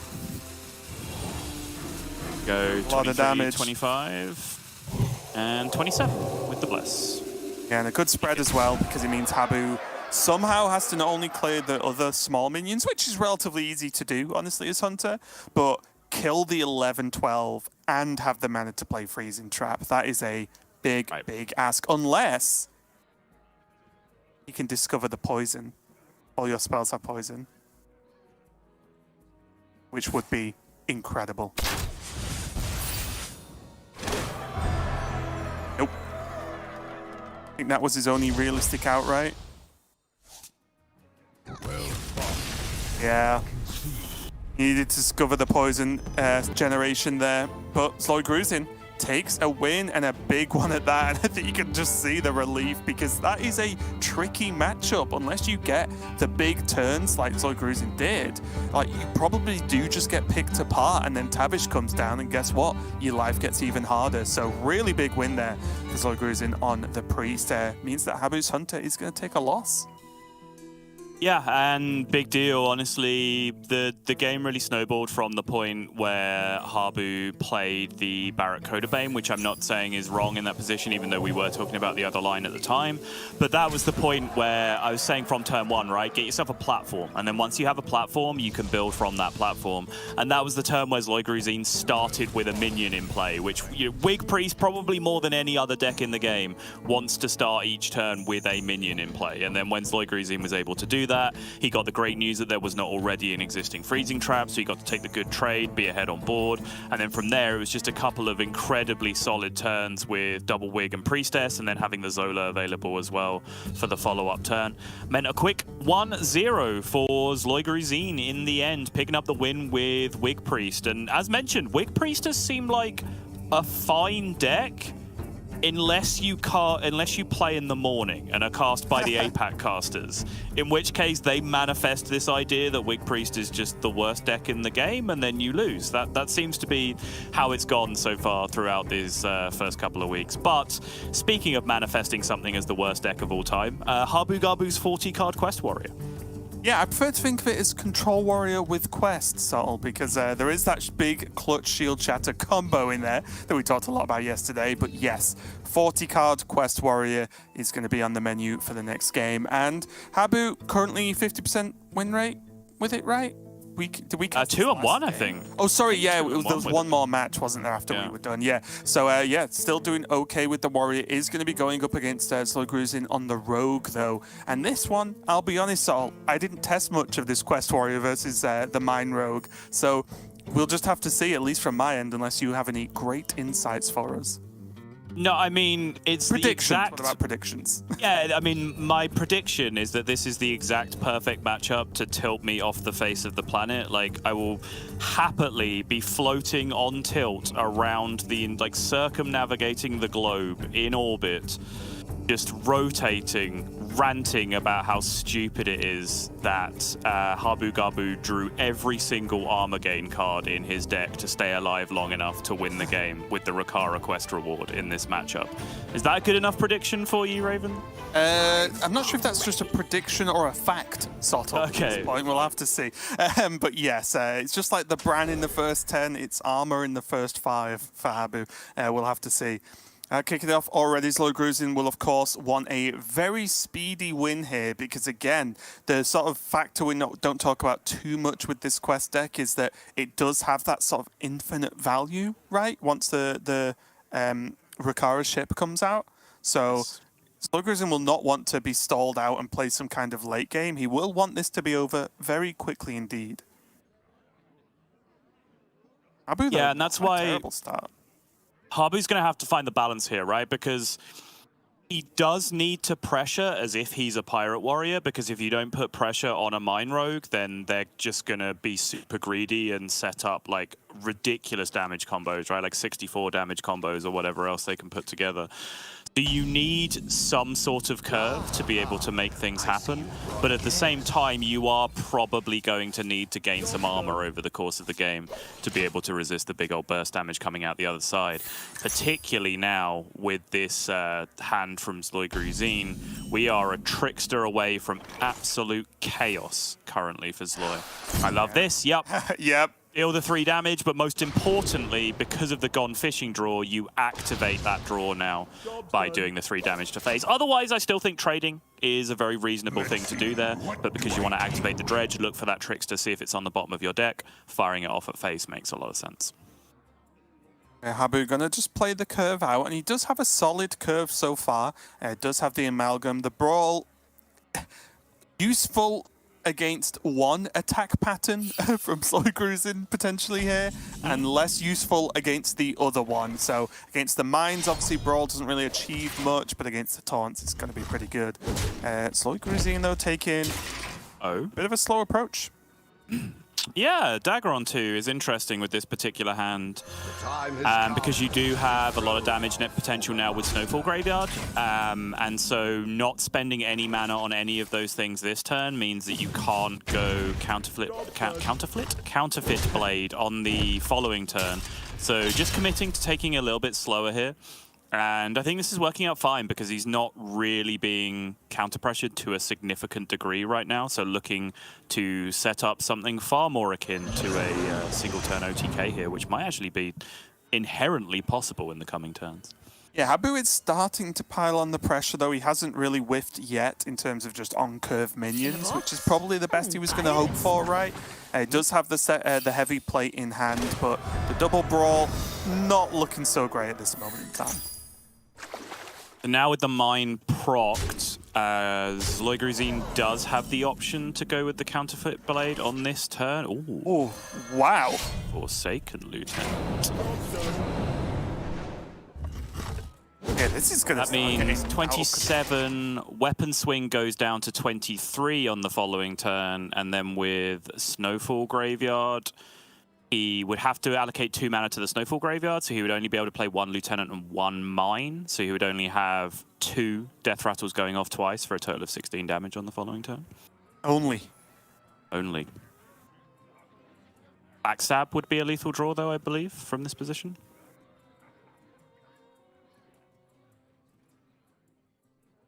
Habu looking at potentially trading this heavy plate, because again, I don't really think you're expecting what's in Zlogrusin's hand right now, which is just max absurd levels of damage.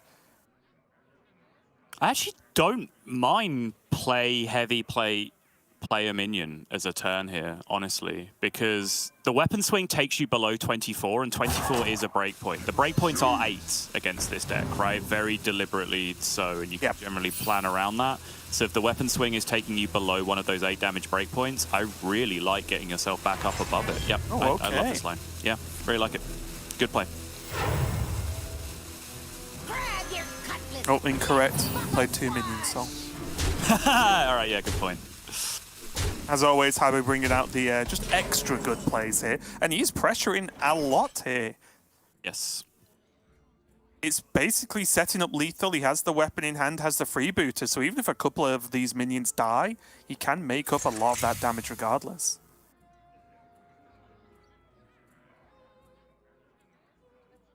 We're showing 3, 5, 7, 9, 11, 14 with the weapon. You know the weapon's in hand because it's been drawn. Yeah, I think that's what Zloigrazine has just realized. So with this play, you make this happen, you have the rush into the 2-2, you've left 11 damage on board. That all seems like sunshine and roses, but then you realize that you know the weapon has been drawn on the previous turn, so you are actually making a play that leaves you dead on board. Wow, what a game. Didn't see it coming, but to no one's real surprise, or at least not mine, the Quest Pirate Warrior does it again. Habu takes game number 2 and evens it up, and again in rapid fashion, but not the way Zloigrazine would have wanted it to go here. He did set up a ton of damage, but really great heads-up play there from Habu, getting the heavy play whilst consistently using those dredges to just keep the pressure on. So put on just enough damage there, still had the freebooter in hand, of course. So yeah, really solid win there for Habu, one, at least at the beginning, Subtle, I did not expect. Yeah, and like zero snark is going to come out of me in regards to that. Like, that was just Pirate Warrior being Pirate Warrior, right? Like, it beat the Rogue because it played minions every turn, and Mine Rogue just loses to that sometimes. Yes, it had the luxury of being able to play that heavy plate turn, which protected Habu Gabu from the backstab draw, but it wasn't protection against any lethal that Zloigrazine actually had in his hand at that point. So for all intents and purposes, that was just good old-fashioned Pirate Warrior beating up a greedy combo deck, which makes sense. You know, that's very much allowed to be part of your plan coming into this tournament and picking up that bucket that Habu Gabu has gone for. So I will let him rest on this one.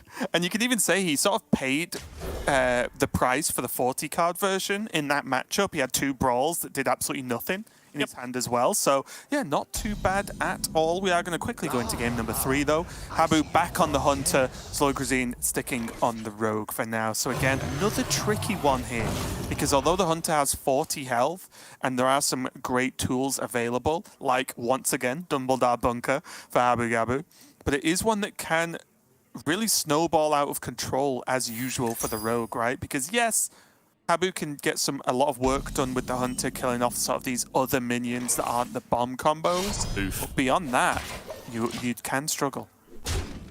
Medium oof.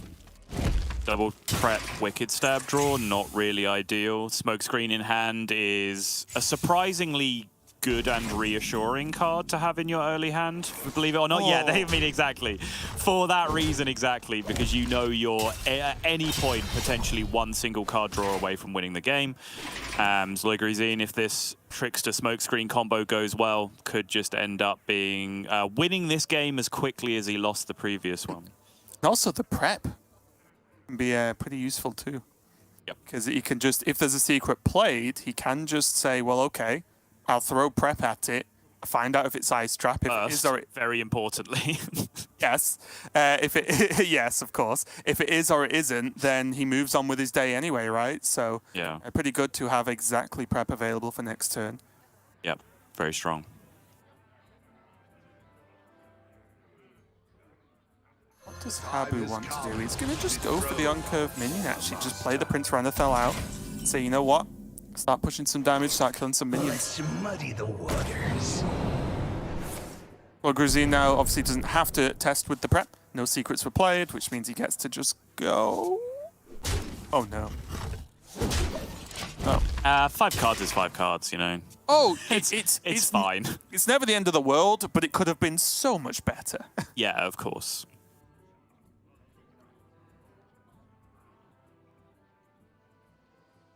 It's now a very convenient board to be able to pick apart here, whether Habu wants to use Aim Shot or even Mark Shot Coin Arcane Shot and push damage to the face. Just depends on where he wants to go with this, either discovery of an additional spell or but just push maximum damage.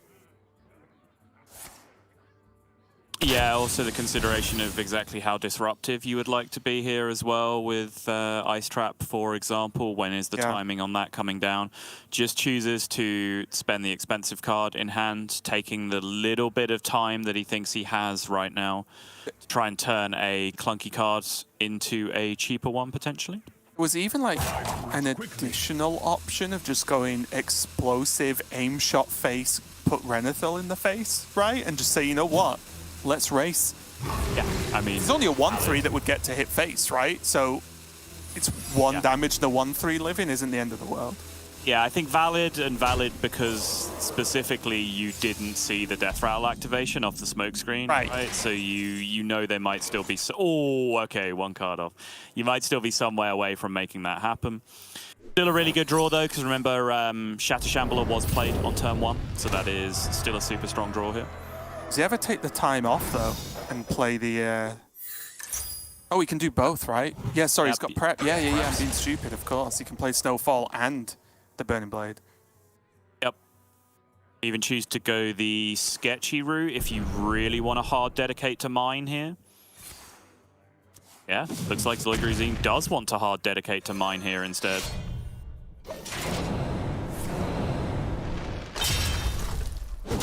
That's 4 damage from the initial mine. That's 8 more damage from this. That puts the opponent down to 22. Then you will have Snowfall Graveyard into the Naval Mine for 16 more. That Naval Mine detonates immediately, of course, because of the Shatter Shambler still in play from turn 1. Yeah, interest as well. Habu, I think, was looking at Ice Trap and decided to go for freezing instead to potentially stop out the 2-2 rush, right? Because again, with so many cards and none of them being death rattles that came off the smoke screen, Ice Trap feels pointless right now for Habu. This should be lethal. You have to play around everything. I'm not sure if that's technically possible to play around Ice Trap and Freezing Trap. But you can play around Freezing Trap by backstabbing your own rush minion instead of rushing it into something, right? But he's now used the backstab to play around the Ice Trap instead. I'm not sure how this works out now.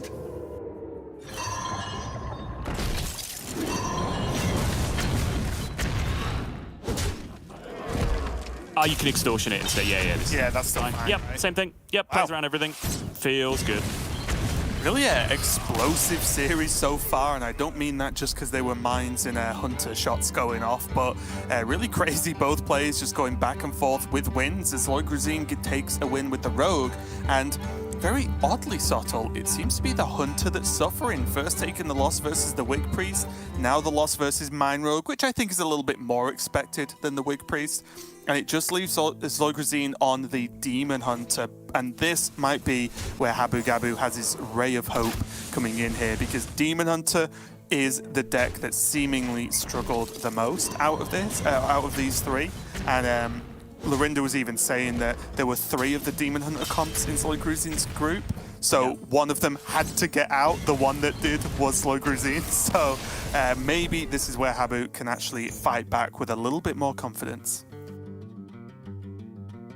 Yeah, for sure. Demon Hunter has been suffering. Start of day, it was 40% win rate, 11 and 16.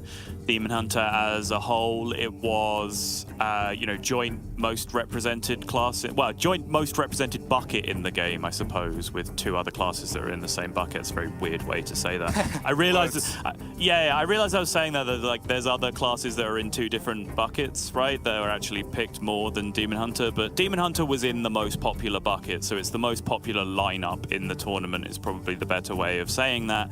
And it has really seemed to be the deck that has let some of those players down. Common denominators, other people might look at the Wig Priest as well, which Priest overall has a 40% win rate as well, like 39, I believe it was at the start of day in the tournament. But that Priest stat is influenced as well by, Possessi losing Boar Priest games and Quest Priest existing and various other things as well. You can't pin that exclusively on Wig Priest, and without stopping talking right now and looking up the specific Wig Priest stats, I couldn't give you the direct comparison, whereas Demon Hunter is just Demon Hunter in this tournament. This is what it is doing. It's being fell Demon Hunter, and it's not doing very well. Right, but Zloigrusin is going to have to make something happen here, whether it's against the Shaman that Habigab is going to start on, or the Hunter later on if he takes the loss here. But still, Zloigrusin still has a good chance, right? 2 goes at getting this Demon Hunter through. But Habu already got the goods, or at least the partial goods, in his opening hand. Yeah, schooling into Wild Paw Cavern always feels good, but particularly against Demon Hunter, that is the 1-2 punch that you are very often looking for. Schooling means that you are not going to suffer against an early Vanguard or anything like that. You always have the ability to clean up and take care of it. And then, as we well know, freezing the face over and over again with Wild Paw Cavern is just the most disruptive thing that you can do. And as I expertly outlined yesterday, Raven, if the Demon Hunter does not have command of Neptulon to be able to counter, then you know that all over. It's all over. Yep. I was going to say, I was very interested in what the other 2 cards were going to be looking like for Habu. He did keep the Frostbite, and I think there was an okay argument for the Gorlock Ravager as well, just because the schooling on 1, variations on Fish on turn 2, coin for the Wild Paw on 3. Yes, there's a gap, but Gorlock Ravager does sort of build up a lot of cards in hand after that as well. But did decide to throw it away and keep hold of the Frostbite. How was the Sea Life exhibit? You know, there were some good variations on Fish, but I had lofty crab expectations. Exactly, it's all coming together. Yeah. Next expansion's just the aquarium expansion. With King Krabatoa. Let's go. Shadowcraft the crabs, you mean? Yeah. Yeah. Yeah, all the Colossal just merge with the heroes. Yep. Spoilers, actually. Shouldn't be leaking our... Oh yeah, oops, we're live. Yep. We're live, pal. Oh, good. It'll be my last Grandmasters cast for a while.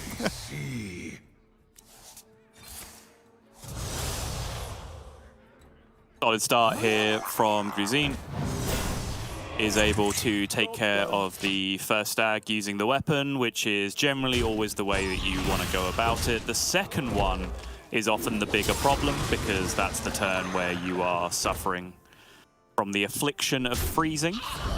And as long as this minion can be cleared up, so the 3-4 that you just played does not contest the 3-4 on the other side of the board, this is the turn that you are in trub, as a former Hearthstone caster used to say. Yeah, even with that being exactly Frostbite as well, it's a little bit spicy because it just limits the options Zloigrusin has. Does get hold of the Kurtrus though, so there is the Icebreak available. Yeah, and getting this right now, this is actually the curve that I was trying to refer to yesterday and said it backwards, where you're using your Blademaster Akani to stop the threat of Command of Neptulon, which is the super scary thing that comes down this turn, and then hopefully by not falling too far behind due to your Akani, you actually have the Kurtrus now to be able to fight back and potentially not be frozen on the following turn. So this is the counter curve that Zloigrusin has available here. This is giving him the best chance of being able to deal with this, but the long-term problem of that Frostbite aura is the next big problem that might need to be solved here from Gruzin. I'll be honest, at this point, I don't even know what class has Command of Neptulon. I'm so confused. He's going to get spell blocked there, so second Frostbite isn't going to come out. Habu has to work out what the recovery plan is. Looks like it's going to be the Amalgam. My favourite minion type to do it.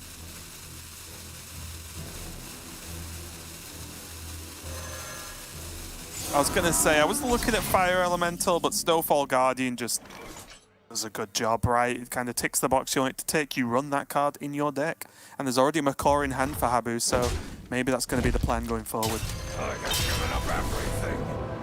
F4-4s, right? Yeah, okay. The fact that he was even considering attacking into the 3-4 made me wonder whether they were only going up to 3 this turn, but like my internal count said that they were 4s, so I was like, well, why on earth would you ever point your face at the stag? And that, like, just to show that you know if you get frozen, you get unfrozen by the Kurtrus? Like, no, it's not worth anything. Also, a really awkward Snowfall Guardian turn, right? Yeah. It won't actually really change anything on the bats, at least. Right. Who knows knows what secrets will Gonna brand Parrot for some stuff. Okay. Yeah, random stuff as well. I love it. Oh, ended up with a fire elemental. Alright. I mean, acceptable level of stuff. Oh, Sloy Gruzin's going to have to pay a premium to use any of these spells right now. Luckily, he has access to a slightly cheaper Chaos Strike off the Sigil from earlier on. So that's a small benefit here. Yeah, that is a big deal, actually. They'll do the 2/2 cost spells or Fossil Fanatic. Can now go Fanatic Slither Spear Predation, right? Which is really strong.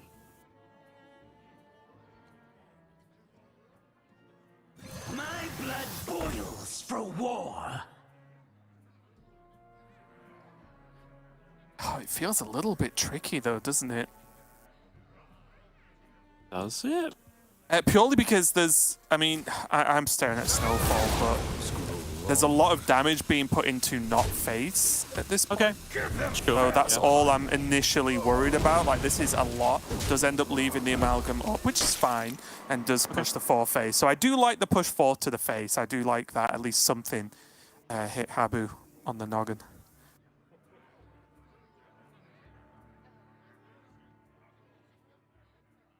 Yeah, interesting line of play. Holding back the Fanatic doesn't immediately draw the spell on this turn. Which I'm looking at this hand, and it only has 4 mana's worth of stuff to do. So there's a very good chance you draw something off the top now, which, there you go. Like, that's not enough mana to spend necessarily this turn. You do have the Chaos Strike to fill out. So it's just kind of allocation of, like, when do I need extra cards to come into my hand, right, to continue to have effective turns? Obviously, if Snowfall Guardian comes down, it sucks. But if you play the extra minion there and Snowfall Guardian doesn't come down, then that's also just increasing your straight-up lethal potential by having an extra minion in play with the Kurtrus hero power. So I kind of liked playing it last turn, but here we are.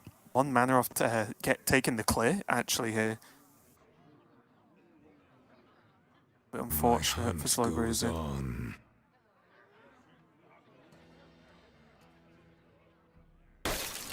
Is it worth just multi-striking to draw, like, essentially just was to replace looking at multi-strike with a different fell spell? Yeah. Now he has a very weird hand, right? Like, Yes. we can see, and Habu knows, not have another freeze effect for this board, so he's got work to do. That Bloodlust, all I'm sure he's loving, is completely useless. Doesn't need saying. Like, useless Bloodlust is a tautology. It's implied in the name, Bloodlust. It's always useless. Like the turtle race from WoW.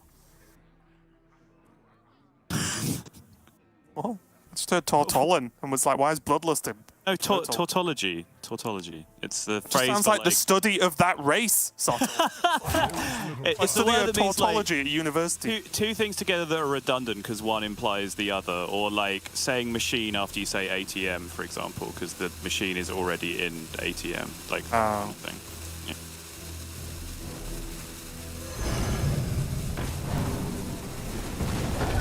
Oh, Sloy Gruzin happy with this one, knowing that the board's not getting frozen. And how much? Oh, Dread Prison Glaive as well. That looks like a lot of damage, Soto. It looks like I think the series infinity could be damage. over. Yeah, absolutely. Habu Gabu not happy with the way that the last 2 turns have panned out, very, very evidently. Won't be happy with the way the series as a whole has panned out. And that means that Sloy Gruzin is going to go marching through, and he will take the place in the semi-final. And there is the pop-up that we have been waiting for.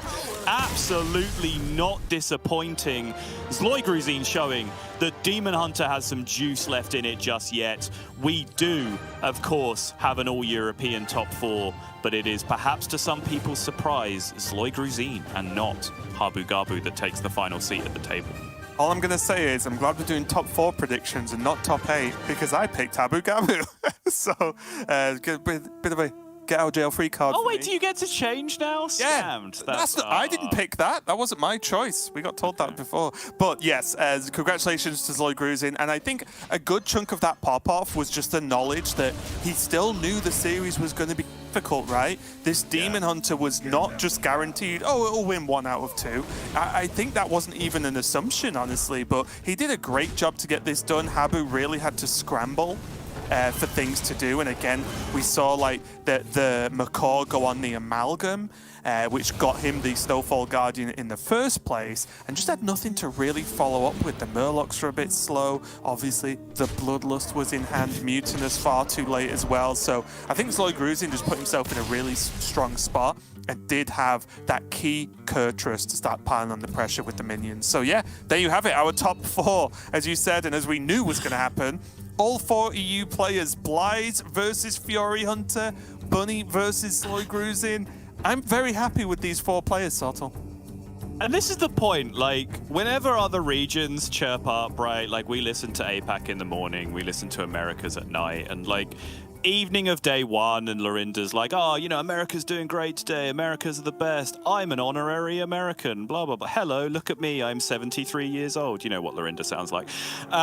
When he was doing all that, it was just like, well, honestly, just let them have it, because it's so cringe at this point. It's just like, yeah, let them have their one day, because all we have to do is wait 24 hours and then this happens and makes our point for us. You know, it's not even worth having the argument. Yeah, one thing I will say though, and I knew I didn't have to say anything about the whole EU thing too much because I knew Sotel was going to take over for me. Very predictable. Just call me Okani. But yeah, we do have 2 more matches. 3 more matches coming up to finish out the day, of course, to decide this week's champion. Can Bunny Hopper do it again? Will be very impressive if he can. But for us, we're going to go to a quick break while we set up our next match, which is going to be Blyze versus Fury Hunter. Don't go anywhere.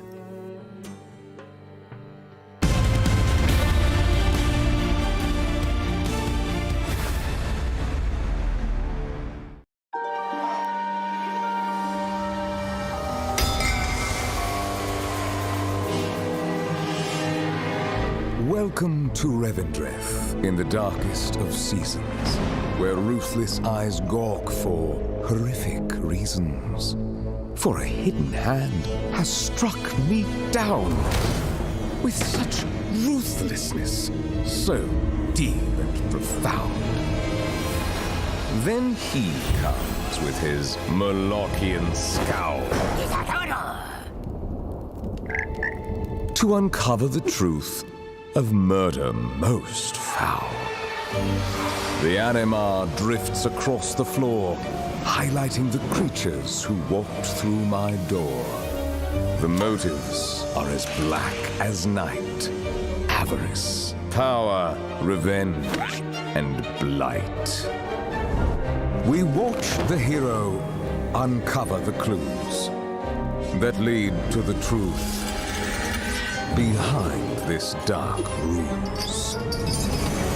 Join us here with the grim and impious. Choose your path without heavenly bias. For at the end, they will burn in the fire when it is known who slayed Denathrius the Sire.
welcome back, everyone. We are ready to get into the first semi-final of the day, which is going to be Blaze versus Fury Hunter.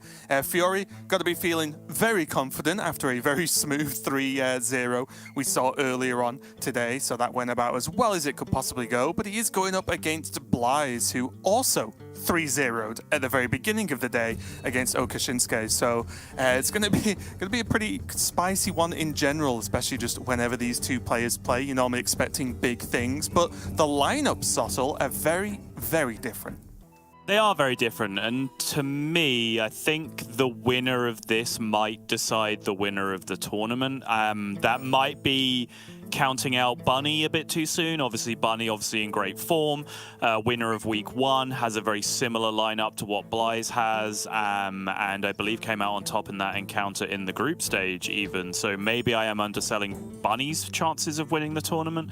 Maybe there's some Zoid Grizine fans out there that are mad at me now as well. But for me, right now, this is the side of the bracket that the winner comes from. And I'm really looking personally at the points of stress in the lineup, which for me, coincidentally now, is this double XL Spell Mage for Blaze. To me, this is a deck that has been drawing wildly above average for Blaze in this tournament so far. We actually found out why. He actually tweeted that he was dumping giveaway codes into his Grandmasters account, which clearly we now realize is bribery to help him draw Belinda on curve in his 40-card deck. We understand how that works now. But I still think this is just 1 or 2 bad draws away from being a series losing deck, potentially, from Blaze. Clearly, he disagrees, because this is a deck that hasn't just come out this week for trios. This is a deck that Blaze is playing and clearly likes, and is stuck as a little bit of a token deck coming into this one. But then Fury Hunter on the other side, likewise, okay, I was hoping this was going to come up with a Warlock straight away in the first matchup, because that's the deck that I want to talk about as a potential weak point for Fury on the other side. But yeah, that's the one that I think will really suffer to potentially get through. But again, I think Fury has been drawing exceptionally well with that deck, as I keep talking about Brand in the top 15 every single game, which is really making things happen alongside that Rod. But for now, it is going to be the Jackpot Rogue, and boy, oh boy, would Fury like a Jackpot Rogue game very similar to the one he played last series. Yeah, I don't really think it could have gotten any better, apart from what the 1 extra null, I guess, was literally the only improvement to that hand. And Sol, not looking too bad. Jackpot, Trickster, opening hand with a Cutlass for the cycle.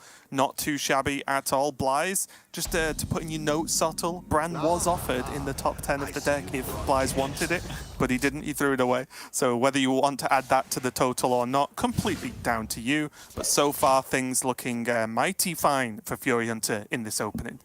And also, Blaze threw away Barbaric Sorceress in order to go dig in for the real goods, it looks like, which is very much in line with the way this deck has panned out for him so far. Keeping hold of the Deepwater Evoker as well.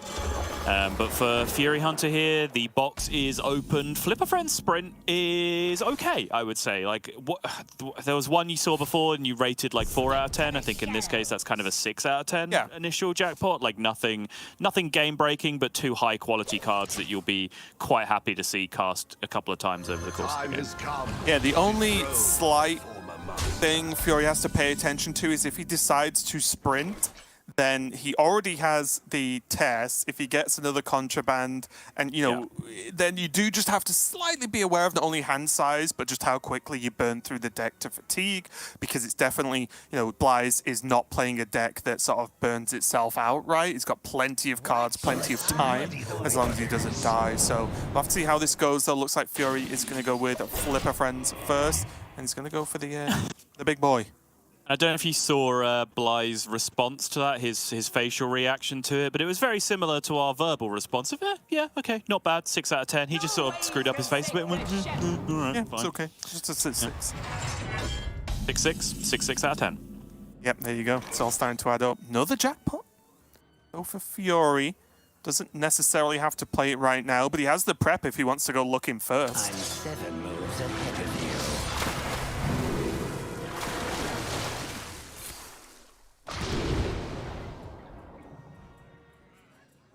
Well, one of these cards is not like the other.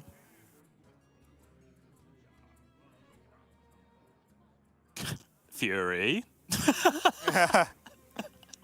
I know the other two cards are good, but crab equals crab, okay? You know the rules. You do not mess with King Krabatoa.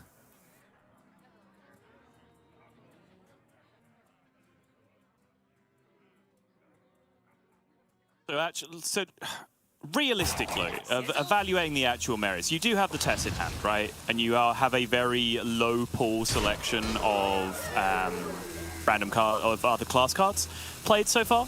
So putting a Colossal into that with Queen Ashara could be to your benefit. However, with the current hand, it will take a little bit of time to play 3 spells to get Queen Ashara juiced, right? You do have the prep jackpot, but then the rest of your hand is going to be exclusively expensive spells from that point. So that's kind of a fairly slow game plan overall. The Trickster was kind of going to be my second choice in that position because of the second jackpot that you do have and just that ability to cheat out another expensive card here. I think you will be looking for something else, non-sprint, to play because this is a very expensive hand that you have, kind of hard to clear out to be able to play multiple sprints over the course of the game with Tess. So yeah, Trickster was my second choice to go along with the second jackpot, but I still would have been taking Krabatoa. I'll be there. I think it's probably just pushed over by the test curve, right? Just being able to do the jackpot into Trickster spell, right then into test again if you get some kind of generation. No, that's a fat 1 out of 10 for me.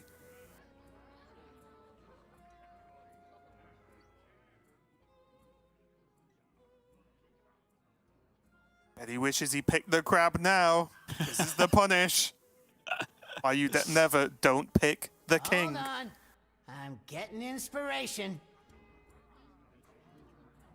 You can Swift Scale Sprint here if you would like, and then just dump the card at the end of the turn to avoid overdraw, and I think you have to now because the rest of your hand just really isn't doing anything. Yeah, I agree with this. Not ideal, but kind of needs must at this point. Oh, Wild Porno actually allows you to get the honorable kill from the Tooth without overdrawing a card as well. That's very nice. Oh, these aren't good either. The one thing Fury doesn't need is more cards.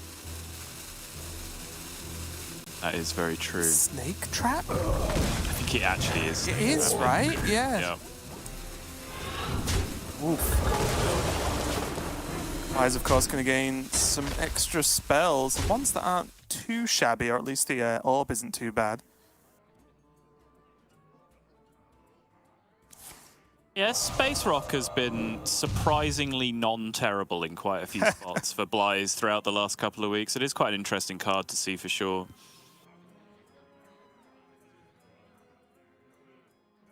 Scattering Blast. Does make a lot of sense, I think. Has the Snow Flurry in hand at the very least. Yeah, was even looking at whether this turn before the rune was played was ever going to be the spammy, but then that would just remove the ability from using the rune, right? Which then goes away at the end of the turn, so right. I like this play. Yep. And it's kind of set up into this awkward board position now. He's made a 1 health minion naturally. Even if Fury trades that off, there's a good chance with the 1/5 on board that creates another 1 health minion. As it stands, the existing 1 health minion survives, but we are jumping through 3 at this point for the spammy Arcanist, but there is a ping available. And I do like this approach. Oh, very nice, actually. Using the Snow Flurry instead gives you the complete 3, 4, 5 instead of using the ping. That's really nice. Even though we could have easily sat here and said, oh, well, Fury should have, you know, bumped something to kill off the 2/1, let's say, or whatever. I like just max damage face right now with Fury's hand. He does have the other tooth, has a Wicked Stab, has the scabs as well. So that's potentially 2 4/2s to get face as well. Like, I think his hand right now with Nether and odds does not really say, oh, let's play the late value game with against this mage, right? It's just not really going to work. The slight problem that you do have is that your Ashara Ring 6 damage Wicked Stab repeated plan, which is normally the ender in these kind of high damage games that you play, you know your Ashara's on the bottom, right? Because you saw it there from the dredge, so it'll be quite some time before you're able to make that happen. However, if you do want to get to the bottom of your deck, you do have the capability of doing that, but you do need to open up some hand space to make that happen. What should I order? I think I do like the scabs here. Just do it as early as possible. Least likely chance to have any AoE knocking around. Just so spammy as well. Fiori, gonna go for the Blood in the Wall, pushing more damage phase, getting the Shark on board. And again, choosing not to go Snake Trap. Interesting, preferring the dagger. You wish to match wits with me. Well, Snake Trap would have been interesting purely because Blythe doesn't know it's a Snake Trap, right? So then you do include Ice Trap as a potential hurdle for Blythe. Never before have I seen a player more pleased to shoot themselves in the face with a Runed Orb. Most important thing there was to not kill the 5-2 with that Runed Orb, because that allows the hero power to get juiced with the honorable kill. So either face would have been fine for the Runed Orb there. For Blythe, quite happy to see it go to his own. Got to be Spirit here. Fiori clearly going for just max damage as much as possible. Yep. That says damage on it. Let's do it. All right, Shroud is an interesting way to try and cheat either of those really good minions off the bottom of the deck without using the Dredge effect to get there again. Krakatoa and Queen Ashara, of course, both buried down there that we saw from the initial Dredge. Reverberations in the void. Stick to the shadows. Hello! I'm very deep in the silly plays already for Fiori. Like, doesn't necessarily even have to prot this barrier, right? Could tooth the 4-3. He could re-summon them, and then at worst, twist in Nether to kill it again to push damage. Like, Anybody? keep the Wicked Stab with the ring. Toothing the 4-3 is a Raven play for sure. We'd love to see it. Hey, look, if he'd done it, he would have dealt the damage. Now it's dead. What a waste.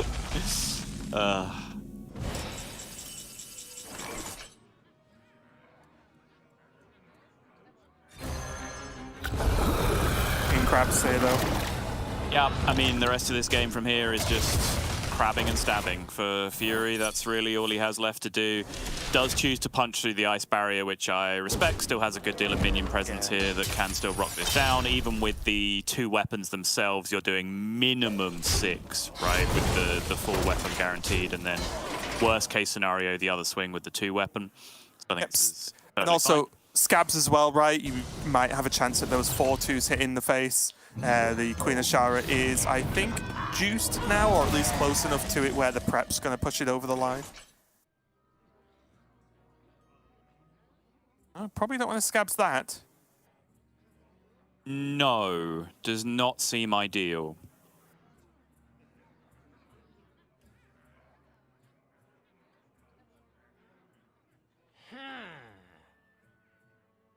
You may just have to Twisting Nether it, yes, indeed. Yeah, just say goodbye. All part of the plan, though, because now the Spirit and Twisting Nether are in play. Oh, true, actually. That's Yeah, just see? that. Yeah, now we're All cooking. coming together. All right, here's a Raven play I can get on board with. Who knows what secrets will uncover? No Oh, Bran Evoker. Oh, no. That's disgusting. Yes, so... Drake Fire Amulet. Gain 22. Bly's just chilling at the lofty heights of 47 total health now. And going to take the time to juice the hero power even further. I think this may have just become an unattainable number now for Fury Hunter. Bly's truly a cruel overlord. Uses hero power and spells to just buff the hero power more. Yep.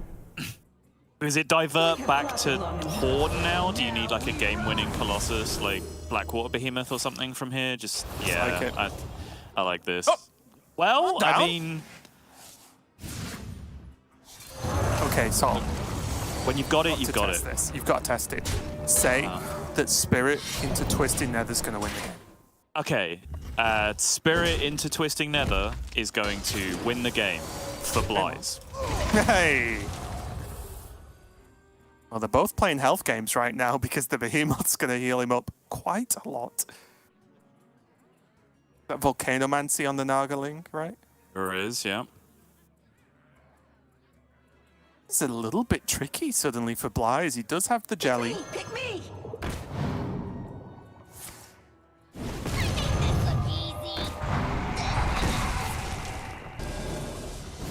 does get... Oh, that's sick. Okay. I didn't actually think about that. I forgot what damage the hero power was on. Yeah. Okay, though. Fury Hunter's reset on 30 health. Oh. Yeah, because the lifesteal effect combined with the Volcanomancy effect, right? Yes. So the damage all went... I did not think about that interaction. I'm not sure if The Liza Pyro really thought about that lifesteal interaction. thing as well, right? Yeah, exactly. Oh, look at all the stuff. Wait a minute. Oh no, Where's the spirit?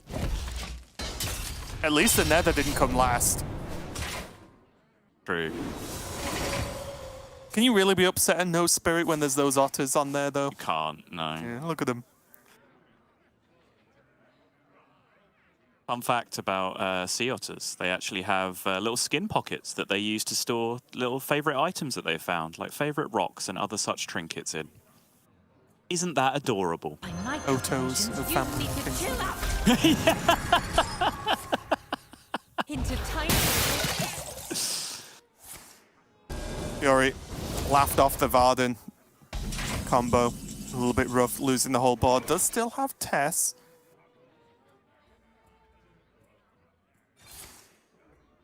Maybe now's the time, yeah. Scab's seen a lot of stuff come out from Bly. Still the two Rune of the Archmage in hand, of course, which can cause havoc even on these 4-2s. But still, I think now's the time for Fury.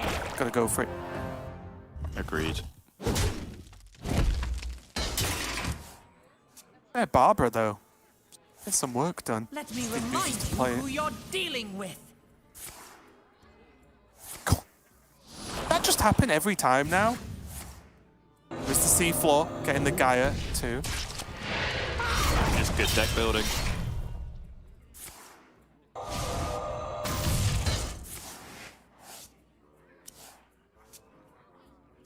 Amulet in the deck. Amulet out the deck. Easy as that.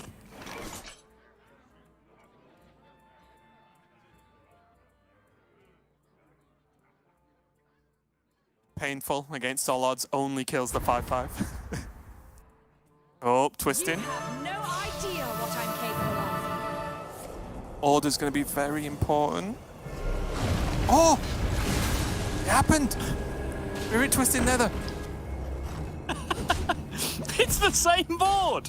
How did that just result in the same... Okay, hang on. Fun fact about sea otters. I was ready with my photographs line as well, but never mind. Yeah. Oh no! They were waiting so long to get in the game and they're going to just be blown away. The snake's not really achieving too much. Coin ping. Oh! Yep. Ping's on 8. Now it's on 10. That dead. feels like a concede if I ever saw it. Never mind, we're back in the game. Twisted Nether, Spirit, go.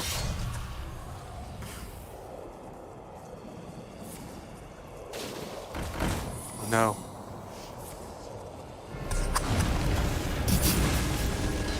Fury's getting there.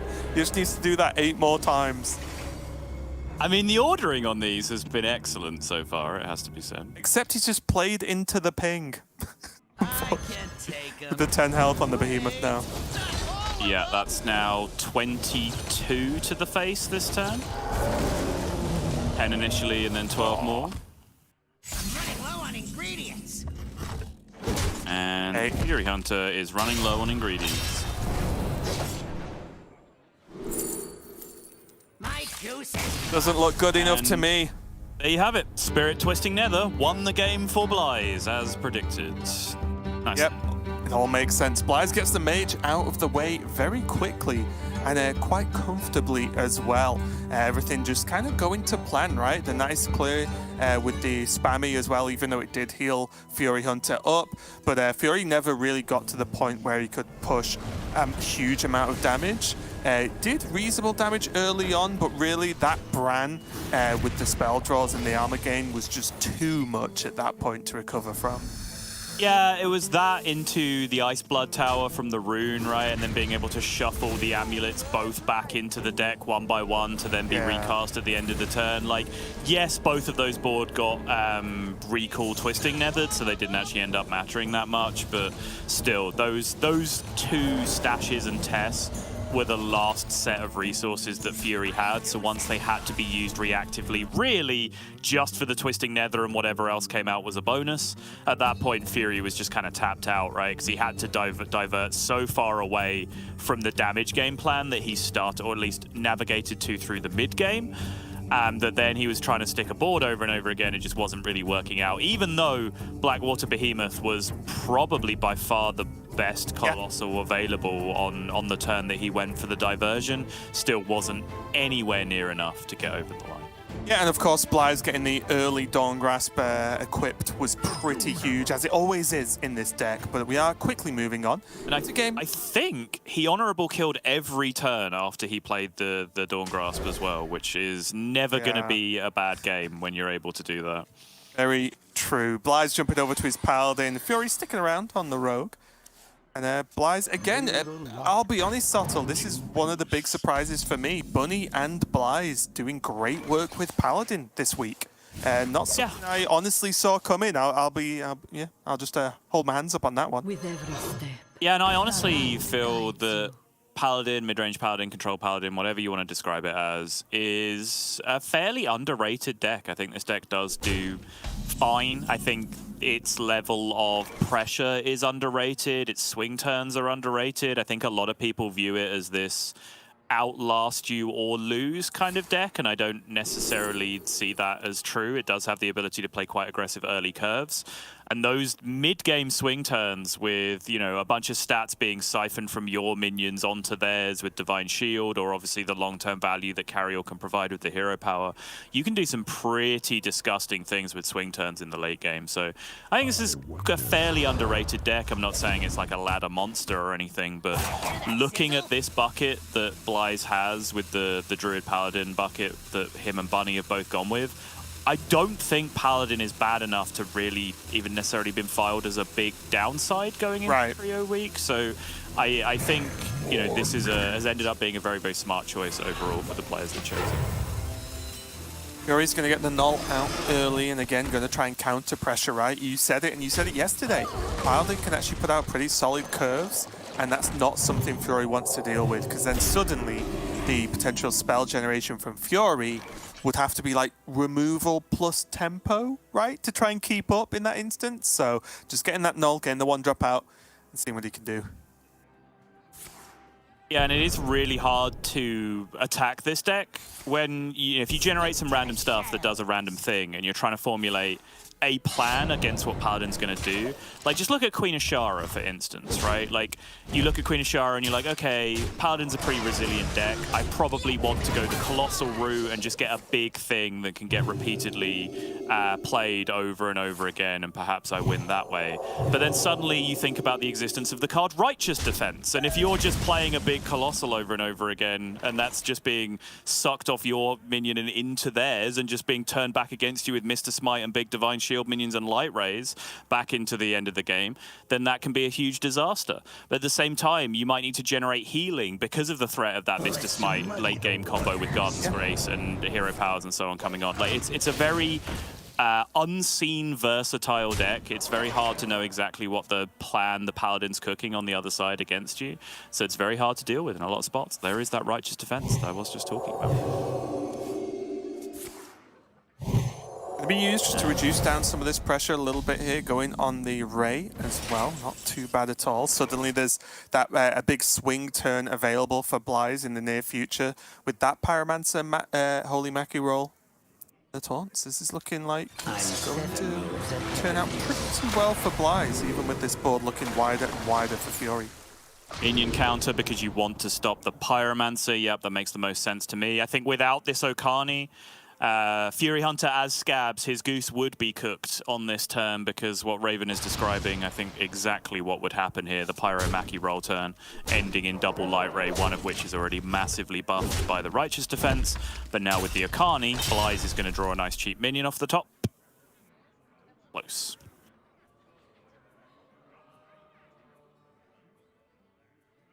Really interesting decision here for Bly's. Like, he's worried about minion. He could just throw a Light Ray away, the one that isn't buffed. If he wants to do the Pyro clear, it would just be happy throwing the pyro away and having 2 light rays to dump on the board. Like, there are options. Does find out very quickly by committing the light ray that it is going to be the minion counter. Carriel going to come down here and reduce the spells. And this, again, even though Fury Hunter tried to stop it, turned out to be a huge swing turn. Yeah, that's actually insane, right? That all of that was able to be done through an Akani aura that Blythe spent 2 mana breaking. Like, this deck can make stuff happen sometimes. On turn 6, yeah, precisely. But he's there, Sol. You're in trouble. King Crab shows up. Hold on. I'm getting inspiration. You think Fury just has to tank 1 million here? Really don't want to. So what's the other play where you don't tank 1 million? You trade both Claws and the 1/1 Shark into the 9/9. You leave the 9/8 up, and you get to go face for 8, but you're out of weapons. I think that's probably better. I don't think you could. Yeah, I mean, you can see exactly. This is the point where Fury is now thinking, okay, Fury decides to be brave here, take the damage. I like taking the damage here because I think it's, you accept that that's the last turn you want to do it, right? So I think like that's fine. He's not dead next turn. Maybe he gets somewhere. He has the Krakatoa, has some extra damage on board with the Okani and the Trickster, and has a Null and Wicked Stab in hand. So there's enough options to actually defend. It's just Pyro. Did you just play the Pyro? Like, you're absolutely taking Righteous Defense, right? But it's just whether or not you actually play the Pyro here. I was 100% ready for Blessed of Kings. Look at on the Carriel go. Believe. It's interesting, like, the Battle Vicar coming down was kind of interesting to me already, because I was kind of looking at just Pyromancer 5 Mackie rolls this turn.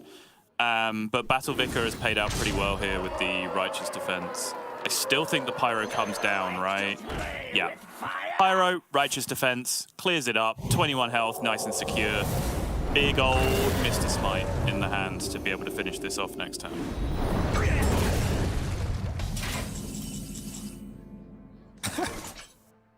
Blythe looks like he's having a great time. I don't really blame him. I think if I was Blythe right now, I'd be having a great time too. Fury Hunter's got to find some way to dig himself out of this, but he's actually not done any of the things he wants his deck to do, right? Not really got hold of any impactful generated cards. A huge, huge problem. Okay. Ikide Kodo does create some fairly interesting possibilities here. He can clear the board, play the taunt. Indeed. Yeah, and Blythe throws back his head, raises the eyebrows. Knows that is kind of a disaster for this game plan, because now with just the Mr. Smite in hand, never mind! Imagine. Raven, I want you to sit back and actually imagine. Bask in the glory of being Blythe. I can't imagine Sol. I've tried many times and it doesn't work. Too good, and Fury Hunter can't believe it either. He knows the card off the top. He knows that the because of the ordering, that's a minion in hand. It's a minion. Blythe, and almost and likely Smite at this point with the way the turn played out. And that one draw being Carriel is going to put Fury Hunter in a world of hurt because he knows now the swing from the weapon, nowhere near death for Blythe, has Smite, has hero power, if it plays nicely, of course, and offers him a spell now from the draw. And that is a smooth 15 damage going to the face, and Blythe going up to a quick 2-0 win. Fury saw light at the end of the tunnel, but it was all a trick. It was really just Blythe's void all along.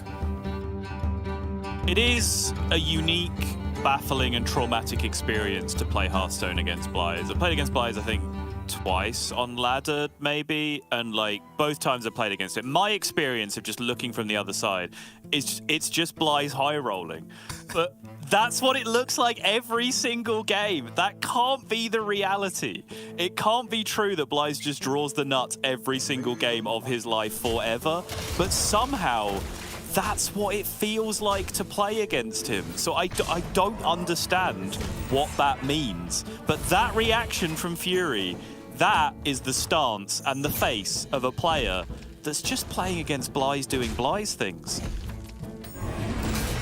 Honestly, if I hadn't have cast so much of Bly's that I have done so far now in my career, I wouldn't have believed it. But I'm so, weird choice of words, but jaded now. I'm just like, yeah, that's just, I agree. It's just Bly's playing Hearthstone. He just wins games, gets good stuff, and does the stuff. So yeah, pretty impressive overall. Bly's is going to be on his Druid now.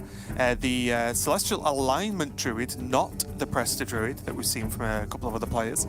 Going up against the Boar Priest as Fury Hunter switches it up. He's sick and tired of Rogue now. He's lost twice with it and he needs a break. And honestly, Sol, I don't blame him. I don't blame him either, and this is a potential world-ending, universe-level disaster for Fury Hunter because Boar Priest beats most things if played by a player who has demonstrated the ability with the deck that Fury Hunter has over the last couple of weeks. However, Celestial Alignment is not a fun card to have to deal with Boar Priest. If it can come down quickly, you know, it's a very similar effect, right? Both decks are trying to do very similar things to the other, but because there is no precondition to Celestial Alignment outside of have enough mana to play it, it can quite often come down first, and then that becomes a real problem for the Boar Priest then to deal with. Yeah, and when you think, oh, well, they don't, you know, the priest only needs to combo, it's like, right, but even trading the amulets costs 1 mana, right? And at that point, it's mana you simply don't have. So Bly's very straightforward game plan. This is the game plan he has a lot of the time with this deck, is just try and smoothly get to that card, Celestial Alignment, and just cut Fury Hunter out of the game. And already looking like an okay opening. I think that was Nourish and Celestial. I didn't catch the other one. Okani, okay.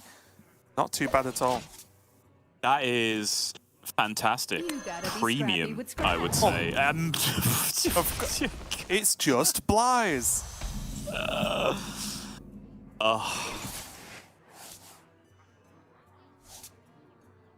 So realistically, okay. Well, one, yeah, Fury's getting multiple trades of Amulet. That's solid. But realistically, is there something Fury needs to do? Does he have to play these boards out quickly? Is there any sort of weird plays he can make to get around this? Or does he have to just play his game and hope that Celestial doesn't just isn't backbreaking for him? I mean, the answer to that either-or question is yes. You do have to hope that Celestial just doesn't ruin your game, but Fury is doing all the right things here to mitigate, right? Again, we've talked about this dynamic. Risk mitigation versus spending your mana efficiently on every given turn as Boar Priest. And so the things that are extremely inefficient to do once you get hit by Celestial Alignment are trading amulets and playing boars. And so that's what Fury has done for the vast majority of this early game. He already has a 3 amulet, double traded. There it is, coming back into the hand again, being traded away. Oh. There it is again. Now there's the 1. So if he trades that one away, he is sorted for amulets for the rest of the game. Now has a 4 and a 2, so that's absolutely fine. 1 more boar in hand means that the inefficient stuff, the stuff that costs 1 mana anyway, you're already done with. So actually with Celestial Alignment, you don't need that much mana from this point to be able to theoretically still make the combo happen, and then you theoretically have a chance. But it's still a massive uphill climb. Boop. More bones. Yeah, it's the nod from Fury. He's like, yep, this is how my day's going.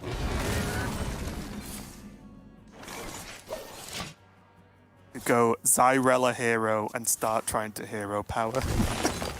Burn them down every other turn.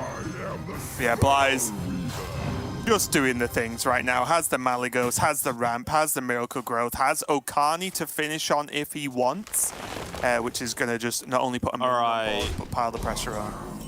Second alignment found off the Malygos as well, I think, is the biggest deal, right? Because you can try and live for a few turns here as Fury Hunter and just try and let that mana creep up to the point where maybe using an Illuminate to get a discount as well, you have enough mana to just make it happen and get the combo going. if they don't find that second alignment. Once they find the second alignment and they can just smack you back down to 1 mana all over again, yeah, not really a world that's ever going to happen. In one of those series, Subtle. And I feel like we've had this for the majority of the day, starting with the pun and Fury. Fury doing the quick 3-0, and then Zloy Gruzin doing a 3-1 versus Habu Gabu. But now Blyze, if you blinked, you missed it. It's definitely, if you're just tuning in now, go back and watch this match. It'll take 5 minutes. Not only did he not immediately disconnect, not only was there light visible in the bottom right-hand side of his camera, he showed genuine human emotion to the camera before disconnecting. Is Blyze evolving? Is that what we're witnessing here, Raven? Yeah, maybe he just needs to 3-0 people in 5 minutes and he just does level up, and it's just an infinite leveling scale for Blyze, because yes, everything looked like it went well, right? In the mage, he got the big armor, he got the Dawngrasp hero live early. That's exactly what you want, right? And then in the paladin, yeah, he just got him because Fury Hunter didn't really get to do much, especially with that carriel off the top. In the druid, it's druid versus boar priest. He got alignment at a reasonable pace and had the follow-up. It all looked simple, but Blyze also makes it look simple, which we know as a fact through multiple years of casting him now. And that's the thing, right? Like, it's just so normal for Blyze. Like, for you, the day that Blyze graced your stream and high-rolled you out of the game was the most important day of your life. But for Blyze, it was just Sunday. This is just what he does. It's so weird, and I still cannot put my finger on it. But one does not simply high roll your way to winning back-to-back 400-player tournaments in a row. That's just not how random works. That would be a statistical anomaly on par with some of the most ridiculous things that we've seen. And the fact that Blyze has the longevity of still being here, still being a very high top-end Grandmaster in terms of overall win rate, still surviving through to last call, and is now continuing to be successful in last call against some of the best players in the world. Like, he's just a special talent. He just sees the Matrix somehow. I don't know how to explain it. Also, I just want to add that I appreciate any viewers who understood that first reference I'll put in there in his Blyze description. It was pretty good. But yeah, that means Blyze is, of course, as we saw, moving on to the finals. And there is just one more semi-final left to see who he's going to face. Is it going to be Bunny, a repeat finalist week on week in this season of Grandmaster? Or is Zloy Gruzin going to make it deep with the Demon Hunter? So we'll have to find out. But for me and Sol are very quickly done for the day, kind of surprising. And I believe the last 2 matches of today and of this week are going to be taken over by Lorinda and guestcaster Language Hacker. So from us, we will see you next week, but make sure to stay tuned for those games. We'll see you soon.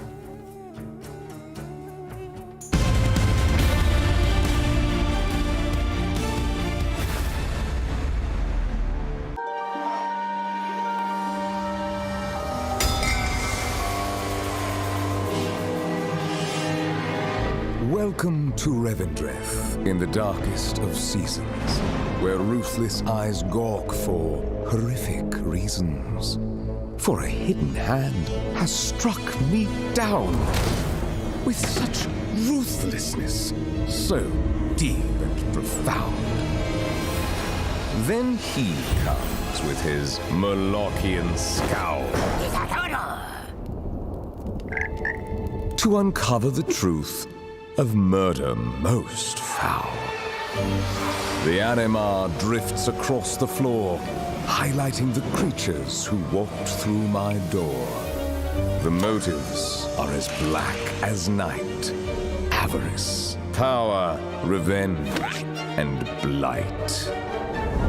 We watch the hero uncover the clues that lead to the truth behind this dark ruse. Join us here with the grim and impious. Choose your path without heavenly bias. For at the end, they will burn in the fire when it is known who slayed Denathrius the Sire.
Welcome back, everybody, to Hearthstone Grandmasters.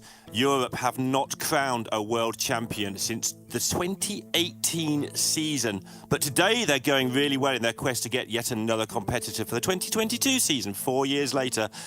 Here's Language Hacker to help us talk through, can they do it? Do you think Europe can actually win a world championship, Hacker? It's been a while.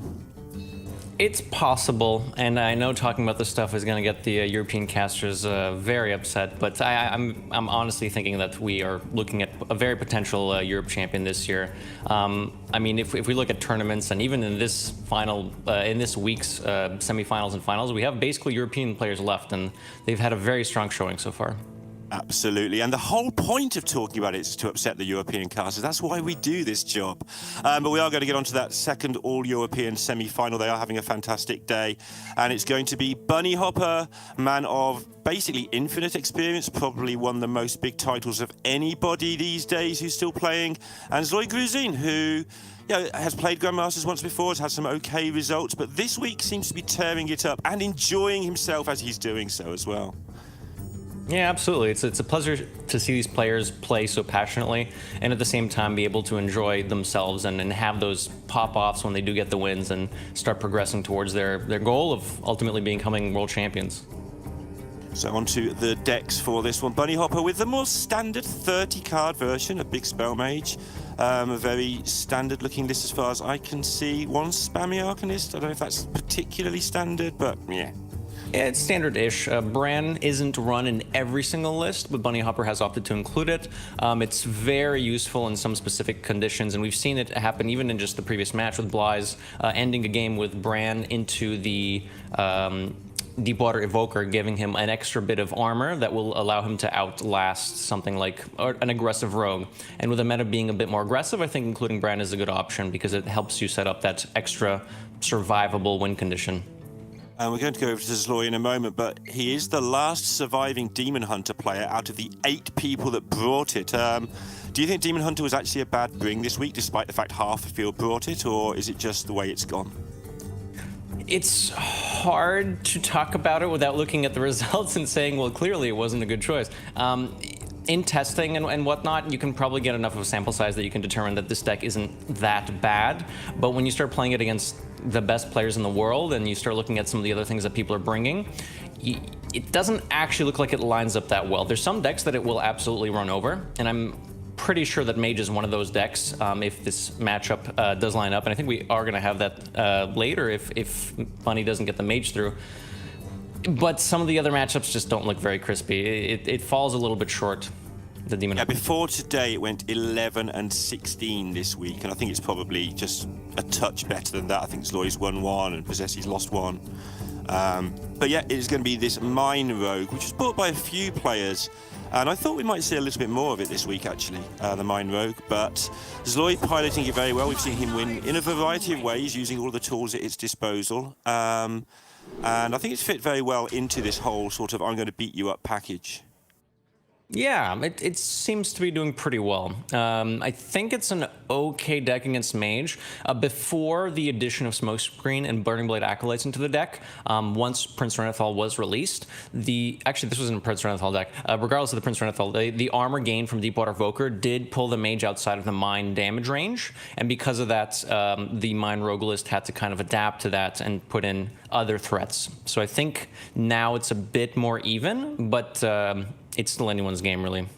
Bunny with an interesting opening decision, not because the cards are particularly good, but Starfish can be handy if somebody just drops down a Lieutenant. Akani can be really good against the Mine Rogue, because there's very few ways to actually proc it if they pick Minion without either just killing it with something you already have on the board, or, dropping a Shatter Shambler, or sacrificing one of those important minions to it. So curious to see what Bunny keeps here. Yeah, like you mentioned, the Akani's that can be very impactful if timed precisely, which occasionally is just on turn 4, but could be saved if other plays pop up. I do like that he's not full keeping. I think when you start keeping too many cards that aren't exactly Deepwater Evoker and Barbaric Sorceress, you start running into issues of getting that late game plan online. But I still like him keeping some things to play just for tempo, because ultimately tempo is good. Interesting play from Zloy, even on turn 1 here. A lot of people would be tempted to just save this for turn 2, maybe cycle the Extortion on turn 1. So you could set up Shatter Shambler into Gone Fishing on 2, but I believe that the best use of Gone Fishing is a little bit later when you actually know a lot more precisely what you're looking for. This is currently a hand that could go any direction, so probably not going to play it this turn. Yeah, Oh, he's just doing damage. Sorry. Yes, the extortion's good in this case too. With double sketchy, he may have had this game plan before the second sketch information was drawn anyways, but getting the Shambler online means that it starts pushing damage pretty quickly. And you might say, well, it's just 1 damage. Right, but 1 damage on turn 1, and then on turn 2, then on turn 3, it can add up, especially with the deck, against a deck that has very limited armor gain. And it's also relatively slow, because 1 Deepwater Evoker, you might say, okay, that's about average to have 1 by turns 4, 5, 6, but having both of them is unlikely. So this chip damage can absolutely matter. And Zolgruzhin identifying that is the case and using the extortion to push damage instead of trading it. Yeah, I mean, you're making the point, I'm going to remake it, it's just 1 damage, but every 4 damage you do makes your life so much easier in this deck. So, you know, 1 isn't 4, but if you're shooting somebody in the face for 3 and then hitting them for 1, that's your first 4 damage done. You've got to find 2 more from somewhere. Suddenly they're on 24, suddenly you've got easy combos lining up. Yeah, indeed. Bunny Hopper trying to figure out how he wants to set this up. The Pelican Diver could be held and kept as a threat because it's protected by the treasure card, but it's a little flimsy. It could add a backstab if Gruzhin does want to commit that and decides that ultimately it's better to protect the taunt, because the taunt, while it's good to protect the Pelican Diver, it's also good to protect Bunny Hopper's face. And he is going to need to protect his face. If that Lieutenant could actually blow itself up into something bigger than a 1/5, this game we'd be talking about how it might be over with Graveyard into Lieutenant, Sketchy, Bomb, not in that order, but yeah, double Sketchy 16, Lieutenant bombs another 16, bang, game over. But at the moment, no way of triggering them both. Don't think. Actually, there is, because he's already played the Shatter Shambler. Right, so the Shambler's still going to... Yeah, so all of these could be killed. If Akani didn't come down here, and it wasn't in Bunny Hopper's hand, and if there was no armor game, Zolgruzhin does have lethal setup over, I believe, 2 turns now with the preparation. Now, unfortunately, because of the Akani, Gruzhin's going to have to find some other way to proc that counter, but he does have both mines, so one of those mines can be used to proc it.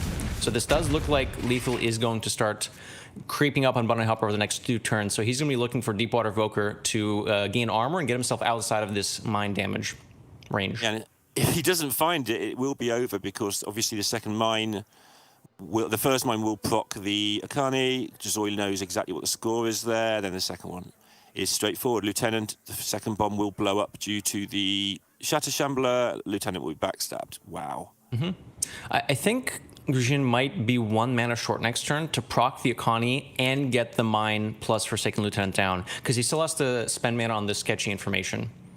So he needs 3 mana for that, 1 mana for the mine to proc. I think the 1 mana is still retained after the mine gets countered, so it's 3, 4, 5 for the second mine, and then 7 for the Lieutenant. So he's 1 mana off. Unless a prep is drawn. That is not a prep. Not a prep, so he'll just proceed to do as much as he can and set it up for the turn after. Yeah, Bunny sort of... Ooh, I kind of like this, I think.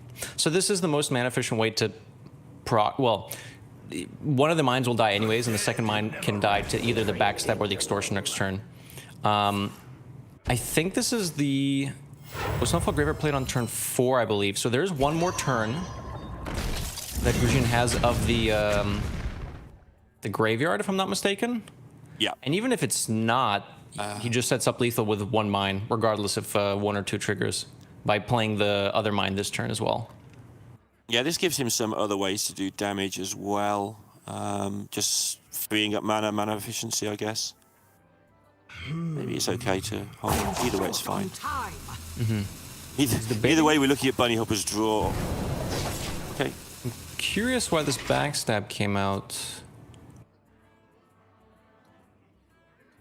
Interesting. I'm not sure. I'm not sure either. Fortunately, none of Bunny's cards gain health or armor. And exactly, Nevermind Extortion is not disruptible at this point. Who knows Yeah, sorry, I've just gone staring into space trying to work out why he felt the need to empty his hand with coin, mine, and backstab that turn. It was a deliberate ploy to get as much out of his hand as possible, but sure. Oh, it was to play around Barbaric Sorceress into a random or the Archmage. Yep. That's what it was. Gotcha, of course. I forgot what deck we're playing against. Normally it's a big spell mage, but we haven't seen any big spells this game. There we go. We got there, Zloy got there, 1-0. Bunny Hopper stares at what he's going to pick for game number 2 because he didn't really have a lot of agency in game number 1. Did keep hold of the Akani, which if the Zloy draw had been slightly less amazing, then that might have mattered, but yeah, you're not stopping that. That's what Mind Rogue does sometimes, and does it well. I do like how Grushin used the top deck Wicked Stab there, instead of having the guarantee. So Bunny Hopper knew about the last mine in hand, but he did not know about the extortion. So Grushin may be trying to get an emotional advantage as well, but I don't think Bunny Hopper's going to fall for that. Yeah, on ladder maybe, against some of the players maybe, against Bunny Hopper. He's seen it all before. He knows there's an extortion or a second backstab because Zloy's just played one. Yeah. Yeah, absolutely. All right, the Holy Paladin, different story entirely to anything that we have seen. There's another Holy Paladin or two, another Holy Paladin in the tournament, but we have yet to encounter one. And this is going to be a sticking point, particularly for the Demon Hunter, I would think. Absolutely, especially when the Paladin starts with 40 health. We haven't seen too much of that in the past. It's more of a recent thing. And even recently, I don't think I've seen many of these Paladins anywhere on ladder. I think this is a brew specifically for the trio format. We've talked a couple times about the available buckets having more aggressive decks and archetypes, and because of that, opting for some control decks with Prince Renathal has shown to be pretty good at keeping those Demon Hunters out. They're saving for the Demon Hunter until last, though. Going to go with the Naga Priest. Obviously, Paladin has a lot of tools to deal with this, so how would the Naga Priest go about trying to get enough damage in there before getting equality'd into oblivion? Pretty much just hope they don't have it. When it's a 30-card Paladin, the Naga Priest has to try and treat the matchup kind of like we've seen it against Quest Priest or the control decks. You want to commit enough to keep your opponent busy and force them to have removal, but not force them to remove an all-in board. So you keep trying to draw cards using the Handmaiden, you keep trying to use Serpent Wigs with Nagas without necessarily going all in unless you have a good read that there is no removal available. And eventually your opponent has to keep answering stuff because they're afraid of dying to a combo. And after a certain point, you either lose all your resources because they had all of their removal, or you kill them because they missed one check and then your Radiant Elemental plus 20 Wigs happen to kill them. Talking of 20 Wigs. Paladin's a little weirder because of exactly Righteous Defense. Now, Righteous Defense is great at cleaning up a minion, but also developing a threat after that. Because of the fact that Righteous Defense does add stats to minions in your hand. So it removes a threat and it develops a threat. And Wig Priest can deal with some big things, but only to a specific point. There's a Najak in the list, and there is a Shard of the Naru. And neither of those are necessarily cards that Grushin is going to be looking for. So an early Righteous Defense could show a Tempest Swing for the Paladin. Right, so obviously Grushin has kept the spell half of the hand, looking to draw into some Nagas, and has done so. So going to be able to at least try to proceed with his game plan. Meanwhile, we saw Bunny keeping 3 of the highest win rate cards in the deck in this matchup. So both players will be happy with their opening hands, which is always good to see. Yeah. Murkwater Scribe coming down on 2. Oh, maybe not. But I'm assuming it is. That allows for a Wig activation immediately and lets Grushin follow up with a Queen's Guard second Wig. Oh, but he's holding it to set up for Thrive, perhaps, to get the second Wig before activating stuff? Mm-hmm. Interesting. I'm curious as to why he held this. Same turn as the Queen's Guard as well? Oh, that makes sense. Yeah, there's no reason. So Paladin doesn't really do 2 damage on turn 2 or on turn 1, and very rarely on turn 3 as well. So exactly what you're saying. Because of the Queen's Guard draw, you can play the Serpent Wig next turn to juice up the Queen's Guard and make it a little bit bigger. Yeah. Bunny already looking at the best way to fight for this board. Obviously no terrifying hurry because of that equality, but this chip damage, we've seen multiple times. If you sort of don't allow for the chip damage, it will come at you pretty quickly. Absolutely. The second wig drawn as well. Oh no, that's the same wig. I got confused because it got headed to the right side of the hand. Yep. 5 is a lot. I mean, 40 health is also a lot of health to get through, but one single minion is already pushing 5 damage on turn 3. It's kind of scary. An answer probably will have to come out in the next couple of turns, or the chip damage is really going to add up. Yeah, and that's going to allow Gruzin to do the thing that you were talking about at the start, which is, you know, spend some time on his hand size, on, you know, this is fine. 5, 6, and a 3, 4, you've got to deal with these. So might want to commit to something else if he gets the chance, but no real panic for him right now. Just opening 3 turns, done their job. Right. Now for Bunny Hopper, because he only has 1 removal card right now, which is the Equality, he has to consider how aggressively he wants. Okay. Well, I mean, this is good because it talks about why he's using the Equality here. He might have been using this Equality regardless of what he top decked from the Knight of Anointment, because it's just a lot of pressure and he needs to slow it down so that he can get to the Lightforged Carriel.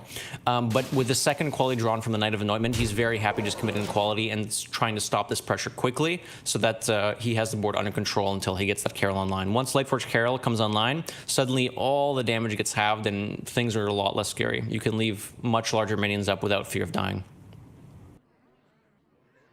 Yeah, Gruzin now out of big minions. Obviously, the whole deck is rammed full of them, so he's looking to his next draw to not let him down. Does have some stuff to do next turn should he need to, with Thrive and the Nargling, etc., to at least get something going, but we'll be looking to get into some of those high health minions right about now, because not only is the Paladin clearing up boards, but it is making these just annoying things of its own that are going to need to be tidied up soon as well. Thrive being played here. Gruzin does not find the second wig, so he takes the second Thrive, and now the second wig is guaranteed, but I don't think Gruzin is going to spend mana on the second Thrive this turn because he needs to play for tempo. He was ahead, and he can just stay with the school teacher, but I believe he wants to push more damage, and once again, with an Equality out of the way already, this Paladin deck has a finite amount of removal, and on top of that, it's a 40-card Paladin deck, so he's forcing Bunny Hopper to have removal or just take 6 damage every turn. More, maybe. Yeah, and this is good. It's going to get tough for Bunny Hopper. No second Equality this time because it's only the second one. After that, he really is out of very easy ways to remove things. So you'll have to look for something more creative here, I think, to clear up this. The average minion in the deck isn't crazy high mana cost for Bunny Hopper in terms of how much he's going to heal off the Vitality Surge, but he can always check this box before deciding if he wants to commit removal or not. Akane is interesting. He doesn't want to coin that out. It does disrupt Gruzin's turn. However, there's a 1-mana Nagaling, which can proc a minion very easily from the Blademaster Connie, and he really wants to save coin for Carriel. It's a completely different game once Carriel comes down because Gruzin has to focus a lot more on resources at that point instead of trying to all in. Yeah, Bunny using the 40 health to his advantage here, not panicking, just setting up what he can. Knows he's going to take a lot of damage this turn, but again, that's why you play 40-card decks, to have that extra health, so might as well use it. A lot. I like this pressure from Gruzin. You can't really wait too long. They do have 40 cards, the Paladin, but if you wait long enough, the Paladin will find some answers eventually. So I do like that he's forcing Bunny Hopper to have this. Now, Bunny Hopper does have the Righteous Defense. I think even without the Righteous Defense, setting up an Equality this turn would still be pretty okay because then he has the coin Carriel next turn. So Righteous Defense is better here because the Equality can hit multiple minions, and Gruzin is definitely not happy about the Righteous Defense coming out, but this board would have been dealt with regardless. Yeah. Now, Bunny going to take the chance to make his own big thing, I think. Yeah, because of the Righteous Defense, and I talked about this a bit earlier, the tempo swing you can get from the Righteous Defense is actually huge because Naga Priest isn't necessarily great at overcoming something like this, especially when it's an Akane, which can counter one of the ways that deals with it, the Najak Hexen. The Queen's Trove. Yep. Both Thrives are used.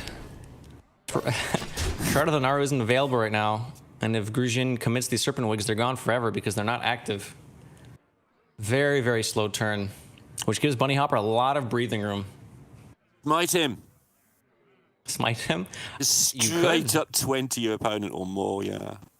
So the thing Bunny Hopper has to consider at this point is how does he lose from here? And the main answer would be some interesting Blade Master Samuro or a Najak Hexen. Najak Hexen is not too scary because he has Smite or Lightforged Carriel to kill that, assuming it's a 1/4. If it's a bit bigger than a 1/4, an equality could have to come out. So he's considering how much he wants to develop here. He could play the Smite, just go all phase, try to set up lethal, but that leaves himself open to a Blade Master, Shadow Devour, Bless, which is unlikely, but that's about the only way he loses at this point. So he's making sure he takes a 100% win line from here instead of a 98% win line. Yeah, but smite him anyway. Okay, Guzin doesn't have any of the answers you described, the Hexen being the big one to at least make Bunny Hopper have to carry on playing, and that rapidly went to 1-1. Perfectly described by you. Righteous defense, bang, on the right minion as well, allowed him to get sort of the tempo swing in one go, and it's 1-1. I don't know what they're all messing around at in these other regions, like, yeah. Yeah, we've had a lot of 3-0s and 3-1s so far today, and this might not be any different. These games are going by fairly quickly. I'm curious to see if Bunny Hopper can get that mage through. It went down against Mine Rogue, and Demon Hunter is another matchup that's a little rough for the mage. The Deepwater Evokers do help that matchup a bit, but the onslaught of Demon Hunter and the lack of early removal from mage can make that a very difficult matchup. So it is entirely possible that Bunny Hopper's mage is going to be the story of this match, and whether or not he can get it through. Yeah, I think so too. I'm quite a big advocate for Mage. I think Bunny Hopper's been doing very well with Mage in this tournament as well. Just quickly checking. Yeah, 8 wins, 4 losses before today, and he must have won at least one today because here he is in the semi-finals. So doing pretty well. That's over the whole tournament. That's last week as well. I think that makes him 2-2 this week. But yeah, so he's brought it 2 weeks running. He likes it. It's going well for him. But yeah, this is not the lineup he would want to face with it. Things that can just get under quickly before you really get established as the mage. This matchup, however, I've been talking about the mage having difficulty. This matchup is one that's not too bad, however. Well, Language Hacker, why is it not that bad? I'll tell you. Yeah, go. Sorry, you just did my job as well. I'll just sit here and listen. Great. Yeah, take 5, it's fine. Go. So there are multiple ways that the mage has to disrupt the priest in this matchup. There's a couple starfishes, which can silence off the wigs. There's watch posts, which makes things annoying. Snow flurries, which act as freezes. Deepwater Evoker makes it so that it's much less likely a one-turn kill happens from the priest's hand with just a minion on the board. And importantly, Barbaric Sorceress will almost always have a spell to swap because, believe it or not, Wig Priest wants the wig in their hand, and it's a 1-mana spell, which means that Barbaric Sorceress swapping that 1-mana cost for, say, a Drakefire Amulet or Rune of the Archmage is going to happen very often. Yeah, and yeah, the obviously the subtext there is that usually that just ends the game because your big things are as big as theirs, or you blow their things up, or at least freeze them and mess around with them, buy yourself some time, and then repeating it, that clears up the rest. But Zloy does have a pretty good hand here to connect a lot of that damage before it gets going, but he is going to be met with a Starfish if he gets too large anyway. So Bunny has the early tools, needs to draw into those later tools. Mailbox Dancer is an option here, and so is the Snow Flurry. The Snow Flurry can be used, but the thing to consider, the thing that Bunny needs to consider is that when the Snow Flurry gets played, the mage basically loses access to their hero power because that freeze is very, very, very important. So banking that 0-mana ping now means that Bunny will not be able to ping for a few turns because he wants, and he will value that freeze very, very highly. So because of that, he wants to play the Mailbox Dancer here, which contests the Queen's Guard. He can ping it off next turn. And it's a little slow committing to a ping this turn, but if you're also slowing down your opponent, the Wig Priest in this situation, that's generally good for the mage. Yeah, the second they get to that 6 mana, the game starts to turn around, and if you're turning it around from a level playing field, well, that's fantastic because you're starting off almost in front. It is very horrible to look at, though. Look, you can see that he knows what he probably wants to do here and hates it, so looking for something else to do instead. Yeah. 3 mana at this ping. point, yeah, it is yucky, and it could. this is where Bunny Hopper could deviate if he decides that tempo is more important. He could play the Snow Flurry here and commit the ping to the Queen's Guard, which the ping will happen either way. I don't think he wants to commit a Smothering Starfish this early. But he's considering whether or not the 2-3 body on board is worth playing if he wants to give up the freeze. But I don't think it is, and he agrees. Or rather, I should agree with him. No, he agrees with you. That's how this conversation works, definitely. Fair enough. That's what Sal would say. Well, you went first, so the one who goes second agrees with what you said, even if they don't know. Okay. We can do that one.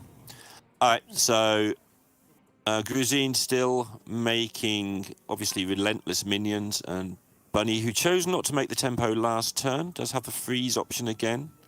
But these next 2 turns are unpleasant until he gets to swap a spell, which, by the way, at the moment, he hasn't got one. This is true. These are the difficult situations from the big spell mage. It's very easy to look at the coin Belinda or coin Barbaric Sorceress hands and say, oh, this deck plays itself. And with some hands, yes, but there are difficult games like these where Bunny Hopper has to figure out how to spend mana effectively and how to hold versus play resources to give himself as much time as possible to get to his win conditions. My blood boils for war. This time, Gruzin is going to be able to go a little bit wider, give himself multiple threats, which the mage, again, doesn't particularly like until it does get to fire 20 mana of spells at you. Wow, that would be funny. Take it. Do it. Yeah, that's what I'm laughing at. Probably not the Sorceress in this match. There is a situation, if Bunny Hopper does play Barbaric Sorceress and swap the spells, yes, Gruzin can do the same thing back to him and say, you know what, take your 9 mana spell back. I want my wig to be 1 mana again.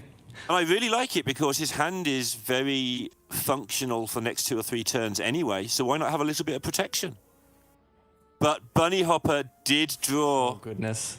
The Drake Fire. Spell to go with the Sorceress, and Gruzin is not going to be able to replay it because of the coin.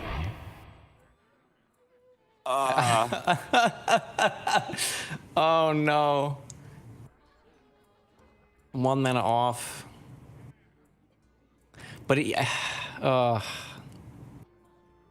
don't think there's a way to disrupt this. There's no way to gain an extra mana for Gruzin. Generally, Priestess Volish can help gain mana back, but not in this situation. So with that in mind, what's the play? Obviously, it's early for a Najak, but especially when you know there's almost certainly 2 big things coming down next turn. But also, it's a lot of damage, a lot of tempo if you do it now. That is true. I think so. If it's set up 2-turn lethal, I'd like the Najak a lot more. You could say, all right, well, Bunny Hopper is going to play 2 dragons next turn. Gruzin just has to hope that neither of them are taunts, and then the 2-turn lethal setup is good. But without the 2-turn lethal setup, it's better to hold the Najak to steal something a bit bigger. And I like Bunny using the freeze last turn. This might be a bad pickup for Bunny. If he works out a clear with a spammy, Gruzin will get the chance to play his own Barbaric back. 1, 2, 3. It's not quite a full clear. So Bunny Hopper can bump the Barbaric Sorceress into the Slither Spear. It's still good, but it's not a full clear. He's gonna do it. Still gonna do it though. Now, Gruzin has to consider whether or not he wants... Oh, there's still mana to play the Drake Fire. Yeah, never mind. I thought he had it. Yeah, it's my bad. Sorry, I led you down that horrible hole. I can't add 5 and 1. It's difficult. Opts for the taunt here. Not many spells, but this is the biggest dragon. It's very important for Bunny Hopper to get this Drake Fire Amulet down, not because it's a 1 mana summon to dragons, but because there's 2 parrots in hand. So he needs to get the ball rolling on that. Najak this? Sure. Maybe? I mean, it's a desperate time, right? Probably, yeah. Consider taking the taunt to protect minions, but I think Gruzin will want some of the ping damage from the Hala. And he can also Shadow or Devour the Najak Hexen to make it slightly less killable, which actually sounds pretty good. I like this. I must consider. He's gonna wish he had a bit more mana, though. Yeah. To spend like 1 or 2 spells here, a Thrive in the Shadows, for example, would be great here. But it's not quite there. So it's a tough decision. Not too quickly. to make a decision, which means you've got to go with the thing you've seen rather than calculate something else unless you've gone out. Yeah, I think it is the Primordial Drake, because if he takes the Hala, even with a Shadow Word Devour, the Najrak is vulnerable, and this way the mage Bunny Hopper basically has to punch through the Primordial Drake to get to Najrak.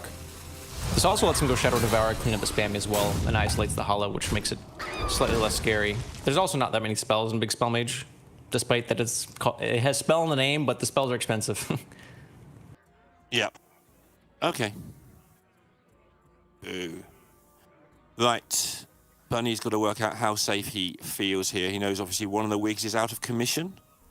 Mm-hmm. So the obvious play is to just keep going with battle cries. Yeah. I do like this, not because it costs 7 mana, because it does, and that is a very good reason to do it, but this is the same development in terms of Drakefire Amulets as the Parrot, but this gains 5 armor, sets up a hero power so that next turn Bunny Hopper can go ping plus the Parrot. And it's March of the Dragons for Bunny Hopper. Can Grushin find something off of the Dragon Discover, maybe? That seems more likely than a Naga Discovery to me. I can't think what would work. I have no... maybe a Deathwing? Deathwing might be too slow, quite frankly. Yeah. He's just... even something like a Bless here would keep Grushin in the game, because he has a Samuro that's just waiting on the left to be blessed. But it's not there. It's not there quite yet, so he has to set up some taunts, buy himself a bit more time. He does get to push through here, but Bunny Hopper's going to have more dragons. That hero power is going to start getting upgraded if he can line it up against Grushin's minions. Yeah, and again, I mean, he is getting to the point where he's got to worry about the wig coming back on, especially as Grushin's allowed to draw the other wig by now, but I think just proceed, do what you do, keep the board under control, stop any accidents happening. You know you're not going to get cleared up. Yeah. You see Grushin there already hovering over the Samuro, because that's basically the only way back into this, and yeah, no need ways to pump it. Has got the Ashara. There are ways that Grushin could have lethal through a board like this, and because of that, Bunny Hopper is going to start trading over every single minion. All it takes is one minion with a Shadow Devour, a Bless, and a bunch of Serpent Wigs. But Bunny Hopper, I believe, has the rate that there's no Serpent Wig number 2 just yet, because it would have been played over the previous couple of turns. The Zola allowing Grushin to get back in the game a little bit, taking another taunt. Preserving as many minions as he can to give himself that out of drawing Serpent Wig or a Bless for the Samuro. Because it is a lot of damage with the Radiance and the Wig already coming in, Priestess in hand. There's a Handmaiden and a Volish, yeah. That wouldn't necessarily win straight away, but with a 4/12, that is a nasty minion for Bunny to be facing down. Obviously, it's borderline representing lethal on its own. Yeah. Bunny with just a hero power here on the Zola. He can trade 2 minions into the Sleepy Dragon, and then the 8 attack Nosdorm win one of the 4 attack dragons, and then the remaining 2 4 attack minions can clean up both Najaks. So I think from this point, Bunny Hopper will not allow Grushin to have any minions left on the board. And if Grushin does go all in on a minion with Radiant Elemental and some Serpent Wigs, either Starfish or Dawn Grasp are in hand. So I think he is very, very close to just checkmate, and he's trying to figure out, again, once more, how to turn this from a 98% to 100% win. Yeah, these are ones that always provide the most interesting discussions, actually, because it's always so difficult to work out which edge case is the scary one, because you don't play against them very often. You're too busy playing normal Hearthstone most of the time. In this scenario, Samuro would have been a clear with a Bless. I bring the muscle and the magic. Bunny did sort of flinch slightly. I think he may have spotted that. There wasn't really a way to play around Blade Master Samuro Bless, unfortunately, at this point. And if it was there in Grushin's hand, it would have happened already. So I think he just says, all right, I'm going to play around the other options, and then if he does draw either the Samuro or the Bless, whatever he's missing, then, you know, so be it. Well, this is the game-winning setup now. Just clear this up and hope your board doesn't get removed. You've still got the bar, but if it does, so you're looking good. Yep. Belinda. Samuro still will clear more or less the board here. So Grushin's not out of it yet. It's still going to be a very uphill battle because there's a Rune of the Archmage, there's another Parrot, there's a Drakefire Amulet, and the tools we talked about earlier, Varden and Starfish, but he's not out of the game quite yet. It does start with a Bless, though. Oh, come on, give us the bless to at least watch some more Hearthstone. That is not quite a Bless. I don't think there's a way to activate the Handmaiden to draw 3 cards either. Yep, give the Belinda hat and call it a day. Yep, that's what he does. Bunny giggling away there because of the silliness of how that works out, but there's something exactly how both players knew it might go down. Gruzin was sort of hoping for not the coin on that turn 4 to happen, but sort of made a play that could beat some plays, but yeah. Bunny had all angles covered at all times, even with a spammy play, so 2-1, and this Demon Hunter, of course, as well as the Naga Priest, still remain for Gruzin. And Bunny just left with the Prestor Druid, which we didn't get to see much of this week. Yeah, I don't think it was brought by too many people. It was Bunny Hopper the only one who brought it? The only one. There's only 2 Druids, and the other one is Blythe with Celestial, who is also in the final. Interesting. Personally, not a huge fan of this deck, but if you're going to be bringing the Druid Mage Paladin grouping, and if you don't think alignment is good against an aggressive field, then perhaps the Lady Prestor Druid's a little bit better, and that's what Bunny Hopper is going for here. Yeah, I played quite a lot of this deck, and I know a lot of people love it. I find it definitely is strong at times. I'm not sure what the consensus is now. We've played it a million times more as a community, but it does feel like one of those decks where when it wins so well you think the deck can't be beaten, but the reality doesn't necessarily follow that up, I don't think. There's a lot of interesting synergies between the dragons and interactions that you can set up with this deck, and I believe Bunny Hopper is a player that values high decision-making decks. So even though this deck could be seen as, oh, just play the Prestor and then, you know, every dragon is the nuts, you're just going to win after you play the Prestor. There are situations that are very difficult to piece together in slower games, and even against faster games. This deck doesn't have that many anti-aggressive tools, so if the deck does get run over very quickly by either an early Wig Priest hand or an aggressive Demon Hunter hand, the deck can still die. It has 40 health, but that doesn't mean it's invincible.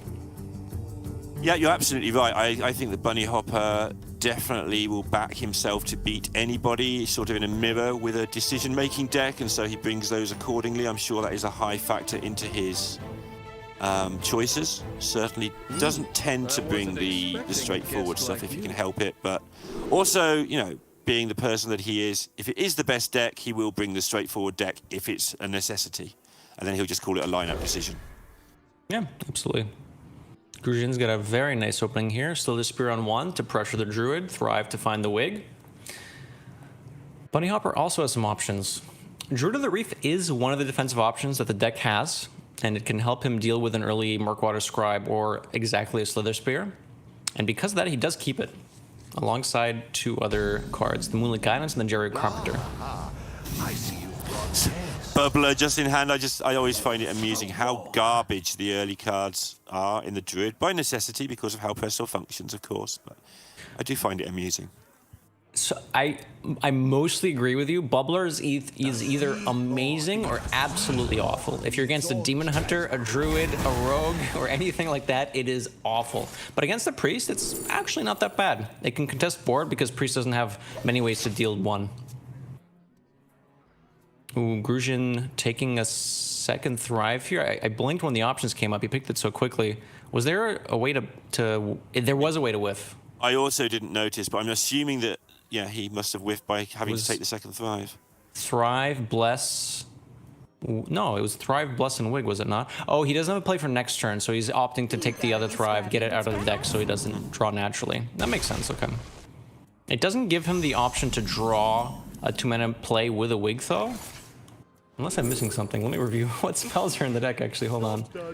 Wig, Bless, Thrive. No, that's it, because the shard was in the hand. Oh, yeah, just opted to bail on the curve, I guess. Or, yeah, bail on the top deck for the curve. Decision for Bunny now, whether he just wants to get out this watch post or whether he wants to actually develop his own game plan. So in this sort of game plan that Presto Druid has of getting Lady Presto on the board as fast as possible. The important thing is to have Presto in hand by the time you have the mana to play Presto. And Bunny Hopper can do that on turn 5 with the coin in hand. So he has to consider when is he going to play the more resources card, which draws Lady Presto. The answer is it doesn't matter as long as Presto is in hand by that turn 5. So he can opt to draw it this turn, or he can play for more tempo and then draw it next turn. I generally like playing more aggressively for tempo and then drawing it right at the last second before you need to play the Presto, because it reduces the amount of stuff that an aggressive deck can do against you when you have more minions on the board. And would you consider a watch post a weird form of tempo even though it can't do any damage? Like, that's a genuine question. Yep. Probably. Bunny Hopper has the read that Grushin's hand is kind of slow, right? There has been development after the Slither Spear. Grushin went Thrive and then Thrive, which means that he's going to have some expensive cards here, and the cheap cards left in his deck are now going to be more expensive because of the Watch Post. So I do like the Watch Post over the Bubbler in this case. Okay, he's still able to deal with a thing that was played. He is going to have Presto in hand this turn if he wants it, so...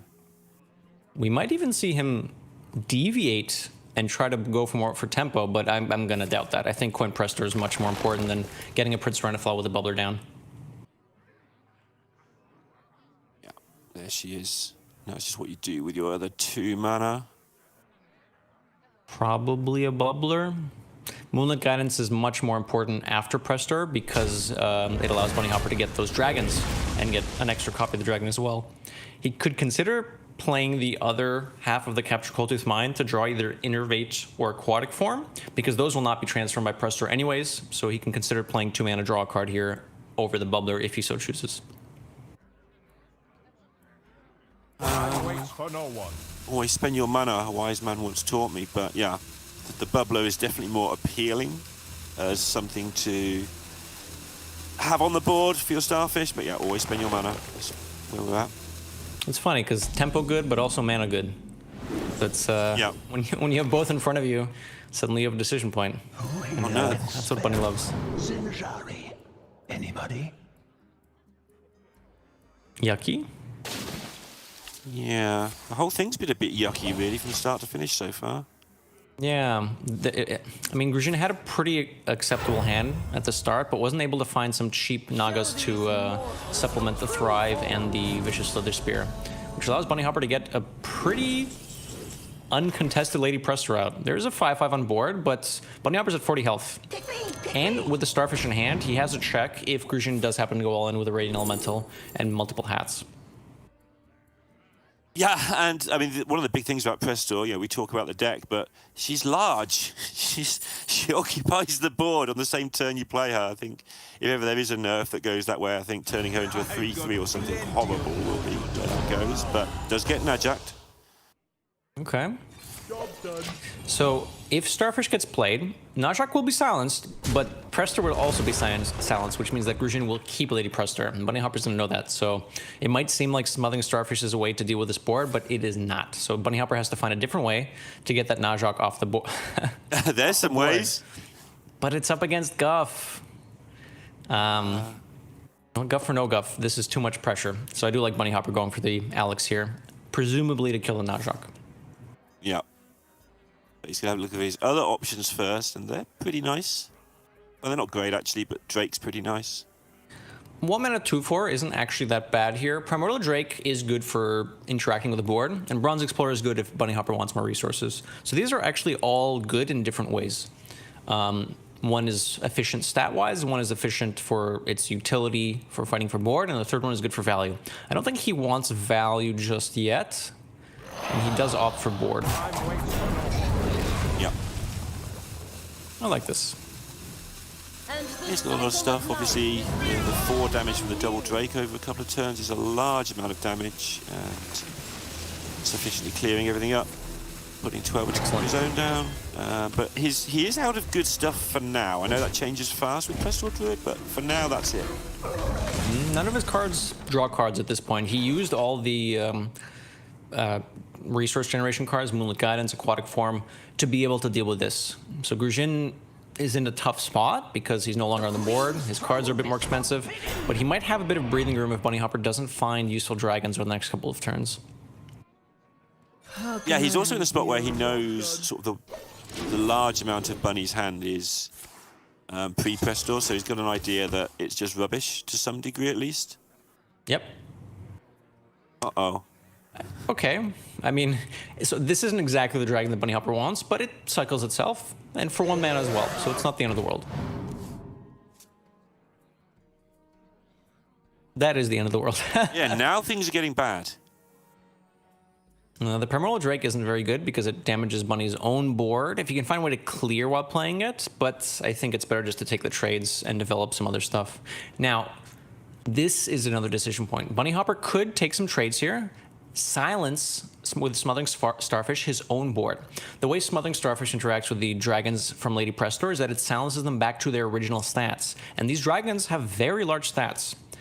The downside to using the Starfish here is that it's his only one, and if Grushin does go in with a Radiant Elemental and a big wig on any minion, he will not be able to silence it. Looks like he's going to do that though from the play here. Just get stuff on the board. Challenge Sloy to have a way to deal with it, because if he doesn't, that's going to be lethal, or very close. It's going to be lethal easily next turn. Exactly. That's why I like this decision. If this is not answered, it's 2-turn lethal. And I've heard from some very, very smart people that setting up 2-turn lethal is a very good thing to do if you can. I've heard that too. I just never managed to do it.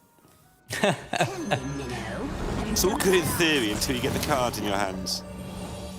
It's true. As in making the biggest defensive thing he possibly can whilst going for it, but... Does it stop lethal? It does not. There is lethal presented on board. Grushin does make a big taunt in the hopes that Bunny Hopper can't count, but Bunny Hopper is very good at arithmetic, and he does spot the lethal. Yeah, and he's counted to 9 so far in this year's Grandmasters, because he's won all 9 of the matches since week 1 began, and finds himself in the second final in a row. 2 people pricked the Druid Mage Paladin bucket, and they're going to battle it out in the final, which is very interesting to me that they're the only 2 who came with that, and they've both found their way through. So they know something that the rest of the field did not. It would appear so. And even, like you mentioned, the class buckets were the same for the 2 players, but they ended up bringing different druids. And these 2 druids are very, very different. In some other cases, we see people selecting something like Jackpot Rogue versus Boat Rogue, which are still kind of similar in their game plan, but these 2 decks do very, very different things. So it is kind of surprising, but also very curious that these 2 players managed to get there with the same classes, however slightly different game plans on their druids. Yeah, and I cannot wait to see how this final lines up, partly because it's 2 fantastic Hearthstone players, but also they should both be fairly relaxed. They've both picked up 4 points already. They both had decent week 1s as well. So they're both sort of looking good for that top 8 already. So we might not just see 2 players who are fantastic at the game, but they might be playing at the top of their game under very little pressure. I like to see the pressure games. I like to see who copes and who doesn't. But sometimes it's just nice to watch a great Hearthstone match between 2 people playing for a decent amount of money, a title, even if it's just week 2 champion, and a lot of bragging rights. And that is what we are going to get.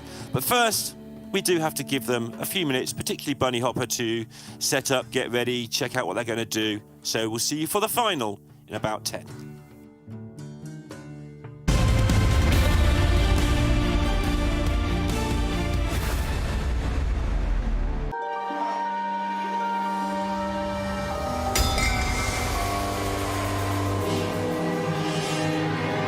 Welcome to Revendreth, in the darkest of seasons, where ruthless eyes gawk for horrific reasons.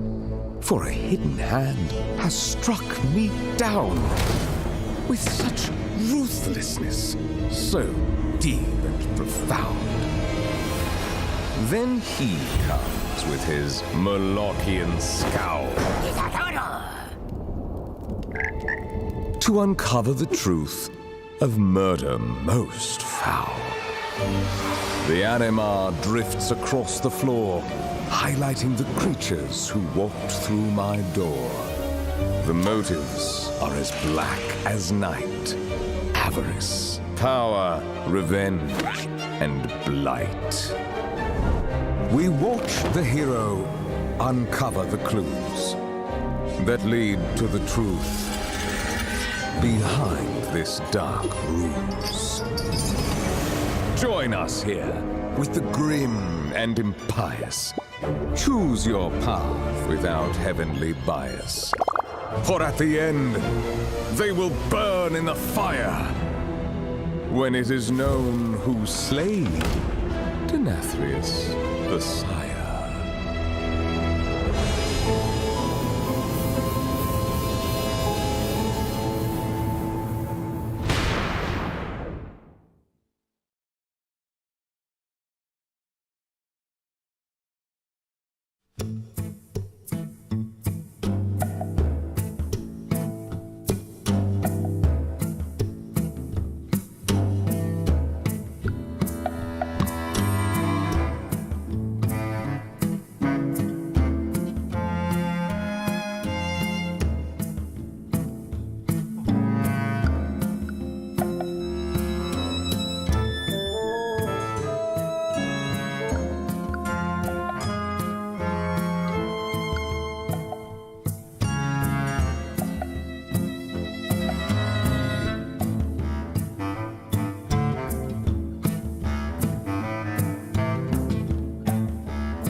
Welcome back for one last time. It is going to be the final of Grandmasters Week 2, and it is going to be a great one because we have Bunny Hopper and Blyze both bringing the same bucket, but both bringing fairly different takes on it. And we have an America's Grandmaster casting the final. That's all we can ask for. Language Hacker, how's this one going to go down? We're going to see some players play some cards, and one of them is going to blow up. I think that's what TJ would say. That's exactly what TJ would say. You've got this nailed right from day one. I think Bunny Hopper is a little bit of an underdog in this matchup. Presto Druid looked very, very good in that last set, but it's going to be struggling a little bit against some of X-Blyze's decks, namely the Big Spell Mage and the Alignment Druid. Those aren't very good matchups for the Presto Druid. But that being said, it's nothing that's a board full of hollows and a bunch of spells can't deal with. So we'll have to see how these games pan out. Yeah, we will indeed. And I think they've already played in the tournament. He says he's frantically checking. Yeah, Bunny Hopper actually beat Blyze 3-1 in the group stage. So, again, I agree with your assessment. I think that Bunny Hopper is the underdog here, but he's got it done once already. So there's obviously play to be played, which is good because that's why we're here.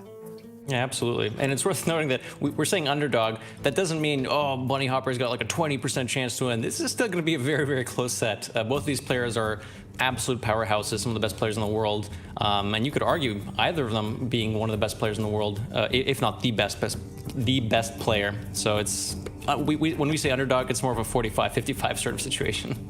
Yeah, Blyze obviously with those two back-to-back Masters Tour wins, as Soto likes to call it, the 400-player tournaments that has now become law and absolutely true. That's how many people are in them. And Bunny Hopper, who has just consistently won things from 2015, I believe, onwards with European Championships and a regularly weekly winner, the reigning Grandmasters weekly winner, if you like, from last week, has not lost a match yet. So I don't believe. Maybe he lost in the group stages last time. Either. No, I haven't actually checked that, but I will check that in a moment. But he actually won the tournament last week, so he is on for maximum points anyway. And a chance to win 2 in a row, which is really good bragging rights on top of the points and the money and all the other good things that go with it. Yeah, we see Blyze starting with his XL Alignment Druid, and Bunny looks like he's going to be going with his Big Spell Mage.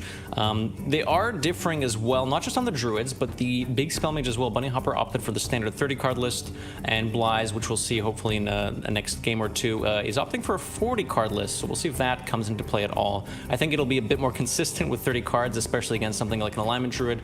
Bunny Hopper's definitely going to want his good cards against the Druid. It's important to get the Barbaric Sorceress and the Belinda as fast as possible against Alignment Druid to pressure them before they can do their alignments, play their entire deck in one turn sort of situation.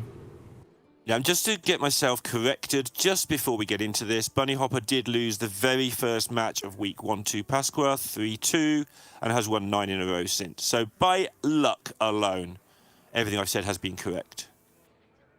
Fair enough. 9-1 in a match record against best players in the world. You know, that's still pretty good. And you forget the one, it's 9 in a row since then, you see. This is how we build streaks. By selective statistics. We have to have counters. We need a spreadsheet full of, all right, this guy got a win. Let's add a counter there, and then have to reset it. Yeah, That's a lot of stats. Some of those Quest Priest players will get them on the case to keep track of the numbers for us. They're good at counting to 8. Mm-hmm. All right, so this opening hand. Bit of an interesting keeping an Raid Negotiator. Getting something like a Nourish off of Raid Negotiator is quite big, and it can also give you some tempo options. Flipper Friends, getting a bunch of Rush Otters and the 6/6 Taunt is a huge amount of tempo. And even though Alignment Druid generally wants to set up for Celestial Alignment and then win after that, there are definitely ways that Blaiz can come ahead just by playing for tempo against a bit of a slower deck like Big Spell Mage. Bunny Hopper, though, does have the start that you want right off the bat here. Going to have a very early attempt to play his Belinda. Just in case of how he sets that up in the safest way, because the coin for the mailbox dancer can, of course, help the Druid significantly, a deck that relies on a significant amount of ramp. So just going to take a moment before doing any of that. X-Ply is playing Druid of the Reef. With 3 attack and 1 health, which you might ask yourself, well, isn't that very easy for Bunny Hopper to ping off with his hero power? And the answer is yes, but Blaiz did that specifically so Bunny Hopper would take turn 2 off, which wouldn't have let him develop a Mailbox Dancer. It might have let him develop a Snow Flurry if he wanted to use the freeze as well, but it does force Bunny Hopper, or at least give him a decision point if he wants to develop a 2-mana minion or ping.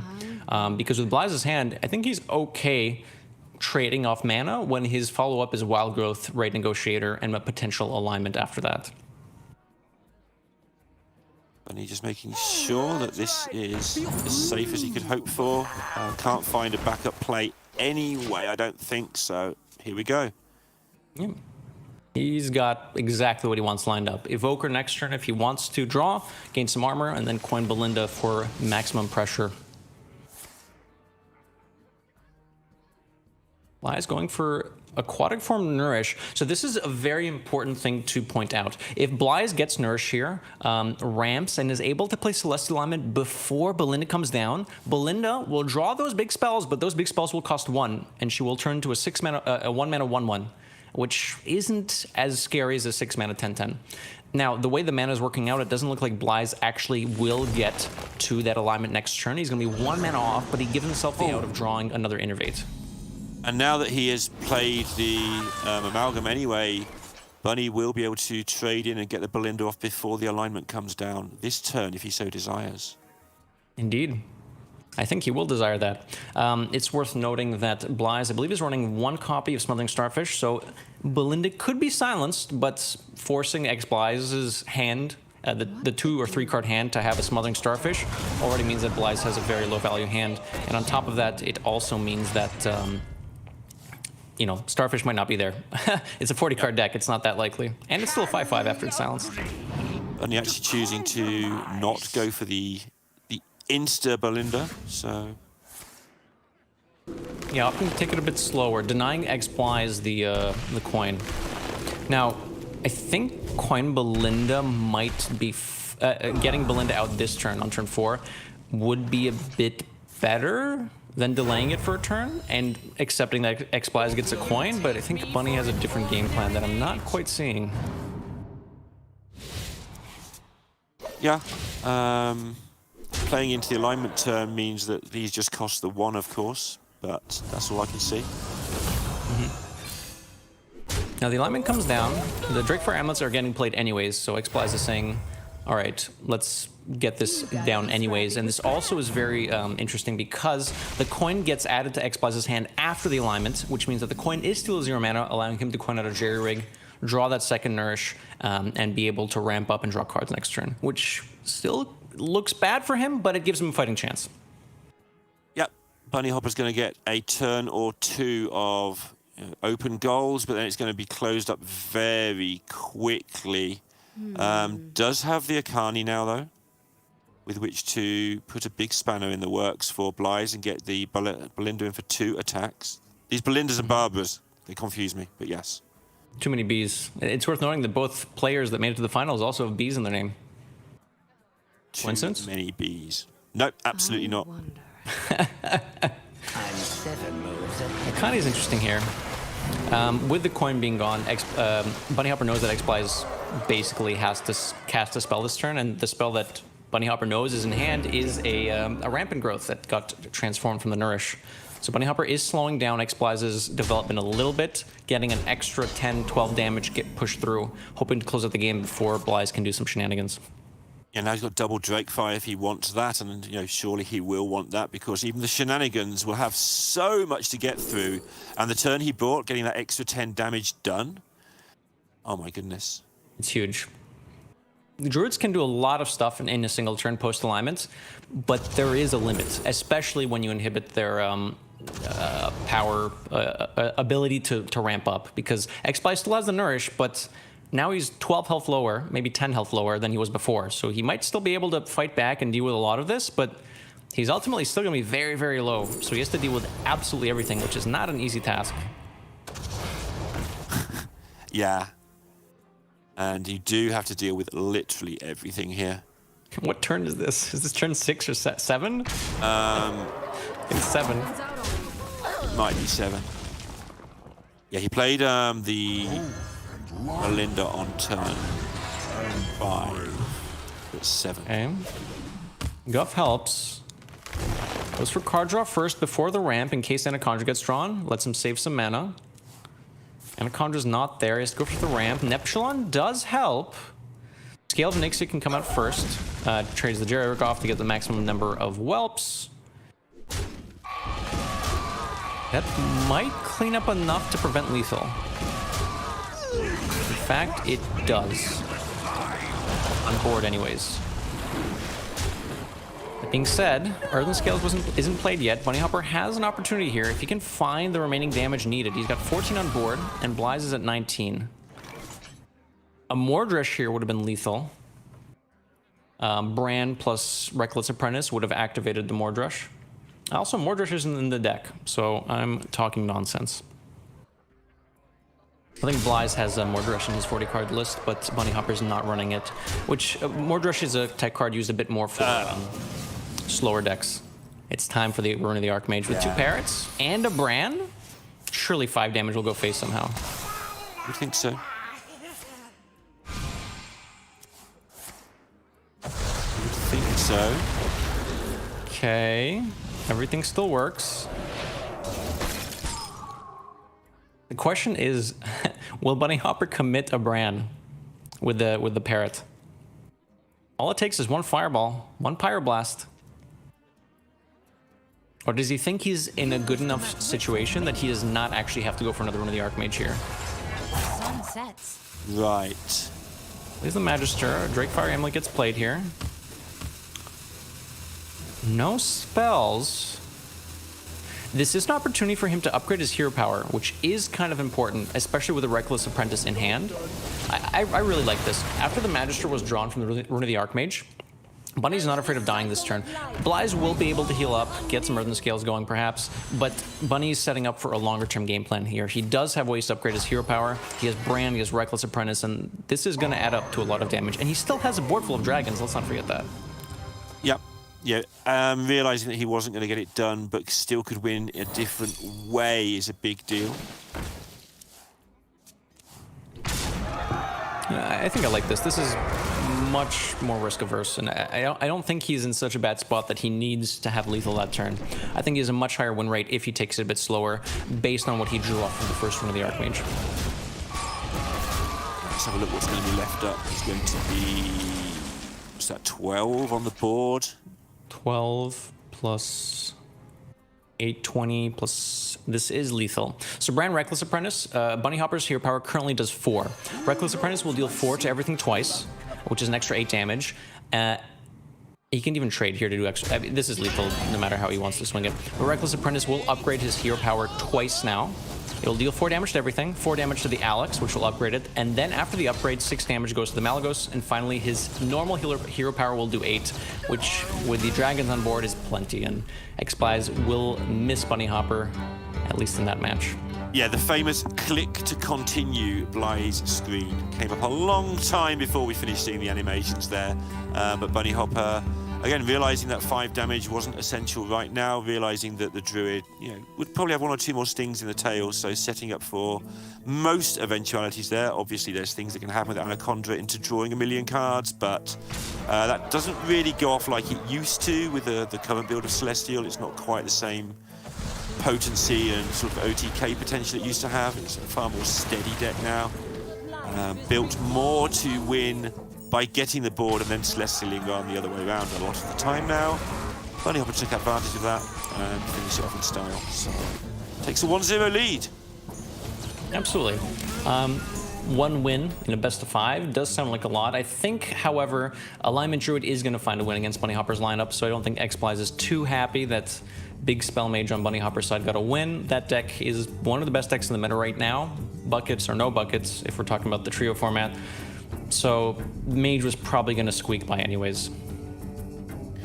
This one, however, we were talking about this both in the break and on air, is going to be potentially tricky for Bunny Hopper in this particular matchup.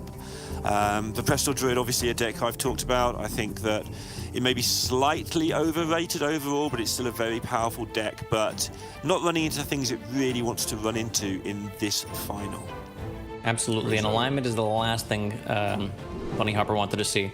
The reason this matchup isn't that good for the Presto Druid is because that card right there that Xplies kept, one of the most expensive cards in his deck, he decided to keep it in his opening hand against a relatively aggressive deck because after alignment, all these silly 1-card dragons still have their effects, but they're much smaller. So Xplies will also be playing big dragons and big cards, just like Bunny Hopper. But if they're both playing 1 card a turn and Xplies' bigger cards actually have their main stats, Bly's is going to be favored at that point, which is why this matchup's a little lopsided for the Alignment Druid, if alignment is found.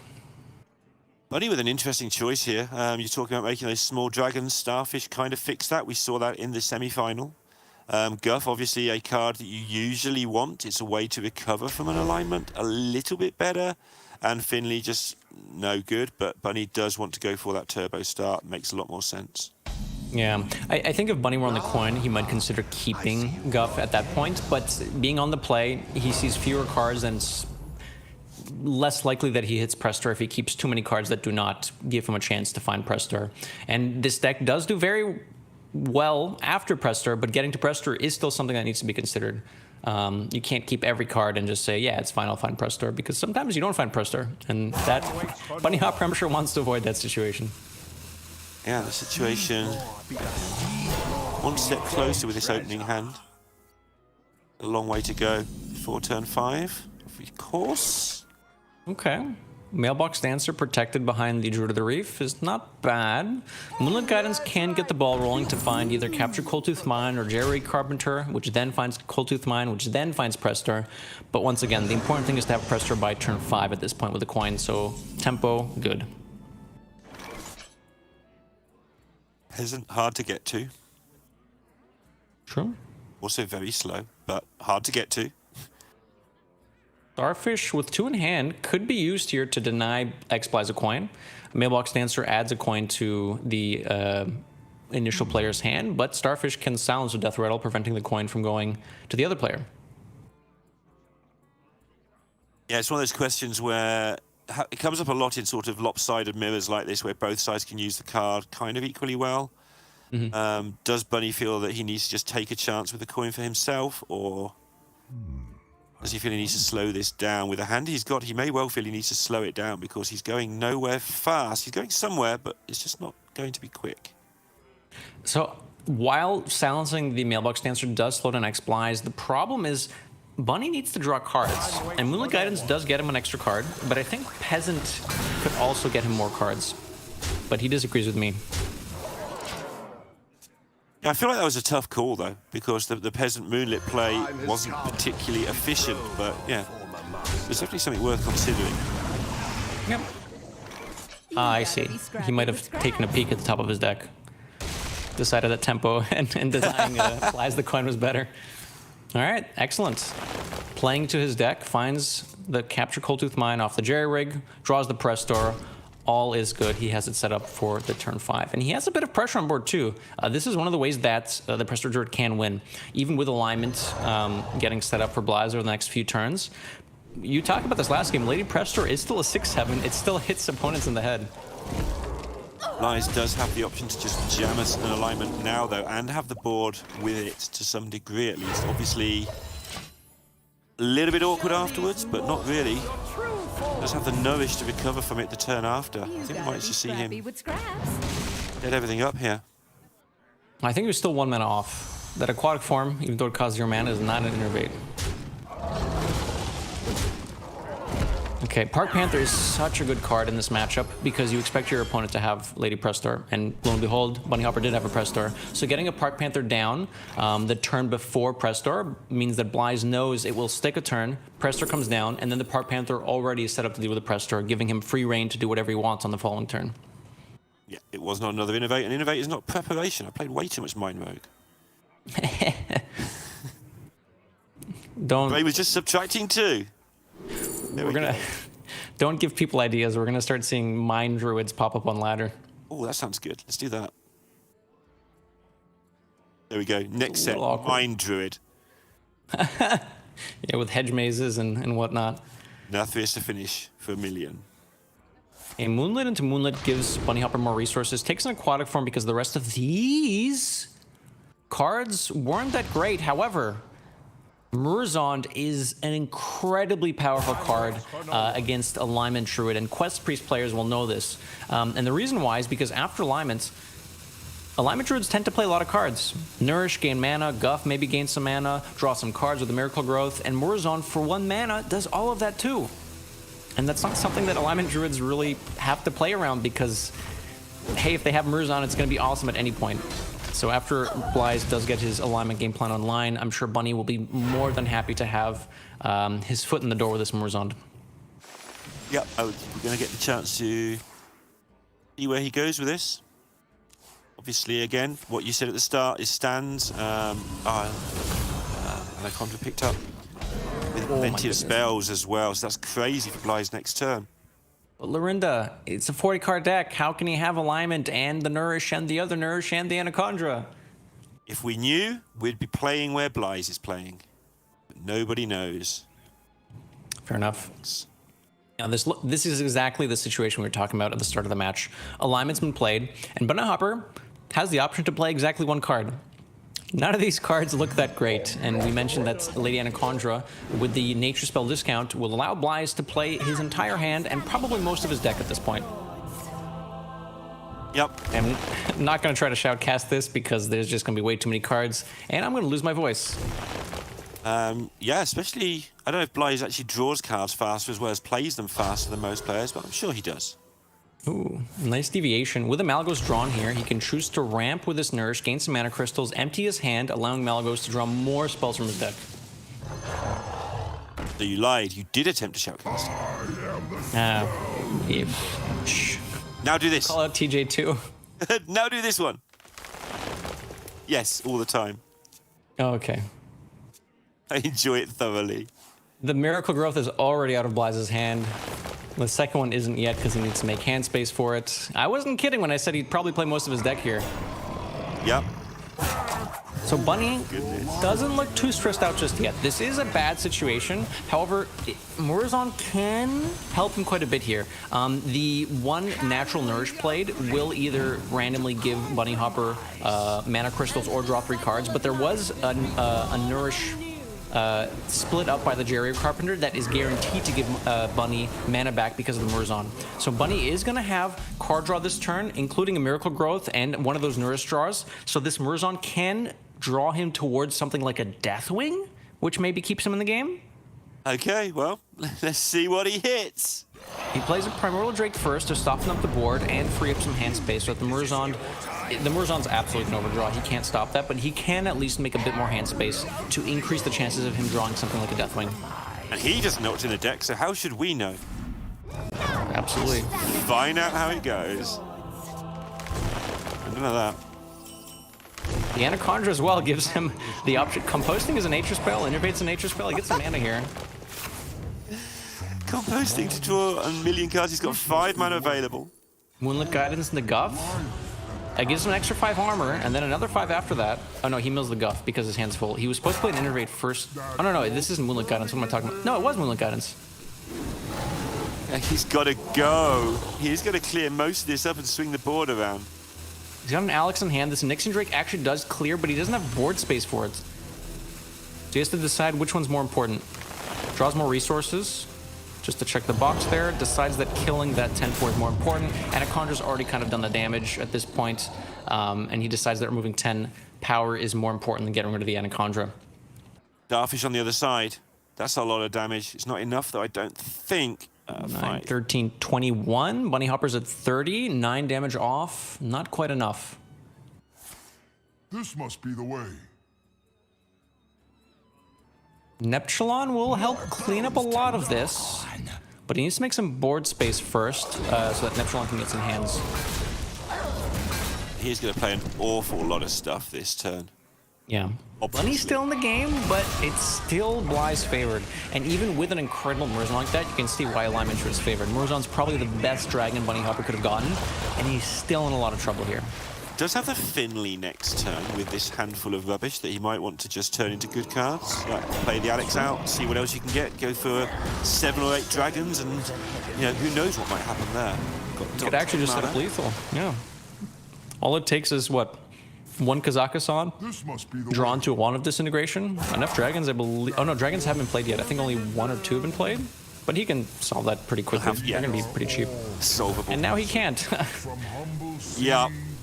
To heavenly star. Second alignment found. Yeah, this is one of the powerful things that alignment can do. It's not just the first alignment that disrupts, but after you've tried to stabilize a bit, the alignment druid develops yet another board and then sets up on a Connie second celestial alignment, which basically locks the opposing player out of the game. Yeah. Bunny tests here, but it's not going to be enough. An alignment druid brings Bly's up to 1-1. Yep, you called it. You say that he wouldn't have been too disappointed after game 1, and that is why it was pretty well placed against most of the things that Bunny's brought. So that's the mage for Bunny done, the druid for Bly's done, and still those paladins remain. And it could well come down to that paladin mirror, which I'm both looking forward to and fearing simultaneously. It's going to be interesting. Big Spell Mage against Paladin, I think, is slightly Big Spell Mage favored. Maybe a bit more than slightly. Just because, I mean, there's a reason Big Spell Mage is popular on ladder, not only just in the buckets we've seen here, but Paladin is a little bit weirder. It's not seen on ladder as much because it doesn't line up too nicely against a lot of the meta decks. However, it does position itself well against anti-aggro decks. But you'll notice that both of these players didn't really bring aggro decks, which means that the Paladins might have to just take some losses and then face each other to decide the winner of this match. And in theory, the other mirror, the mage mirror, am I crazy, or should it favour the 30-card mage over the 40-card mage? I don't see any reason why the 40-card mage should be favoured. It should favor the 30-card mage, but Sottle talked about this in his cast. It's hard to say with Bly's. Bly's plays 40-card decks like the 30-card deck, so it's really hard to say. Of course, the Bunny won with his mage anyway. What am I doing? I'm still interested to know anyway. But yeah, we're going to go, of course, with the druid. Okay. Bunny runs back the Presto Druid and has Presto in hand. With Presto in hand, this changes the dynamic a little bit. Bunny Hopper doesn't have to mulligan for cards like Capture Coldtooth Mine or Jerry Rig Carpenter at this point. And if he does find them, that's still okay. But now he can focus on setting up a very aggressive tempo game plan, following it up with Lady Prestor, and then closing up the game with the Dragons. So he can be a bit more aggressive now, which the deck doesn't always do because it focuses mana on finding Lady Prestor. Mm-hmm. Okay, so already decisions whether to bother with the Trogs or not. Yep, Druid of the Reef can be used as development here as a 1/3 taunt or saved as suitor removal later on, 1 mana deal 3. And I think that's going to be the case. I think the Trog is much less flexible, and because of that, it's going to get played. Not because Xplies plays a bunch of spells. The big spells in Big Spell Mage are big, so they won't really disrupt the Trog. But just because it's less flexible, and it's a 1/2. I assume that Bunny will also be looking to get these spells out of his hand reasonably quickly to play around potential accidents and making opponents' spells way too cheap. So curious to see how he dumps these out of his hand in a way that isn't just throwing them away. Well, more resources will draw Guff at this point, which is not a spell. Less resources will draw either Innervate or Aquatic Farm, and both of those are dumpable. So I think it is possible over the next 2 turns, Bunny Hopper might value dumping these spells to play around Barbaric Sorceress versus developing more tempo. Most of the cards he has right now aren't great tempo-wise anyways. Pelican Diver is still good at setting up, and the Druid of the Reef can be used with the Jerry Rig to clean up the Treasure Guard. So I wouldn't be surprised to see him play something like Druid of the Reef and then one of the 2-mana Capture Coldtooth Mine options, and then set up for the other one next turn into a Coin Press Store, leaving 0 spells in hand by turn 5. On the other side, at the moment, Blythe does not have anything going on. But with the rune in hand, obviously there's a lot of draws that can make him have something going on. Even in a 40-card deck, joking aside, there's plenty of things he can pick up to activate, so... Yeah. Smuggling Starfish, a pretty decent tech card in Mage to deal with some of the aggressive decks, but not particularly Lady Presto Druid. We mentioned that the dragons, once silenced, regain their initial stats, or original stats on the card, not what they were transformed into. So it's a little hard to use in this matchup unless you set up for a lethal, which generally happens after dragons come down. So that won't be used for quite a bit of time. Got the chance to coin Guff here if he wants to, again with the caveat we've already put in play as to what could go wrong here. But I think he's just going to say, well, if I've got a Presto and a bunch of stuff in play and a Guff going on, you can have your 1 cheap spell, worst case scenario. Yeah, I think that's what he's going for right now. Also, Xplies doesn't have a coin in hand, so the Barbaric Sorcerers can come down right now. He hasn't seen a Deep Water Evoker, so it's actually very unlikely, especially in a 40-card list, that that's going to happen. So because of that, he's prioritizing Guff into Press Store instead of what we were talking about, dumping all the spells into Coin Press Store, which I think is fine. It's probably better, actually. It's very unlikely that Blythe has the big Spell Mage stuff, so disrespecting it is probably correct. Next turn is the decision point. I think he's made the decision already. But yeah, that's when the Press Store should be played. That is when Blythe is going to need to play that Barbaric Sorceress that is now in hand. It's so silly. Bunny did draw Moonlit Guidance, so the Barbaric Sorceress would have hit its mark anyways. Blythe properly trading with the Drakefire Amulet. It is a spell, and it's a good spell, but he already has a big spell in hand, and it's more important for him to find this Barbaric Sorceress or Belinda, and because of that, he optimized trading, drawing cards, getting to that Barbaric Sorceress. And Bunny's aware of that now, too. This must be the way. Because of how he's played it, though, obviously, nice. Bunny is going to have a large mana lead, and yeah, the Mage is built to use its mana advantage by cheating mana from turn 6 onwards, but if you're cheating mana back at it and making big things on the other side, it does negate that somewhat, at least. Hala was an option here, but Bunny doesn't have that many spells in hand, so it would have dealt quite a bit of damage this turn, but ultimately probably not better than 2 Alexstraszes. This also conveniently allows Bunny to fight for board. Yeah. Which Hala could, but it's kind of hard to tell where all the missiles are going to fly. So I like this pick. It's a more consistent game plan. How long can this go? Looking at what to pick up with the Amalgam, for instance, could this be a very long game with both sides sort of just trading blows, or does somebody break and take a load of damage in one turn? Somebody will break. I don't think Blythe is still playing defense right now, and he has to check these runes and see how good they are. Because Bunny Hopper's been pushing tempo after Lady Press Store, and there is no Drakefire Amulet that was swapped for Xplies, he's going to have to play a bit more defensively. And instead, we see him not even going for the Rune of the Archmage, which I like this a lot. Sets up Magister this turn because he starts upgrading his hero power. He has Reckless Apprentice in hand. He has Bran. That's Arcane Surge, Arcane, whatever it's called, the hero power is going to get upgraded very, very quickly. And suddenly, all of these boards that Bunny Hopper is going to develop will get wiped away by a single Reckless Apprentice, while also pushing damage. Right, so Bunny might be in the market for Kazakhstan or something very quickly. Yes. Without the Magisters, without Magister Dawngrasp, Xplies would have to focus on playing Rune, trying to be defensive, clearing boards, but now he has his own option of taking control of the board, or of the game rather. It's going to cost him some life. There is a bunch of damage on board, and he was aware of a second Alexstrasza, I believe, or was that from the aquatic form? No, that was from the... Yeah, okay. Okay, Malagos. Balance comes out. We talked about this. The dragons gain some stats. Is the Reckless Apprentice enough here? 2 damage will go into the Druid of the Reef first. The order in which the hero powers go out is order of play, which means the Druid of the Reef was on the board first. That's going to get hit. Goes for the Mailbox Dancer first. It's free because he gets 2 coins. And this Reckless Apprentice will... I want to say will not full clear. No, it will full clear. The Druid of the Reef will... The hero was played first. Druid of the Reef gets pinged. It gets upgraded to 4. 4 gets dealt to everything. This is still the first tick of pings, and then the second tick of pings will deal 4 to everything remaining, killing all the dragons and upgrading the hero power once more.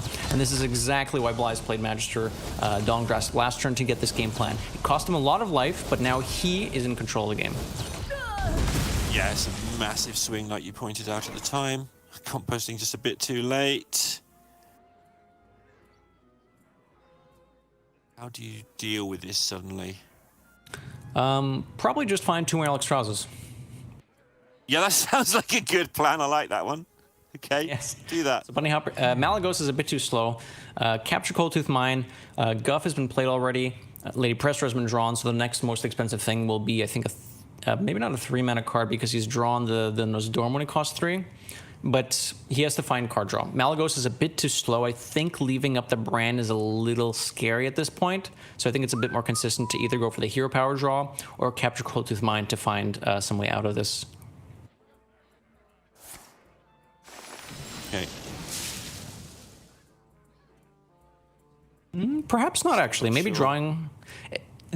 Doing this allows him to find, I believe, aquatic form, which could give him a more specific dragon off the bottom of his deck. I believe there's an Innervate left in his deck as well. So this maximizes the number of spells he draws, makes it very likely he finds exactly Innervate aquatic form, which hopefully gives him what he needs to at least address the Bran.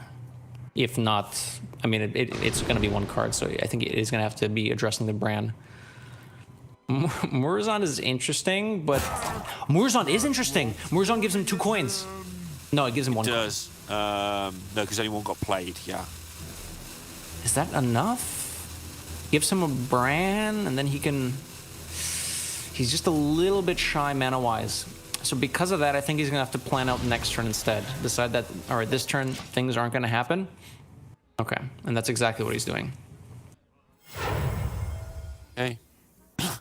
Bly's not messing around. He's worked out what he wants to do. It's hit a load of damage into the face.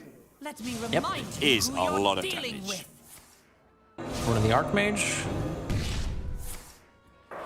He's got a Grey Sage Pair left over, so this rune doesn't have to be insane, but he has a couple of runes lined up if he needs them. And the rest of his hand doesn't do too much. As well now. Mordrish is quite large. He could use it here just to guarantee 20 damage face, but he doesn't need to. He can use it as removal if Bunny Hopper is able to claw his way back onto the board. So I do like going for the second Grey Sage Parrot here.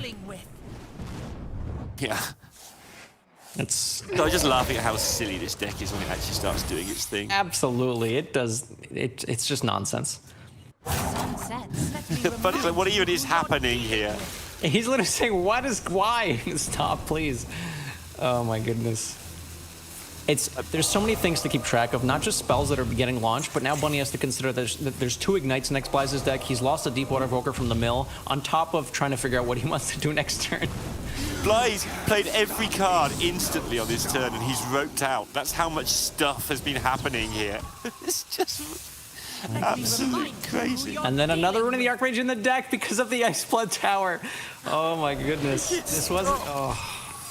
The rope's just completely broken. Counterspell just thrown in there for no reason as well. Great. Only another 18 cards. He's milled himself. X-Splice has set up lethal with a ping and more Dresh next turn. So Bunny Hopper has to kind of pick away from this. The thing is, Bunny Hopper might not be able to play around the inevitability of Mordresh at this point. It's still going. Stop! Oh, this is the longest Bly's turn in the history of Bly's turns. Bunny has to go. He's got a lot of stuff to do, and he's not wasting any time. Checks with Counterspell. It is Counterspell. Plays an Innervate after that. Not confined. Murzond will help. A Rune of the Archmage was in oh my god, in this Murzond. Yeah. There's a lot of stuff. I don't even know how much stuff he played, but I'm telling you, it was a technical lot. And a coin. Now we can see that Bunny Hopper does need to find some sort of healing or disruption for Murzond. I don't think Mage spells can disrupt minions from hand. So he's going to have to find some healing or accept that he's dead to Mordresh. He's very happy to see that his rune did clear the board and develop some stuff. Oh, my goodness. 6. What's happening? Something like an Alex Straza isn't quite lethal right now. But got another Murzond. Is he going to play it? Just get end the Ignite? Do you have the time? It's one... Is it... Oh my god, it's lethal if he gets it off. Oh my goodness. There is no way that Bunny Hopper had enough time to see all these animations and make the optimal play, seeing what the card draw, the Brasswing would have been off of the Capture Coldtooth Mine. So I think he queued up some actions and played the second Murzond, saying that I'm not going to get to see all these cards. I might as well ship another one of the Archmage and hope that it works. Yeah. Not there yet. Still looking for just a fireball or anything. There's another Ignite. Oh, the Ignite! So, oh my goodness. This was, however, lethal. This was, I believe, 1 damage over if he was able to get all the actions in, but there were so many things happening that he just didn't have time to do it. Oh my goodness, this was such a crazy game. I just feel like somebody walked into a room where 2 people were having a nice card game and just threw their folder all over the place, upside down. There's just cards everywhere. I mean, I know what's happening in this game usually, but I could not follow what was happening there. I knew what was happening. I know Murzond gets all the cards back, but Bunny had very little time because a lot of Bly's animations took a while as well. So he did end up in a situation where, like you said, he had to just play things. But there was a lethal in there somewhere, as you pointed out. Oh my, that was too ridiculous.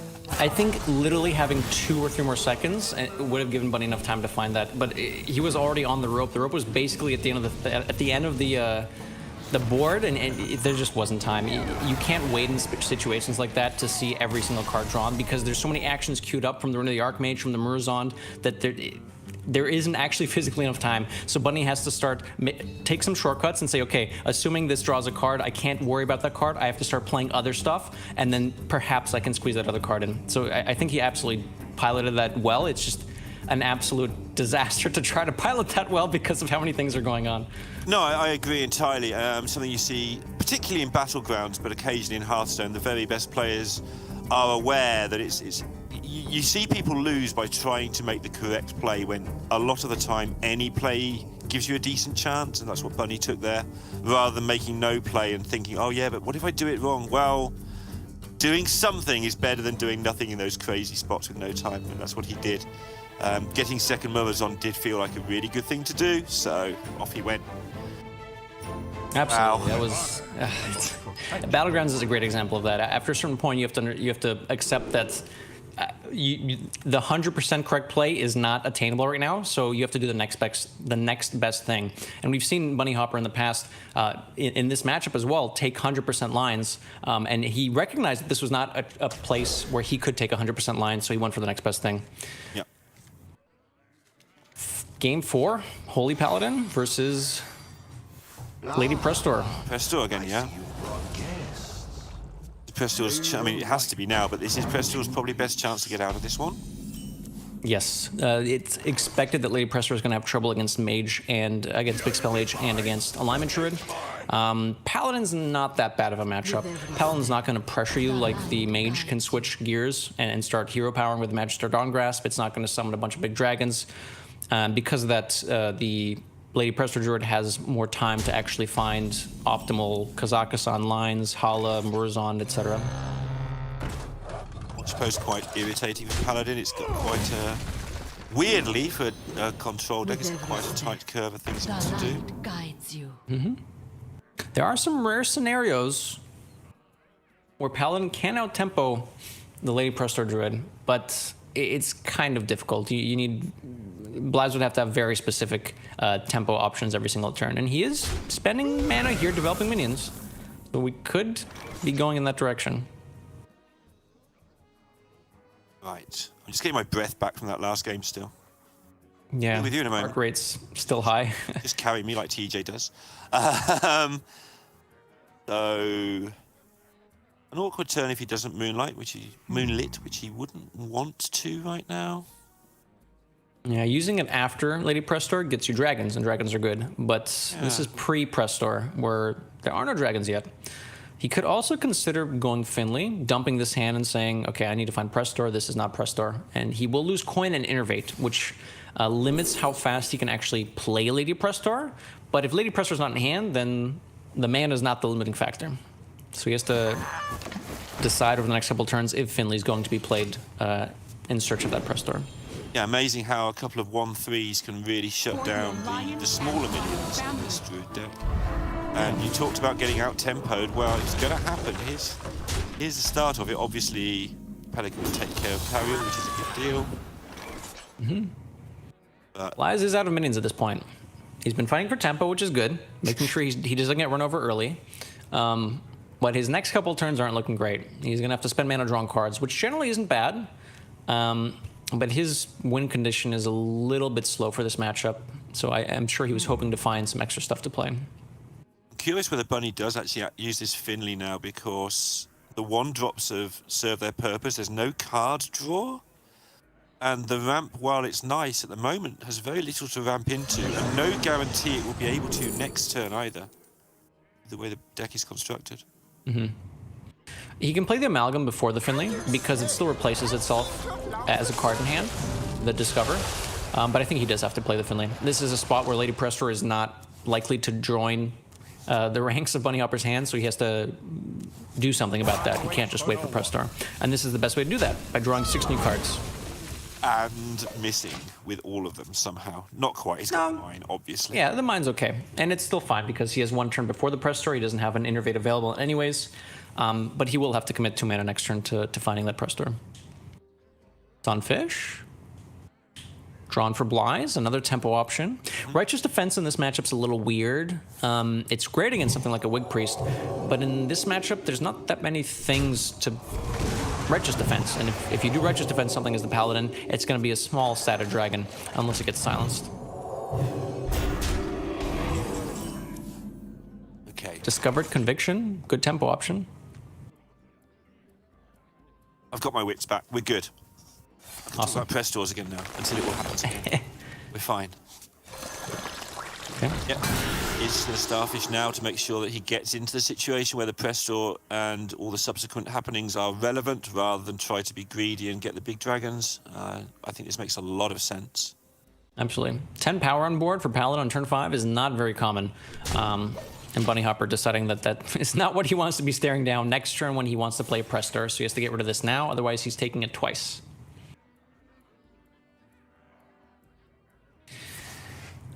Okay, some trades happening. Trying to find something. Okay, that's pretty good. That'll do. That will do. You can play a couple of cards first as well to further discount the light rate if he wants, with that Bannerman 1 card off. And unfortunately, the other cards here are not exactly dumpable. Supplies settling for the 1 mana 5/5. All right, now the game begins. Absolutely. We've gone through the opening stages, which have forced Bunny Hopper to, use more resources than he would be liking to, but he's fine.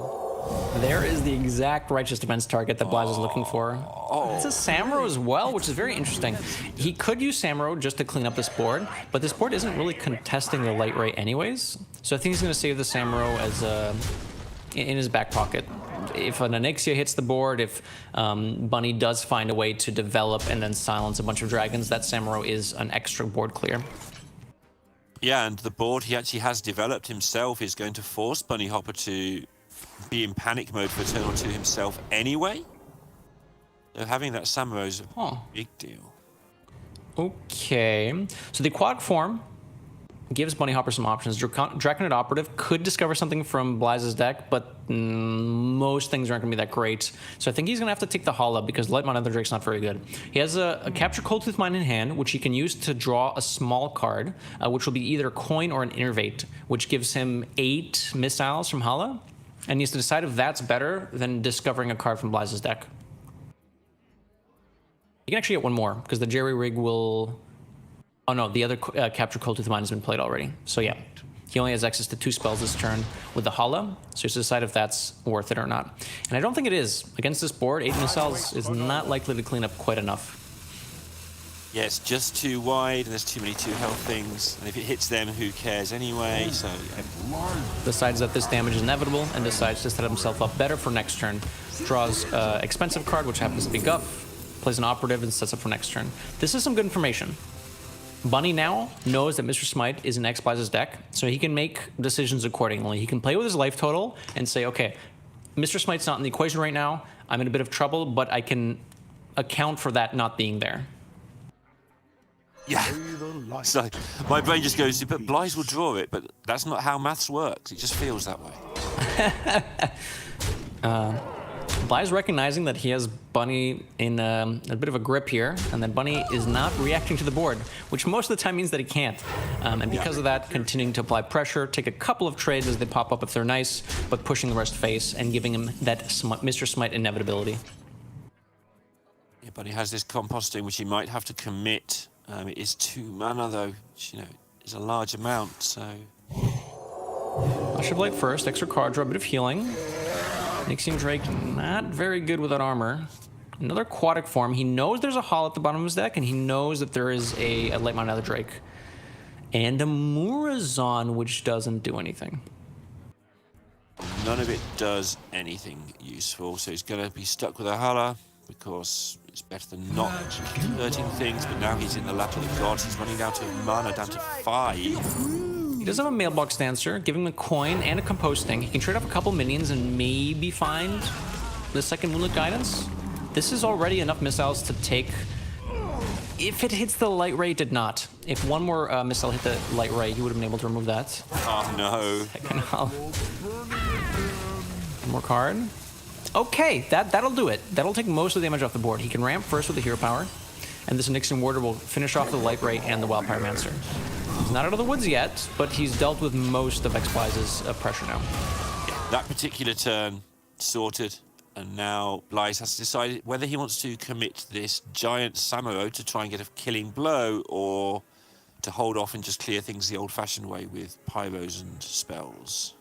He could even decide not to do anything. Kill off the Hala because that's scary, and the Nixian Warder, and decide that he needs more time, and just accepts 5 damage from the Mailbox Dancer and the Azure Drake, which also stops some of Bunny Hopper's draw potential, because those 2 minions on the left have a composting on them. And it looks like he's going to be doing just that. Decides that it's not worth using the removal. His hand doesn't have any card draw and nothing to do, so he needs a bit of time to find Cariel, to find that Mr. Smite. Looking at Hala into Malagos, because that's the things that good players like me look for in Hearthstone games. Absolutely. There's not too many spells left. Bunny Hopper has played quite a few at this point, but this is going to be probably the best Hala into Malagos he's going to get at this point anyways, so he might as well do it. This also means every consecutive draw will be a dragon, because all the spells are drawn. All right, the coin was there too. That's nice, actually, in this spot. That's just what he wanted, in fairness. Yeah. Yeah, nothing was played last turn, so Bunny Hopper could hold on to this Murazon if he wants to. It's a bit of damage out. Just 8 more damage. Really? Yeah. He's not far off. 2 Claw for your Adepts. 5 plus 6, 11 plus 4, 15. It's exact lethal. Wow. I was looking at the Hollow he got offered there, that he didn't take the second one. He could have, sorry, the Malagos there, that he could have then drawn maybe some more spells, but perhaps they were all gone at that point. Exact lethal. Well done, Bunny Hopper. 2, and it's the turn after it looked like he just couldn't get out of it. He just scrambled to find a way, and then 30 damage in 1 turn. It's 2 games apiece, and it's exactly what we said was going to happen all along. It's going to be a Paladin Mirror to see who wins week 2. Well, the credit's yours. You said you asked me about the Paladin Mirror, and I think that is where it's gonna come down to. It's a weird Paladin Mirror as well because XBly's brought 30-card Paladin, but Bunny Hopper is 40-card Paladin, and I can't say I'm familiar with that matchup because 40-card Paladin isn't actually very common. So in the regular, let's go with the regular Paladin Mirror, how often does it go to a resource war? Like, are the extra 10 cards actually going to be an advantage, or is it definitely going to be a disadvantage because you've got 10 bad cards in the deck? The game very, very, very, very often ends with players both having Cariel, both having Mr. Smite in hand, and it's a race to whoever can get a 60 whatever Smite first and get through Cariel. And in that line, it's more likely that the 30-card Paladin gets to that endgame state faster.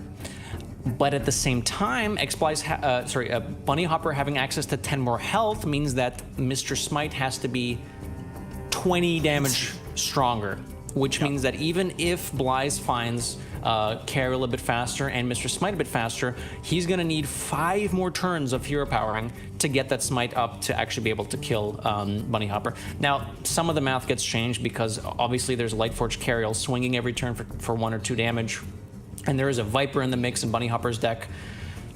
So it's not quite as straightforward as, yes, the 30 or the 40 card one is favored. But I think it's going to be slightly Bunny Hopper favored because of that extra health, because of the Viper tech card, and because of the extra tempo resources that he has available. Okay, you heard it here first. Language Hacker saying definitely Bunny Hopper 100% winning this tournament. Yeah, that's a pretty good paraphrase. See? We don't mess around with percentages around here in the Americas region. We just say that how it is. One game, someone's going to win it, someone's going to lose it. But yeah, joking aside, obviously that assessment makes sense to me. There's a lot of interesting cards as well. I'm looking at the 40 card list for Bunny Hopper. It's when you look at a 30 card list, it's pretty standard. Oh, okay, nothing jumps out. But in Bunny's list, there's a Righteous Protector, which is very, very interesting. It's a 1 mana, 1/1 Divine Shield Taunt. It's generally pretty acceptable against aggro because it can stop quite a bit of damage. It has Taunt, of course, as well, which protects your face. But importantly, in the Paladin Mirror, it stops Mr. Smite. This lowly 1 mana, 1 Righteous Protector can also come in clutch, which is going to be kind of interesting to see. Yeah, especially combined with the Viper, making sure that nothing can actually just have damage from hand particularly easily. Obviously there are ways, but and already with the light rays with the light rays coming in, I mean not recently, but when light rays got added to the deck, it did change the matchup a little bit because there are ways to just get ahead on tempo, and if one person doesn't have removal, then sometimes these early minions can do enough damage. Yeah, Bunny Hopper there throwing away sort of 3 of the best tech cards in the deck, but not wanting those, actually wanting to do something with his deck early on, which he's going to now attempt to do with this selection of things. There's nothing like a Knight of Anointment on turn 1, especially in a 40-card deck. May the light grant you peace. XBlythe will have the exact same. It's a little mirrored here, but he's 10 health lower. XBlythe is also running only 1 Garden's Grace, which means that in terms of damage from hand, it's a little bit reduced.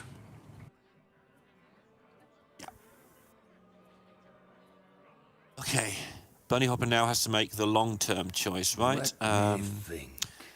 Does he want to trade or face? Because he's the one probably on the defensive. He's the one who's got to spend a longer time looking for things, but he's also got the most health total, so already that's a curious decision. Yeah, these small decisions actually are quite impactful over the course of the game. Even deciding to hero power here instead of Vitality Surge. The 30-card list might opt to Vitality Surge if they're running that card because they're just going to get to that endgame state much faster. But Bunny Hopper has more time because of the health, and he's deciding that it's better to squeeze in an extra 1/1, and that's going to go a longer way, saving the Vitality Surge for healing later, potentially. Really? It's not too heavy. Wow, that's a pretty big pickup, the Myrmidon. Mainly because you can just play it, I'm going to call it on curve. It's nothing like on curve, but yeah, it'll do. It's close enough. You don't have to count. We don't have to count quite as precisely as in a Quest Priest game. Yeah, God, those Quest Priest games counting to 8. Oof. No mistakes.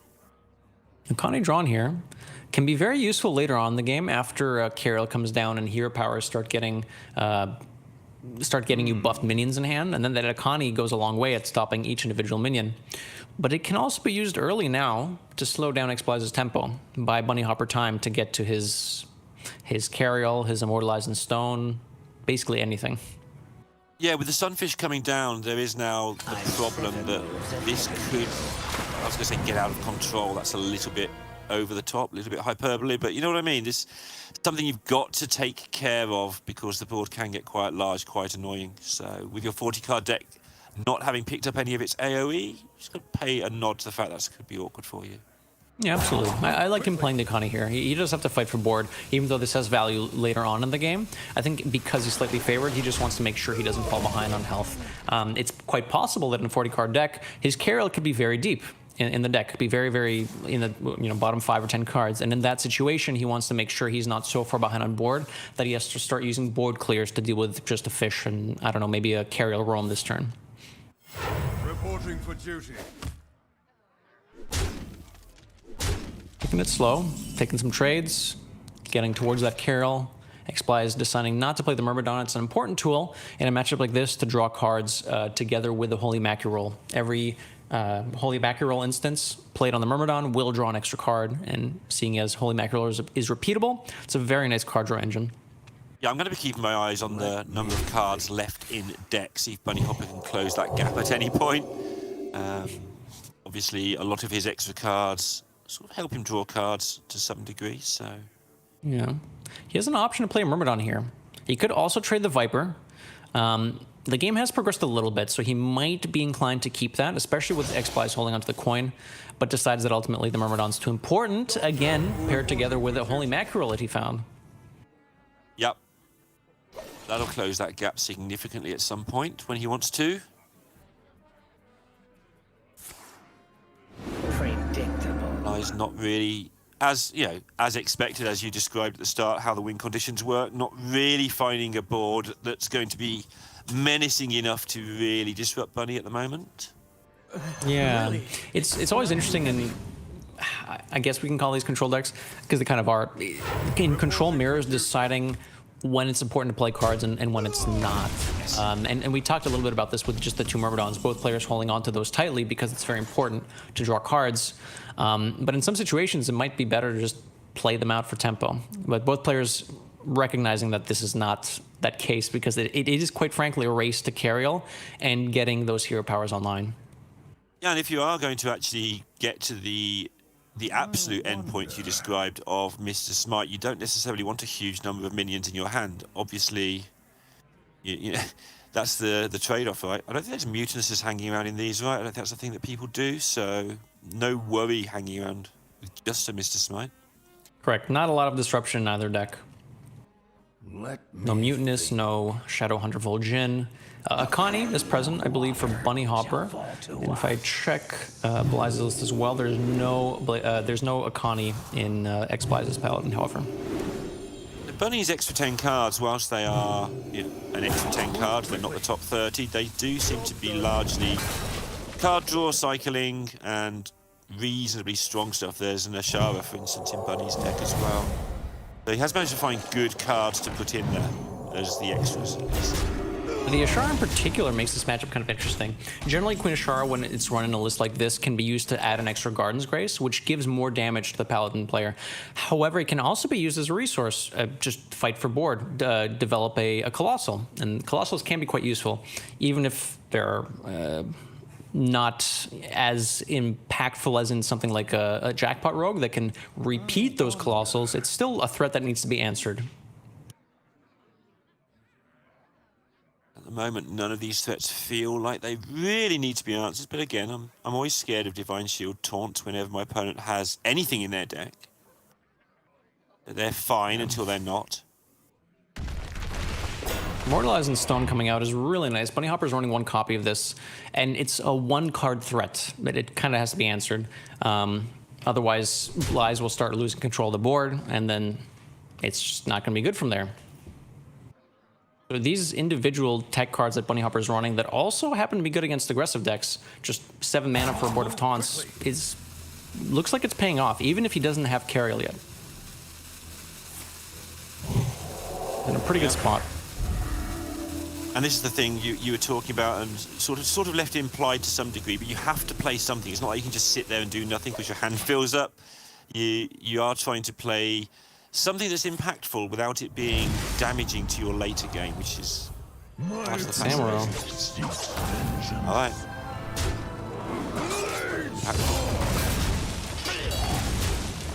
Yeah. Okay. I do like that Bunny Hopper held back the Light Ray last turn. I think it's fine to commit a bit more to the board and force X-Blast to respond, because perhaps without applying more pressure to the board, X-Blast could get away with just playing, let's say, a Righteous Defense to deal with the big taunt. So even though it was cleared there, Bunny Hopper forced that clear. There was a bit too much for Blyze to be comfortable with left on the board. But at the same time, holding back some resources to make sure that he does have longevity. Just almost the point where things need to be at least considered answering, but again, not really. Oh no, the Righteous Protector. I was talking it up so much. Bunny Hopper, not happy to see that that card in this situation, because it means he heals less off of the Vitality Surge.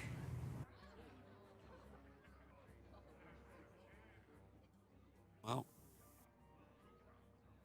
not a lot of answers here. No, it's got a little bit of stall, and he is getting through the deck. He's only 5 cards behind Blyze in terms of deck now, but definitely going to be behind on board for a turn or two if he doesn't play this weekend. Okay, that's pretty good here. Yeah. Because of his careful development last turn, Bunny Hopper still has enough without removal here to contest what X-Blyze has after seeing a removal card already being used from Blyze. Varian's kind of the last push in terms of normal. I've got a minion, you've got a minion. After that, we are going to be into the later game of Where's My Carriel. Where's my Carriel? It's true. X-Blyze still getting through his deck, finding that Carriel. But Bunny Hopper's not that far behind card-wise. There's a 7-card difference right now, but Bunny Hopper did start with 10 extra cards in deck as well. Having a bit of trouble now, though. Same situation as the last turn. He doesn't actually have removal, and he was able to offset the scary board with just taunt development. Let me think. And he is fully aware now that there is going to be Flame Leviathan and/or Cariel Roam in hand because of the Varian draws. So this Immortalizing Stone, while it does develop a lot taunt-wise, it might not quite be enough. There's a Righteous Defense, another Righteous Defense. He does trade the Viper here, trying to find some answer.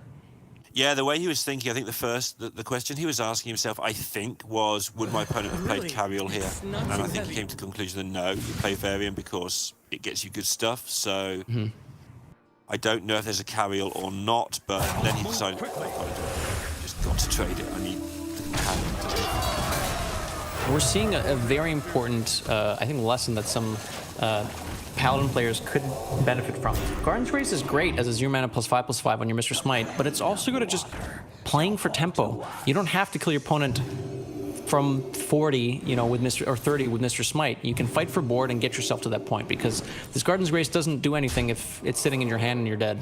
It's Bunny Hopper using these resources to fight for board. Yeah, Myrmidon Macurol getting the Cariel, though, for Blyze, so he's going to be the first one to have it online. Obviously, not a massive deal if it doesn't take too much longer for Bunny Hopper, but... But it does start the timer. Yes. Blyze will be, we talked about, it'll require a few more turns for Blyze to get the Smite large enough to kill Bunny Hopper from hand, but it's not going to matter if Bunny Hopper doesn't have the Cariel at all. Those few extra turns don't mean much. Bunny Hopper's own Varian lines up nicely here, but it still doesn't deal with the Myrmidon. Yes, it's a decision, right? Because the Immortalizing Stone also deals with the board, well, lines up nicely, like you say, but doesn't actually get through the deck, doesn't actually deal with much, so... Let me think. We might find he might have... Yeah, I think he has to. He can play the Flashlight first, get a bit more information before deciding, but it looks like it will be the Varian. And I think it has to be. This draws him 3 extra cards. Leviathan gets drawn, Cariel Roam gets drawn. Oh, he's played both light rays already, so it actually misses on the taunt. It only drew 2, but X-Blaze's Varian also drew 2. Okay. Now, this could be a carry turn, but the Leviathan paired together with the Garden's Race full clears the board, doesn't leave the Varian up at all, and presents another board. And X-Blaze, don't think he hasn't been paying attention. Bunny Hopper hasn't actually played a full removal turn, like an equality clear. And X-Blaze has been paying attention to that, and it seems like Bunny Hopper's been struggling to deal with it, and because of that, X-Blaze is just going in right now, getting that damage in. Forget the Cariel. Who needs to equip Cariel, start hero powering? This is an incredible amount of damage that he's outputting against Bunny Hopper, and rightfully so. Yeah, Bunny Hopper facing down a lethal here. Obviously, the equality helps in some worlds, but he's got nothing to pair with it. I wonder. Oh, yeah. Taunts can come down, but Blaze doesn't have that many cards left in the deck. It's fairly likely that another clear is available for him. And we can see that the equality Lightforge Cariel is right there.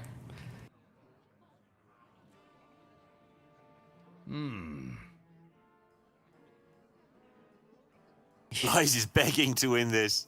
And it is important to him as well. This extra point will take him up to 7, I believe, in the tournament. So not just winning the weekly tournament, but that would be like a nice, safe number to be on 7 points. Feels like you're in that top This 8. Leviathan can hit at this point.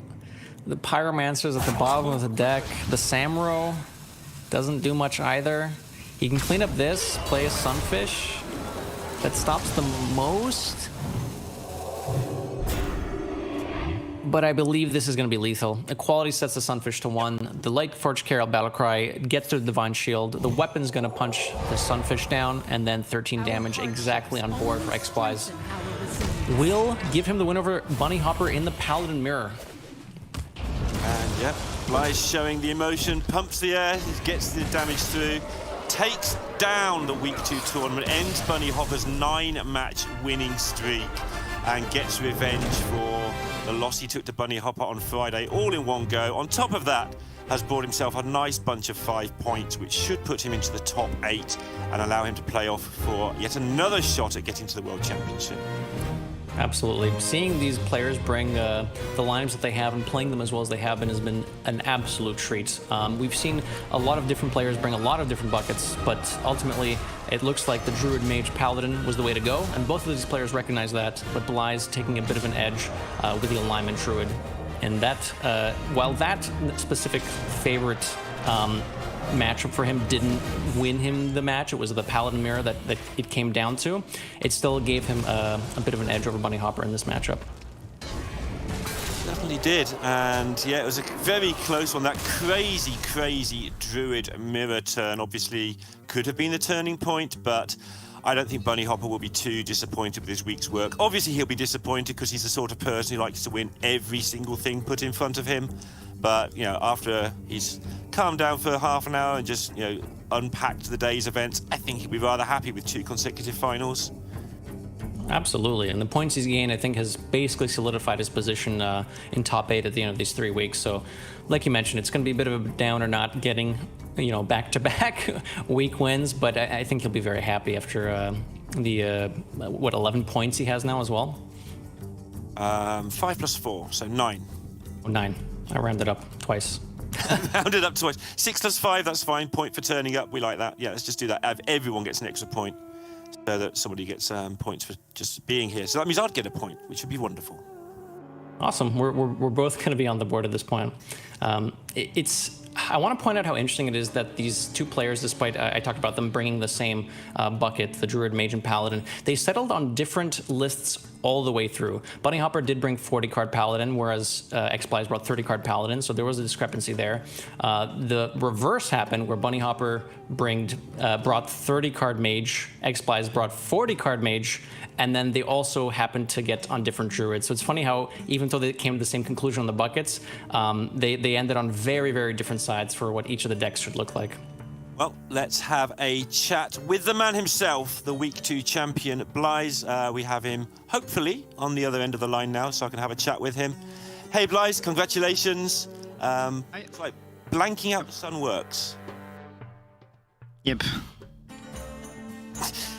You said in your Twitter. The Void buff. The Void. I want to talk to you a bit about your lineup choices. Obviously, you and Bunny Hopper were the only two to bring this bucket. How did you come to that bucket in particular?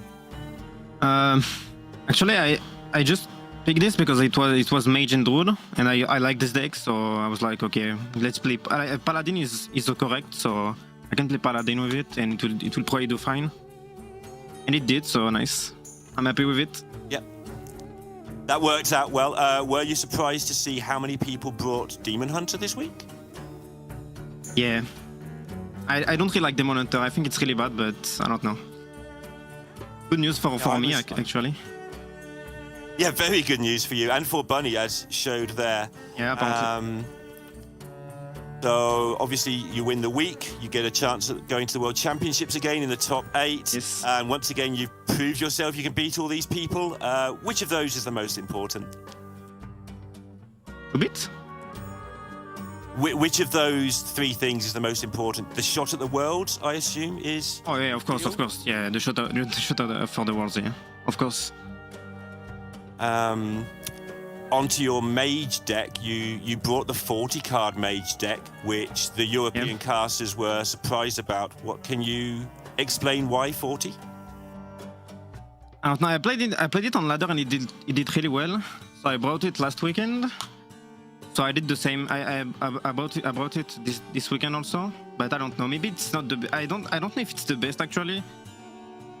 I don't think so. But like you have more chance to win against aggro decks, because you have more chance to be able to play the box by roll them. So yeah,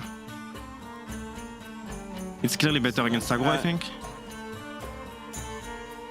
Yeah, that makes sense actually. You do buy yourself maybe 1 to 2 turns to get to turn 6 to have the chance. Yeah, exactly.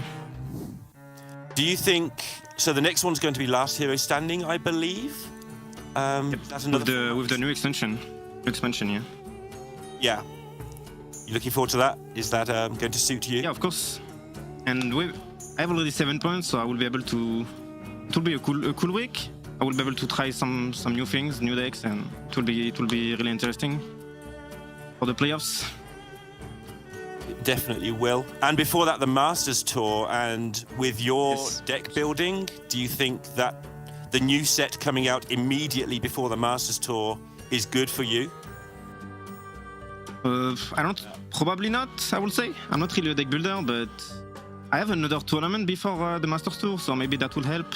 We'll see. Okay, well, thank you very much for joining us, Blaise, and congratulations once again on a fantastic week's performance. Good to see you back in that top 8. Good luck, and see you soon. See you.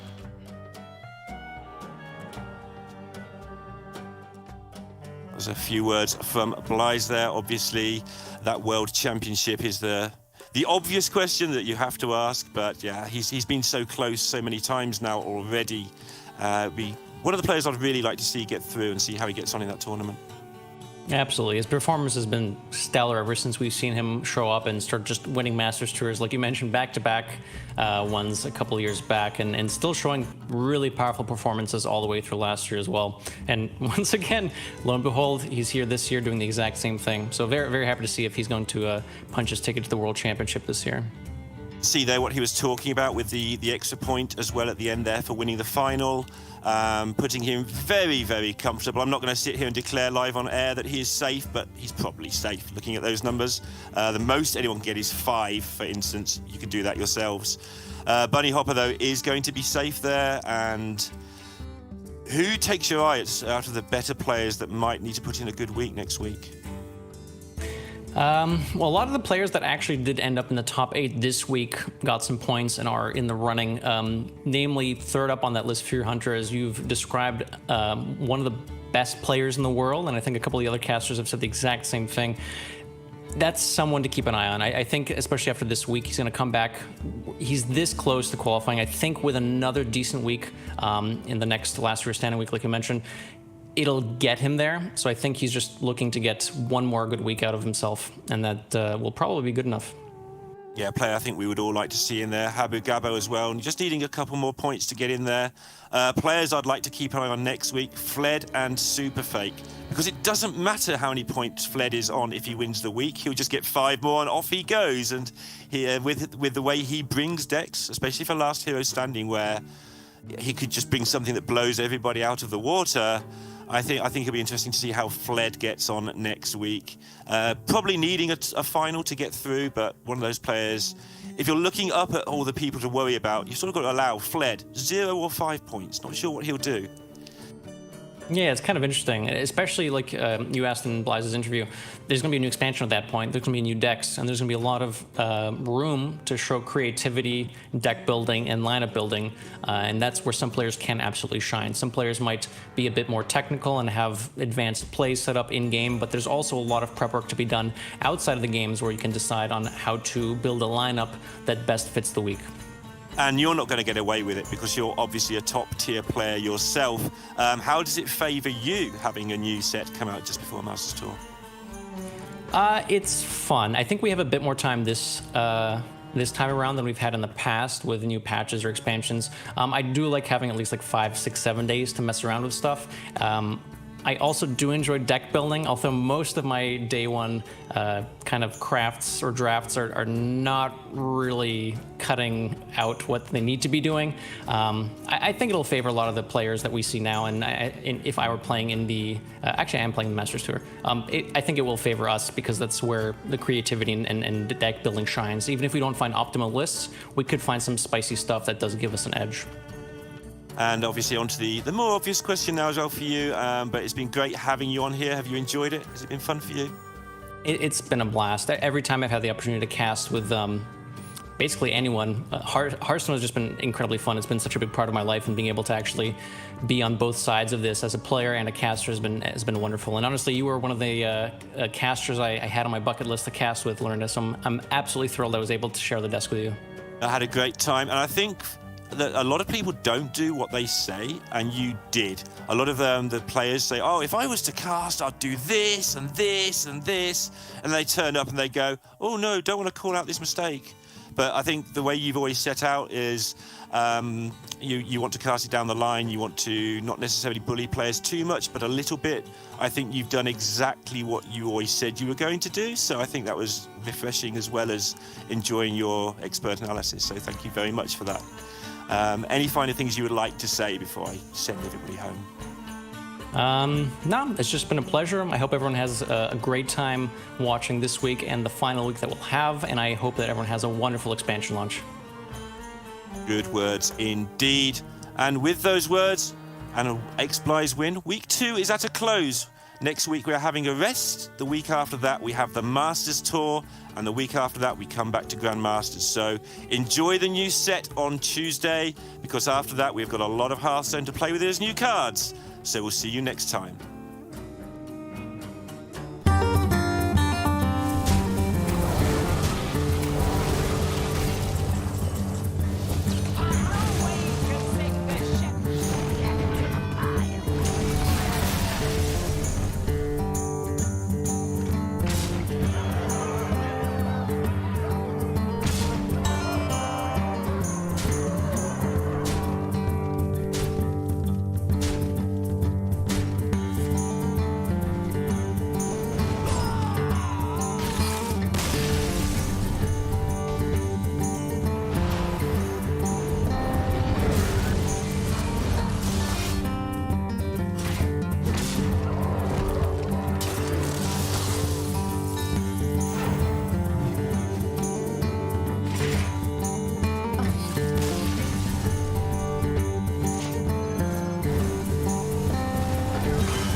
gets a bless off the top. Pescoa 2-0 up in the finals. It looked rough for him for a moment. The shard of the Naru was so clutch. He tried so hard. He set up a lethal himself with the Void Shard and Shadow Form on the next turn, even if his Sethek got cleared. It was as good a plan as any.